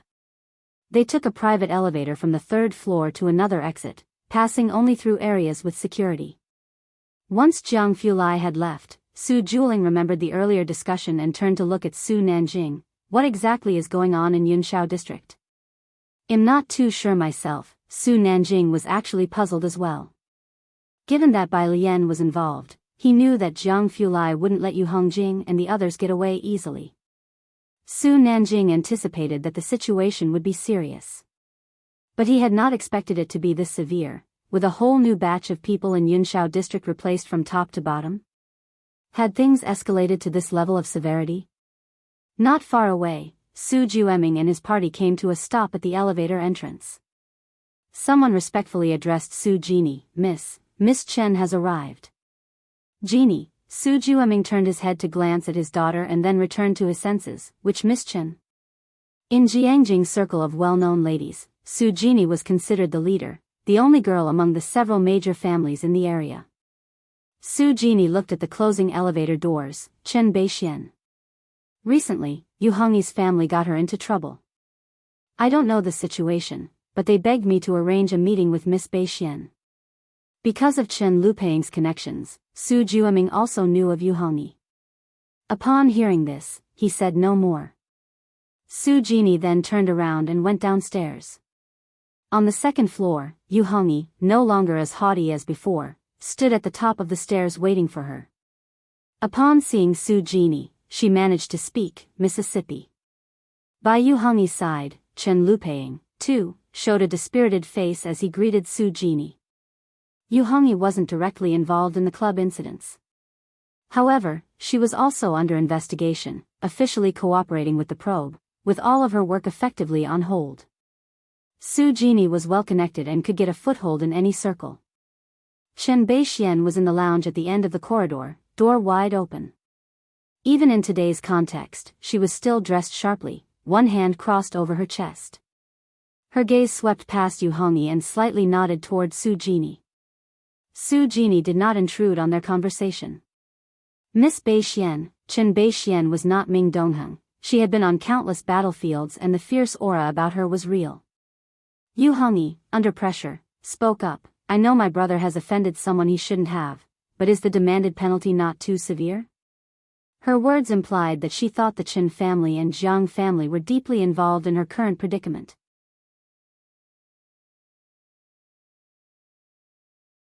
By Yu Hongyi's side, Chen Lupei also followed with a nod. "This matter, if it gets out, won't reflect well on that miss Bai either." Chen Lupei had heard of Bai Lian, a newcomer from Beiqing. The Jiang family was also mediating in this matter. As the two mentioned these points, Chen Beixian lowered her crossed arms, hands in pockets, eyeing them. "Do you think that the situation has escalated to this point solely because of the Jiang family or the Chen family?" Yu Hongyi and Chen Lupei bowed their heads and remained silent, implying agreement. Su En and his group didn't have much pedigree. And since Bai Lian was from Beiqing and there were no records of them in Jiangjing, who else could be responsible if not the Jiang and Chen families? At this stage, neither the Chen family nor the Jiang family are able to interfere. Chen Beixian looked at the pair. The ones now in charge of the situation belong to the CLA. Ordinary people might not be aware, but the two of you should know, right? The fact that the CLA hasn't conducted a thorough investigation into 3 generations of the Yu family ancestry is already giving face to my grandfather. What? Upon hearing those 3 letters uttered by Chen Beixian, Chen Lupei and Yu Hongyi's expressions drastically changed. CLA, the country's special agency, the highest level of classified institution. If you find any errors, ads pop up, ads redirect, broken links, non-standard content, etc. Please let us know each report so we can fix it as soon as possible.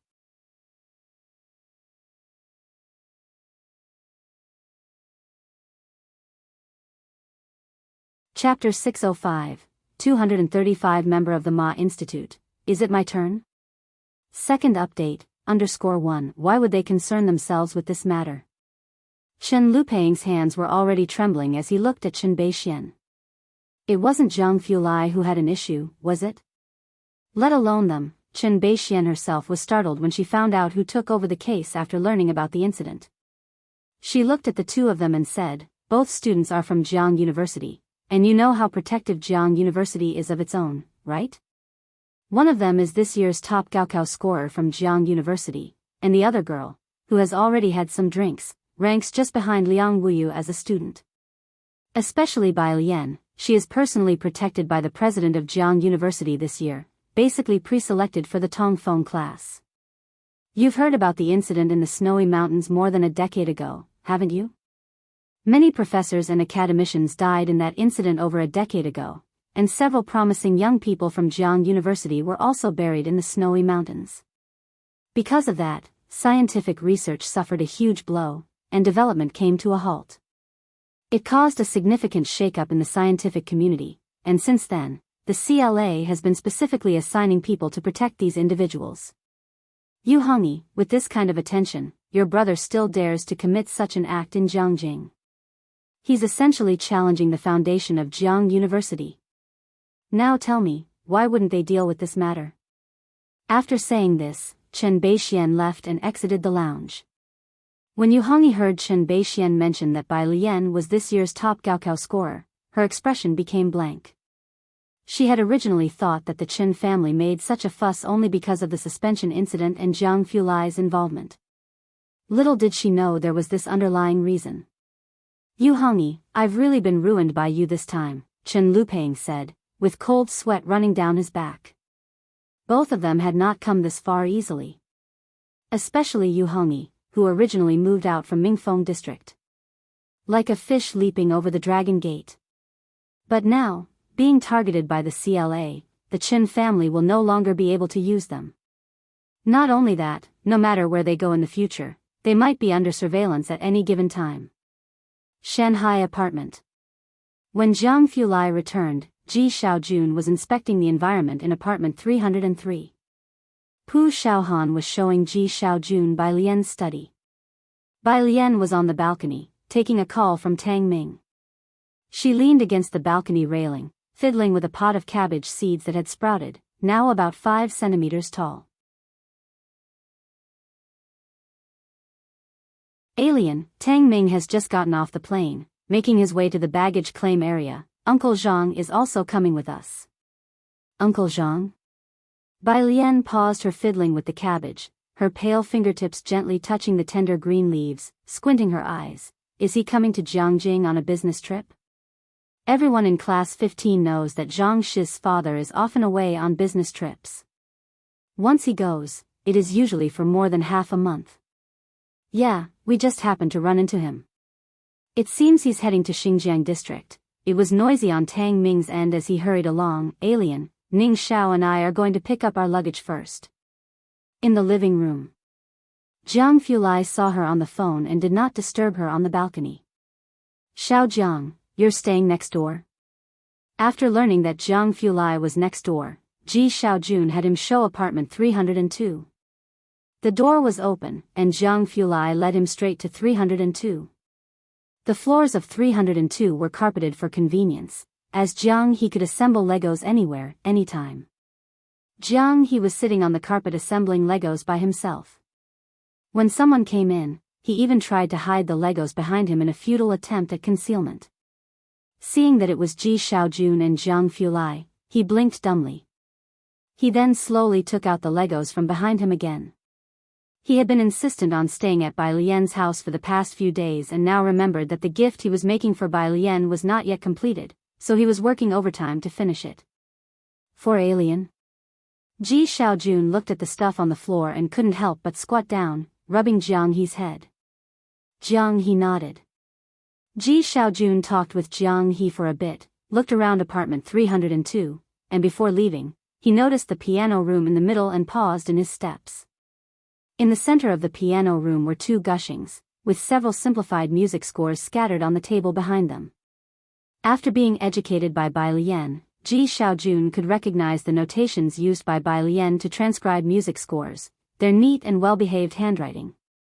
That apartment 302 had a piano room was unexpected for Ji Xiaojun. He and Ji Heng had considered finding a teacher for Bai Lian and knew she could play the guzheng but hadn't thought about a piano room. He took a photo and sent it to Ji Heng. After visiting Bai Lian, Ming Dongheng drove Ji Xiaojun back. Mu family residence. By the time Mu Yining returned, it was almost 11 at night. Xiaojun has gotten home, hasn't he? He has, the butler followed behind her, and after a moment's hesitation, still spoke up, Miss, I heard some news tonight. What news? The butler pondered. I heard that the incident in Yunshao district is related to CLA. CLA? Having gone through the ordeal with Mu Qiong, Mu Yining knew what organization CLA was. Because of Mu Qiong, the people from CLA had once investigated the Mu family thoroughly. Which professor did they provoke? Mu Yining wondered in amazement. The butler did not find out that much. Mu Yining didn't press further, as the matter, no matter how much commotion it caused, had nothing to do with the Mu family. Her gaze was fixed only on the small yard ahead that was still lit, belonging to the Mu family's patriarch's Jianghu garden, where the old man had not emerged all day. As expected, the lights at Jianghu garden remained on. Standing still, the butler said, Miss, please go check on the old master. Mu Yining walked to Jianghu garden and stopped in front of the curtain to the entrance. From inside came the faint sound of a wooden fish. This sound made Mu Yining recall more than a decade ago when Mu Qiong and the young members of the Mu family were still alive and the old patriarch was still full of vigor, with the Mu family rivaling the Su family.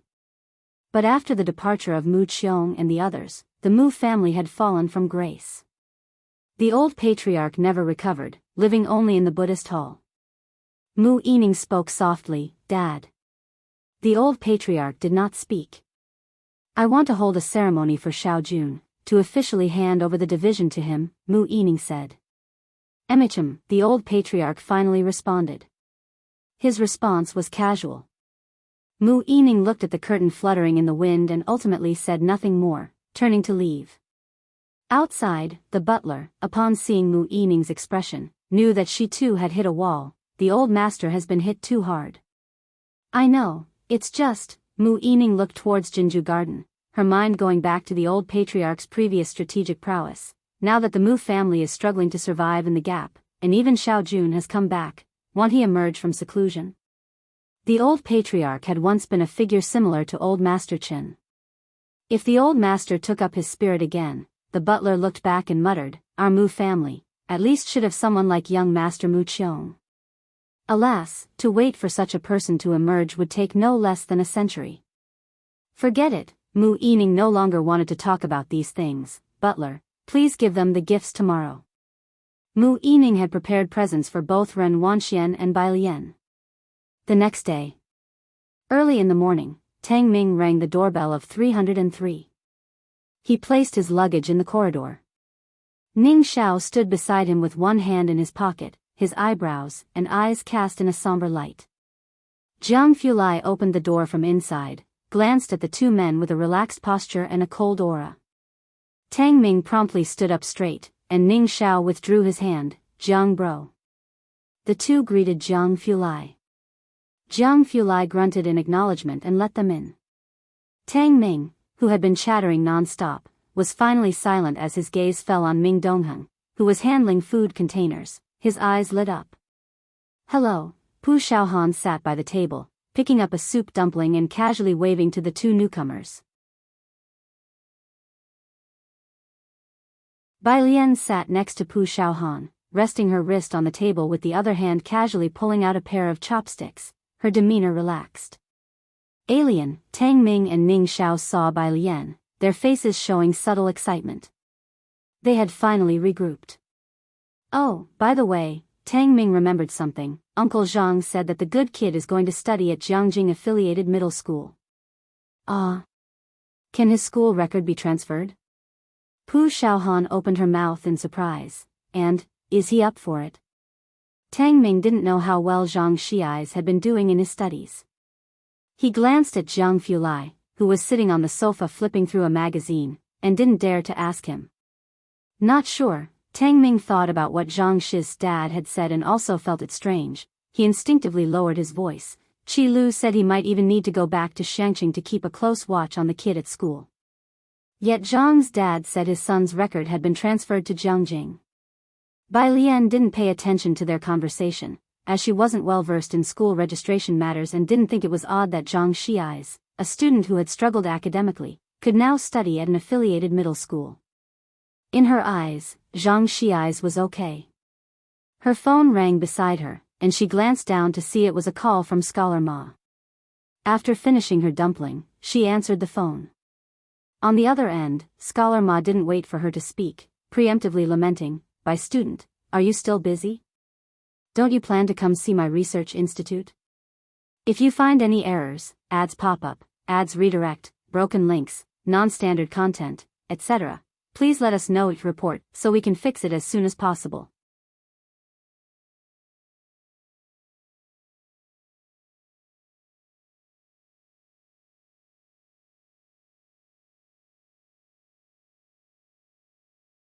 He was wearing a checked t-shirt, his hair not neatly combed, and a pair of large glasses sat on his nose. He stood up, holding the report. The young teachers in the team gathered their belongings, noticing that Academician Ma had left early. Some hurriedly followed. Researchers and professors met along the way were particularly excited to greet Academician Ma. Academician Ma mostly conducted research with his own team and now didn't mentor students. He had almost vanished from sight, mostly seen in news ceremonies for some awards. Academician Ma, the assistant, caught up with him. "Director Huang asked me to inquire if you would be taking the undergraduate course this year." The assistant professor wondered internally as he spoke. Academician Ma rarely taught undergraduate courses, only when he was covering for other professors. What was Professor Huang thinking? No, Academician Ma stretched out his hand to open the door to his office, stopped mid-sentence, and suddenly remembered something. The large class in Tongfeng, topological quantum computing. The assistant followed behind Academician Ma. "You're taking topological quantum computing?" "It's not certain yet." Academician Ma stood at the door, not going in, but tilted his head slightly. "Go to the entrance and fetch someone for me, a girl, her name is Bai Lian." As he spoke, Academician Ma gave out a number. The assistant took note and, seeing there were no further instructions from Academician Ma, went down to meet the person. As soon as he reached the ground floor, he dialed Bai Lian's number. The number displayed was not from Jianghu, but from Shangqing. "Hello, Miss Bai, where have you reached?" "Academician Ma asked me to wait for you at the entrance," the assistant spoke while looking toward the door. From the phone, a girl's voice responded, "I'll be there in a minute." A lazy and clear voice. She sounded young, perhaps around the age of a first-year university student. The assistant initially thought the person Academician Ma asked him to meet would be a professor around his age. He did not expect her voice to sound so young. "All right, I'm in a black tracksuit, waiting for you at the entrance." The assistant hung up and started to ponder the identity of this young woman. Before the minute was up, he saw a girl in a tie-dyed off-white linen dress, loose and lazy, with a belt in the same color casually tied around her waist. "If you find any errors, ads pop up, ads redirect, broken links, non-standard content, etc., please let us know each report so we can fix it as soon as possible." You're tuning into the Biyao's Wuxia Chronicles YouTube channel. Don't forget to subscribe and join us on this journey to catch the most captivating stories.